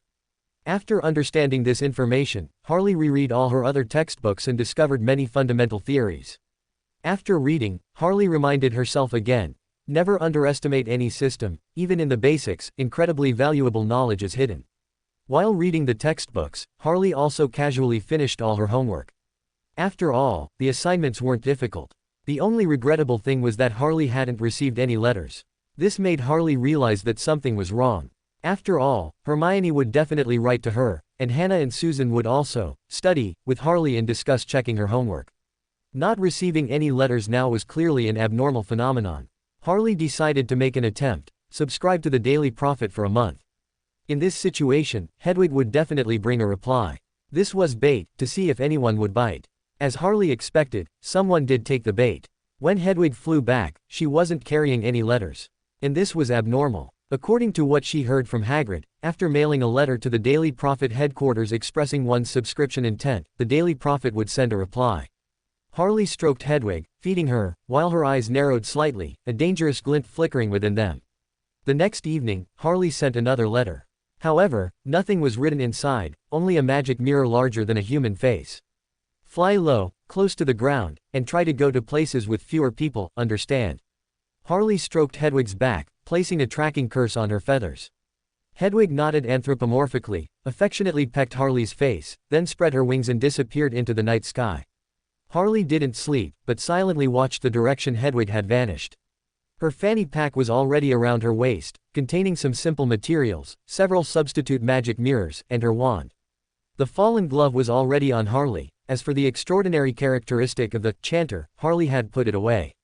After all, that thing was useless on Harley. An assassin hidden in the dark didn't need singing to empower herself. As for praising the sun, Harley felt that although she enjoyed sunlight, a witch preferred to walk in the dark. Of course, if she chose to use it to disgust herself, it would be a good method. Harley gently stroked the fallen glove, her eyes calm, a full-length mirror placed beside her. The mirror Hedwig took was Harley's magic mirror, and a curse had been placed on it. As long as the magic mirror was touched, Harley would know immediately and could travel through the full-length mirror beside her. In less than 10 minutes, Harley sensed her magic mirror had been touched. Hey, there really are people who aren't afraid of death. Harley muttered to herself, I was once called despair. Harley's body leaned towards the full-length mirror beside her. The smooth mirror rippled like water, swallowing Harley's entire body. The world inside the mirror was extremely blurry, like a deep, illusory, not quite real passage. This passage connected to similar passages in the surrounding area, forming a complex and abstract spiderweb. It was these spiderwebs that wove together a profound and bizarre world. Ordinary extraordinary individuals or wizards, if they entered this world, would quickly get lost. Even many demigods might lose their way within it, requiring a considerable price to escape. But in Harley's eyes, there were clear traces in this world. She quickly moved in one direction. Ahead of Harley, there was an invisible glow, marking Harley's own spirituality. It took Harley less than half a minute to reach her magic mirror. However, Harley was not in a hurry to leave, but activated her spiritual vision, peering beyond the mirror world. A witch's spiritual vision could connect to the mirror world, passing through one mirror to peer at things beyond another mirror. And when in close proximity to the mirror surface, Harley could detect a wider range. This was something she couldn't see by looking directly out of the mirror. At this moment, Harley's magic mirror was being held by a strange humanoid creature. The little monster had two large, bat-like ears, and a pair of protruding green eyes as big as tennis balls. Its nose was flat and long, its whole body was wrinkled, and it was only wearing a pillowcase. This immediately raised Harley's guard. According to Harley's many years of experience, humanoid creatures generally had no good feelings towards humans. Harley had been attacked by vampires or xenomorph variants more than once. The variants here do not refer to the abstinent or debauched factions of the Rose Academy, but rather to those naturally occurring variants. After returning to this world, according to records in history of magic, humanoid creatures clearly also had no good feelings towards humans. Goblins and wizards had fought multiple wars, and after being forcibly subdued by wizards, they still strived to seize power in the important financial sector. And centaurs and merpeople are still quite hostile to wizards, and refuse to call themselves people. Werewolves still live in the gutters, unable to see the light of day. Vampires have been silent for many years, and as for giants, they were almost wiped out by wizards. Even when interacting with Hagrid, that big oaf, Harley was initially always wary of a sudden attack from him. It wasn't until she had interacted with him for a long time and discovered Hagrid's inherently kind nature that Harley relaxed her guard. Although the Ministry of Magic had always advocated for treating all humanoids equally, Harley scoffed at this statement. After all, according to Ron, to this day, places like the Centaur Office and the Werewolf Registry Office have always been neglected sinecures. The attitude of these creatures towards wizards and the tone in which wizards spoke of them did not at all resemble peaceful coexistence. Therefore, when facing an unknown humanoid creature, Harley instinctively became wary and subtly harbored killing intent. This was the attitude of a normal extraordinary individual, the attitude a normal witch should have. Chapter 57 Interrogation of the Little Monster. Harley was ready to attack. Her gloved hand pulled a small piece of bread from her fanny pack as a bribe, while her other hand tightly gripped her wand. Recently, Harley had developed several highly effective tactics specifically for intelligent creatures, combining her learned magic with her own abilities. Although the direct damage wasn't strong, the insult was immense, capable of inflicting severe mental harm on enemies. The only drawback was that these tactics could also potentially give the enemy a berserk buff, causing them to fight Harley to the death. The little monster stared at the magic mirror, a confused expression on its face. It flipped through the large envelope containing the magic mirror, but there wasn't a single word on the envelope, not even a recipient's name.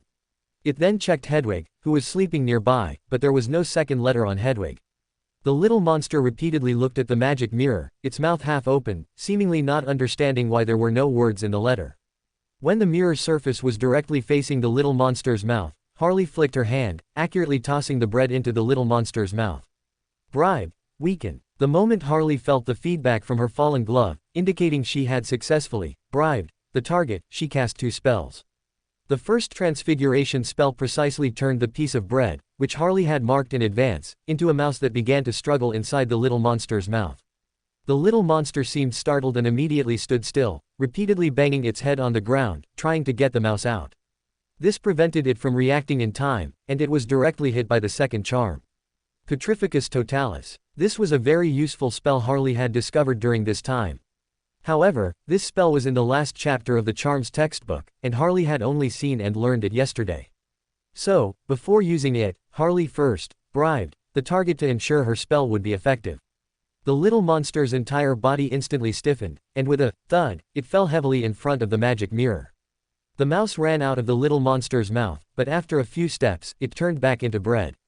Harley also emerged from the magic mirror at the opportune moment and, with a well-aimed kick, deftly sent the magic mirror flying far away, where it landed steadily on the grass. Although Harley felt bad for her mirror, if a battle broke out later, this magic mirror, being far from her, might just save her life. Looking at the little monster in front of her, a dining knife slid out of the sleeve of Harley's free hand, and she took out a bottle with her other hand. Harley swiftly cut the little monster's skin, collected some blood from the wound in the bottle, and incidentally pulled out a few of the little monster's hairs. With these, Harley could launch several types of attacks if a battle erupted later. Even if the little monster eventually escaped, this blood and hair could help Harley locate it, weaken it with curses, or even directly kill it. After doing all this, Harley kicked the little monster with her foot, flipping it over. The little monster's face still bore a look of terror, its eyes darting wildly. Harley looked at the little monster and couldn't help but frown. Although she could perform psychometry, its efficiency wasn't high. And without understanding the situation of this world, Harley wouldn't casually choose to perform psychometry. What if there was an angel standing behind this xenomorph, leaving some means within its spirit? That wouldn't be pleasant. Even if there wasn't, this world might cause spirits to dissipate too quickly due to the spiritual realm, preventing her from performing psychometry in time. Under normal circumstances, Harley wouldn't be this cautious. But what was in front of her was, after all, an xenomorph, a humanoid creature, so no amount of caution was too much. After a brief thought, Harley casually cast a levitation charm, making the little monster float behind her. This place was already the wilderness, and Harley easily found a few branches. Although Professor McGonagall hadn't taught it yet, the principles of magic were interconnected. Theoretically, if one could turn a wooden match into an iron needle, one should be able to turn wood into an iron lock. This was perfectly reasonable. So, with a flick of Harley's hand, several branches in the wilderness turned into chains and ropes. Harley skillfully tied up the little monster with rope and then secured it with chains. However, from Harley's disgusted expression, it was clear that this was not the same as her previous bindings. Of course, secretly, Harley also released layers of transparent silk threads. The rope and chains were merely a disguise, making it difficult for people to notice the existence of the silk threads. These silk threads were the true defense. They were sharp and cold. With just a flick of Harley's finger, they could cut through the little monster's skin. After completing all this, Harley then cast a counter curse on the little monster. As soon as the little monster was freed from Petrificus Totalis, it disregarded being tightly bound and struggled to try and stand up. After 2 unsuccessful attempts, it lay there, shouting in a sharp voice mixed with excitement and fear. Harley Potter. Dobby has always wanted to meet Miss Potter. It's a great honor. No, bad Dobby, bad Dobby. Dobby was actually discovered by Miss Potter. Saying this, the little monster named Dobby heavily hammered its head on the ground, even drawing blood. Harley had no choice but to manipulate the silk threads to prevent the little monster from cutting its own neck. At the same time, she silently sighed in regret. If such a little monster left its blood everywhere, either its strength was so great that it feared neither tracking nor curses, or it simply didn't understand this knowledge. Clearly, being subdued by the current Harley in one blow meant the little monster's strength was definitely not great. Then it could only be the latter reason. It didn't understand this knowledge, and it was likely just acting under someone's orders. She probably wouldn't get anything out of it. Although she didn't hold much hope, Harley still kicked Dobby's head with a look of disgust and said in a fierce tone, "Stop banging your head. I'm not your great-grandmother, though I'm old enough. Get up and answer my questions obediently." Dobby immediately quieted down, staring at Harley with its big eyes. "Speak, why did you intercept my letters, you old hag?" Harley was impolite, her gaze not even on Dobby, as she toyed with the small knife in her hand. However, her attention remained focused on Dobby, and her harsh tone was merely to create psychological pressure on it, forcing it to speak. After all, what was in front of her was a humanoid creature, and it seemed to possess reason, so this interrogation method was worth a try. As for using extraordinary charm, Harley would absolutely not use it on the ugly creature in front of her. Unless absolutely necessary, she didn't want to lower herself like that. Harley was a complete sucker for good looks. By the way, what exactly are you? Dobby's expression became extremely terrified. Dobby is a house elf. Dobby intercepted Harley Potter's letters because Dobby wanted what was best for Harley Potter. Dobby cannot let Harley Potter return to Hogwarts. Chapter 58. Can I do you good? Huh, what did you say? Harley didn't react for a moment. What was this little monster, who called himself House Elf Dobby, talking about? Dobby says Harley Potter cannot return to Hogwarts. Dobby shouted, almost using all his strength. Dobby is doing this for Harley Potter's own good. Dobby intercepted all of Harley Potter's letters, just to prevent Harley Potter from returning to Hogwarts. Harley felt a surge of anger mixed with a hint of confusion. However, Harley didn't show these emotions. Instead, she played along with Dobby's words, putting on a smiling face. "Dobby," Harley said softly, "you said your name is Dobby, right?" "Yes." Dobby was overjoyed to see the expression on Harley's face soften and her attitude change. The great Harley Potter can remember Dobby's name. Dobby is truly honored. "All right, Dobby." The smile on Harley's face grew even gentler. "Since you're trying to protect me, may I ask you a few questions?" The joy on Dobby's face was almost overflowing. The great Harley Potter wants to ask Dobby questions. This is Dobby's honor. Dobby can answer. As long as it doesn't violate Dobby's principles, Dobby can answer. Because Dobby wants to protect Harley Potter. "All right, first question, what is a house elf?" House elves are servants to wizards. For Dobby, Dobby must serve his master for life. Dobby shrieked, only if the master gives Dobby clothes can Dobby be free from that wizard family. Harley nodded thoughtfully, noting down this information and planning to look into it later. She didn't ask who Dobby's master was, because, under normal circumstances, servants of wizarding families would surely be bound by magic. Dobby had also said that it could answer questions that didn't involve its principles. Presumably, this principle included the magic that bound him. She hadn't heard Ron or Neville mention a creature called a house elf, nor had she heard anyone else in the wizarding world mention it, so she couldn't judge whether the information Dobby provided was accurate. However, she would tentatively assume Dobby was telling the truth. For now, it was just a way to buy time and gather more information. Second question, Harley spoke again after a brief thought. Why don't you want me to go to Hogwarts? And why do you say it's for my own good? Because Hogwarts is very dangerous. Dobby said without hesitation, suddenly trembling all over. Someone has planned a conspiracy, so something very terrifying will happen at Hogwarts School of Witchcraft and Wizardry. Dobby has known about this for several months, so Dobby cannot let Harley Potter go to risk. Harley nodded, her smile unwavering as she asked, "Then why did you intercept my letters? To prevent me from communicating with my good friends." "Harley Potter, don't be angry," Dobby said pitifully. Dobby originally hoped that if Harley Potter thought her friends had forgotten her, Harley Potter wouldn't want to go back to school, miss. Dobby is doing this for Harley Potter's good. "Thank you, Dobby." Harley showed a timely expression of surprise. "Thank you for everything you've done for me." "It's nothing." Dobby was so excited he almost jumped, though he was tightly bound and couldn't. No one has ever thanked Dobby, never. "Oh, Harley Potter, she is so great." She listened to Dobby's advice. "All right, Dobby." Harley's face was full of smiles, but deep in her eyes was a chilling coldness. "Let me summarize our conversation. You believe something very dangerous will happen at Hogwarts next semester, and you want to protect me, so you don't want me to go to Hogwarts. To prevent me from going to Hogwarts, you intercepted all my letters, tried to imprison me, and cut off my contact with the outside world, right? And all of this is for my own good." "Yes." Dobby happily flapped his big ears. Harley Potter understands Dobby's meaning. Dobby is so happy. "So, Harley Potter, can you untie Dobby and promise Dobby not to return to Hogwarts?" "Of course." Harley snapped her fingers, and the ropes on Dobby instantly broke into countless pieces, and the iron chains slid off. It looked like magic, but in reality, the threads subtly exerted force, instantly cutting the ropes and severing the iron locks. Dobby happily stood up. "Does Harley Potter have anything else? If not, Dobby will leave." "Oh, I'm sorry, Dobby." Harley shook her head. "You can't leave just yet. I still want to ask you for something. Please speak. Harley Potter, please speak." Dobby is happy to serve Harley Potter. "Come closer." Harley beckoned, secretly retracting a few threads. Dobby excitedly stood in front of Harley. Harley whispered into Dobby's ear. "Dobby, since you're doing this for my good, can I do something for your good?" "What?" Dobby hadn't reacted yet when he suddenly let out a scream. In Harley's hand, which was wearing the fallen glove, a test tube had appeared at some point. The test tube had been crushed, but the blood mixed with various hydrosols inside didn't spill out. Instead, it glowed eerily with a dark red light on the glove. Dobby writhed on the ground in pain, screaming, "What is Harley Potter doing?" But Harley ignored him and calmly continued to personally initiate the ritual.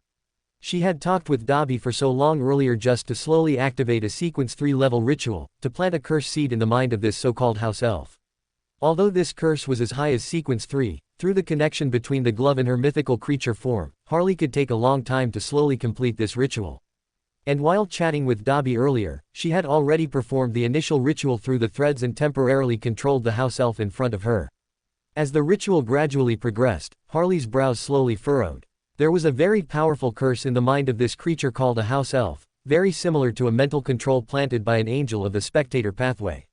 Even with the power of her mythical creature form, Harley couldn't bypass it now. However, Harley had no intention of giving up. Instead, she changed her plan and said in an incredibly gentle voice. "Under the guise of doing it for my own good, you want to restrict my freedom and cut off my communication with those lovely girls. Most importantly, you don't want me to return to Hogwarts, preventing me from taking another step forward.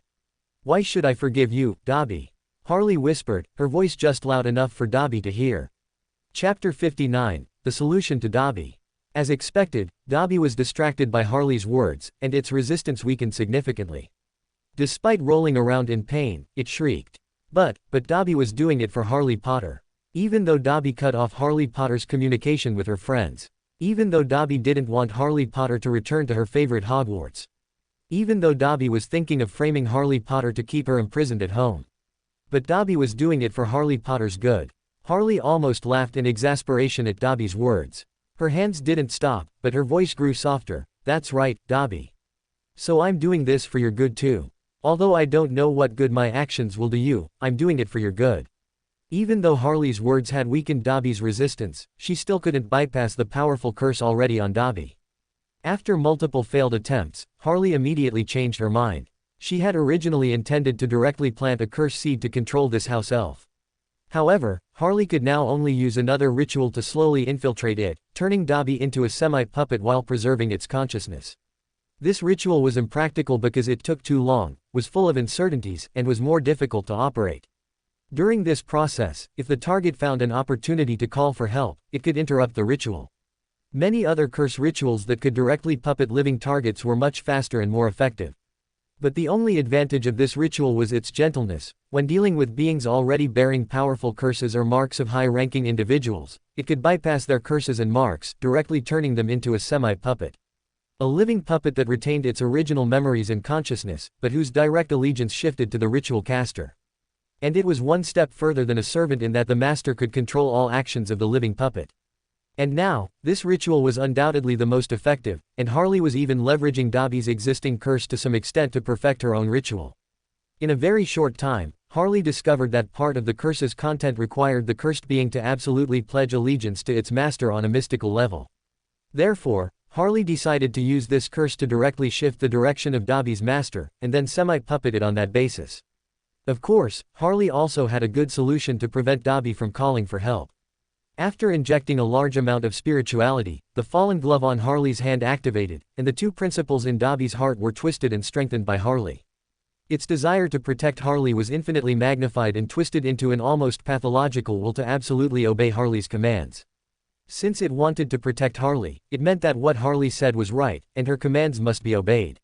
In the other order, the order to strictly obey the master's commands, was also twisted and magnified by Harley. Thus, for a certain period, Dobby would strictly obey commands, only completing tasks ordered by its master, answering questions asked by its master, and would not have the thought of proactively reporting information to its master. When these two twisted effects disappeared, Harley was confident that the effects of her curse ritual would also be achieved. After several more hours of work, Harley finally completed everything. By this time, the light in Dobby's eyes had vanished, and in the deepest part of its pupils were two blood-red marks. On the back of its hand, a snake-shaped mark formed from Dobby's blood mixed with various ritual materials was slowly disappearing. That was a mark Harley made on it using her mythical creature form. With this mark, even if something unexpected happened, Harley could correct it. After confirming the success of her ritual, Harley nodded in satisfaction, signaling Dobby to leave. Dobby comically bowed to Harley, then, with a pop, vanished from the spot. A strange look appeared in Harley's eyes. She hadn't expected this Dobby to be able to use apparition, it seemed like a decent tool after all.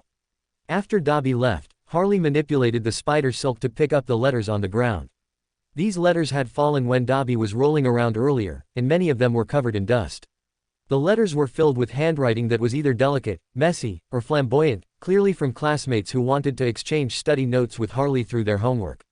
After simply shaking the dust off the letters, Harley turned around and looked at Hedwig, who was sleeping soundly in her original spot, and couldn't help but shake her head helplessly. She had already guessed what had happened. Dobby had probably stunned Hedwig and used magic to make the owl believe it had completed its task. What a silly bird. Harley chuckled, walking over to stimulate Hedwig with spirituality, waking her up. Coo. Hedwig woke up, looking very confused to find herself lying on the ground, not knowing what had happened. A moment later, it seemed to recall everything, letting out a frightened cry and burying its head in Harry's arms. Hey, little silly. Harley rubbed Hedwig's head and helped her clean off the dust. I'll give you a bath tomorrow morning. Hedwig squinted, making comfortable, cooing sounds, and rubbed her head against Harley's chest. Harley retrieved her magic mirror and tapped Hedwig's head again. When I disappear, you grab this magic mirror and go back, understood? Coo. Hedwig nodded vigorously. Harley yawned. Then I'll go now, I'm so sleepy. Staying up late is a big no-no for a pretty girl. With that, Harley reached out and touched the mirror surface, and instantly, she vanished.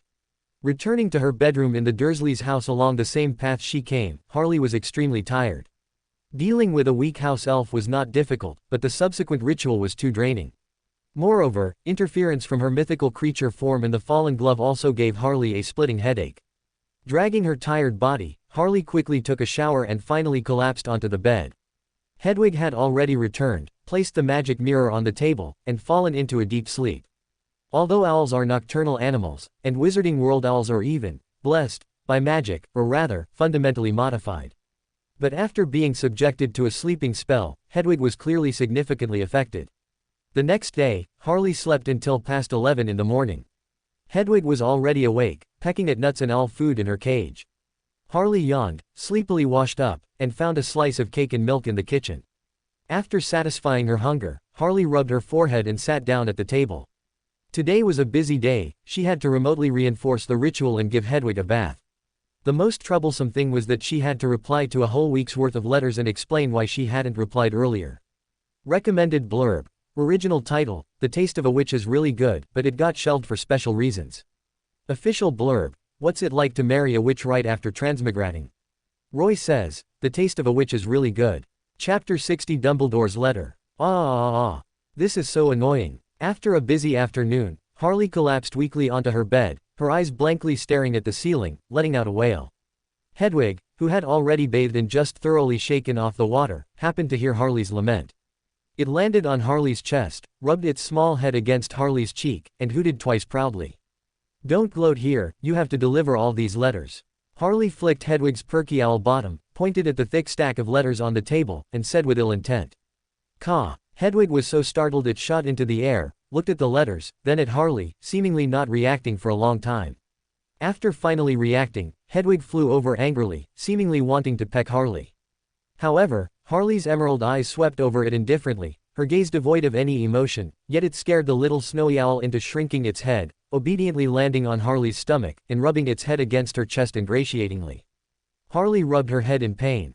Just now, she had replied to most of the not-so-important letters. For example, the letter from Ron discussing Transfiguration homework, and Dean's letter about solving charms homework. Damn it, they clearly just wanted to borrow her homework, why go through such a roundabout way? These people were still alright, at least when Harley didn't reply to them. They probably thought Harley hadn't finished her homework, so they didn't press her further. But there were also some who sent Harley more than one letter, such as Hannah, Susan, and Lavender. These good friends of Harley sent her several letters, and the emotions expressed in them grew increasingly anxious. They kept asking why Harley wasn't replying, and if something had happened. It was really strange. If Harley had really encountered an accident, how could she possibly reply to them? For the boys who only sent one letter, Harley naturally used a casual excuse to brush them off, and attached the answers to the homework or where her homework answers could be found. Harley could vouch that they only cared about that anyway. As for the good friends and besties who repeatedly sent several letters, Harley naturally had to provide more explanations. After thinking of many excuses, Harley finally decided it was better to try and tell the truth. Of course, telling the truth didn't mean telling everything. Harley only told them that she hadn't received any outside mail for a week. But this morning, all the letters suddenly appeared on Harley's bedside. This reason would definitely attract the attention of the Ministry of Magic. At least Susan would surely tell her aunt, Amelia Bones. And Madame Amelia Bones was the head of the Department of Magical Law Enforcement, a high-ranking official. Rufus Scrimgeour, the head of the Auror Office and direct leader of the Ministry of Magic's armed force, the Aurors, reported to her. So this matter would definitely lead to an investigation. However, Harley wasn't worried, because the Ministry of Magic wouldn't be able to find anything. All evidence had been almost destroyed, and there were no magical traces on the letters, so how could the Ministry of Magic investigate? Harley could even vaguely guess what the final outcome would be. According to information gained from chatting with classmates, there had always been various strange phenomena in the wizarding world, such as hearing special sounds, seeing special images, or special books appearing out of thin air. So this matter would most likely be attributed to such special circumstances, and then simply fizzle out. Although she didn't understand the workings of the Ministry of Magic, Harley at least understood the nobles and government officials of the Kingdom of Lowen. She believed that baboons would always be baboons, they wouldn't turn into straight-haired baboons just by changing locations. After a short rest, Harley sat up. Next, there were still letters from several important figures, such as Harley's important potion ingredient supplier Hagrid, Harley's dear Professor Snape, and Hermione. Harley certainly couldn't tell Hagrid the truth. After all, during their many conversations, he would always inadvertently reveal many of the professor's secrets. Harley believed the professors had absolutely instructed him not to reveal those secrets. For example, Harley had inadvertently heard Hagrid mention Nicholas Flamel's name. At the time, he and Harley and Hermione were boasting that his little darling had even gained the attention of this great wizard and Professor Dumbledore, and had been borrowed to protect a very important item. Thinking about it now, Hagrid was probably talking about the Philosopher's Stone, and that little darling was Cerberus guarding the forbidden area. Hopefully, Hagrid wouldn't be too sad when he learned of Cerberus's death. For this reason, Harley considered Hagrid a good friend, but she would never tell him anything that needed to be kept strictly confidential. Therefore, Harley filled the letter with a lot of rambling, and in the midst of it, lightly mentioned that her owl had suffered a minor injury and couldn't deliver mail, to cover up the matter. As for Hermione and Professor Snape, Harley felt it was better to tell them the truth. Although she couldn't explain why she had this premonition, Harley decided to trust her spiritual intuition. Harley wrote down the entire incident of a house elf intercepting her letters, but omitted the house elf's name. As for more information, Harley decided to talk about it after school started. In the following days, things were a bit unexpected for Harley. The Ministry of Magic did not send anyone to investigate, at least not to her home, nor did anyone come to ask for those mysteriously appearing letters. Her classmates expressed concern for Harley, and Susan said she would tell her aunt, but there was no further development. Professor Snape seemed to have received some instructions, only asking Harley to tell him the entire story completely once she returned to school. Then came the extra holiday homework assigned to Harley, including books to read. But in the letter, Professor Snape only listed 2 books and didn't assign any more extra tasks. This was very uncharacteristic of the professor, but Harley didn't pay attention, assuming the professor wanted to write multiple letters. Hermione, however, was very worried and repeatedly asked Harley what exactly had happened. But after Harley emphasized a few times that they would talk when school started, the little witch stopped pressing and instead turned to discuss homework with Harley. This time it was a genuine discussion, not borrowing. This life continued for over a week until Harley received another letter, which broke the peaceful routine. The letter was delivered by a school owl, and on it was a looping, circular script, signed Albus Dumbledore. Dear Harley, during the summer holidays, I would like to take you to meet some of my old friends and introduce you to the wizarding world. This should have been your parents' task, but considering the special circumstances, I will undertake this responsibility. If you are willing, please be sure to reply. I will come to your home in 3 days to discuss further. Albus Dumbledore. Thanks to Zhuwei Yanhu and the book friend with tale number 6394 for the reward. My editor personally recommended a book in the group, asking us to learn from it. It's one of the better ones in my category. Alright, I can't make this up anymore, doing the editor a favor, recommending a book. Open black lens bracket transformed female protagonist novel, villainous type close black lens bracket. When the red moon hung in the sky, and mist permeated, natural disasters destroyed everything humanity was proud of. Resources were scarce, humans mutated, and the order and peace once cherished became ancient history. In the 82nd year of the Red Moon, Lin Lan arrived in this world with a Red Moon illustrated guide, becoming the chief of a small police station in the outer city, abandoned by the inner city residents, a female police chief. Well, being a woman wasn't so bad, anyway, she didn't expect her lifelong single self to ever have a beautiful love story. But, so many heinous criminals were waiting for her to conquer, damn it. Was this for real? But looking at the pairs of beautiful eyes gazing at her, their eyes filled with expectation for Lin Lan. Lin Lan, burdened with others' expectations, sighed, stood on the steps, and waved her hand. Since that's the case, then I'll be this queen. This is a story about a small district police chief leading a group of extraordinary criminals towards a better life. For more thrilling fanfiction stories like this, check out my channel Fanfic Audiobook. Dive into epic adventures, mysterious realms, and legendary journeys brought to life through immersive storytelling. Don't forget to like, share, and subscribe for more amazing audiobooks.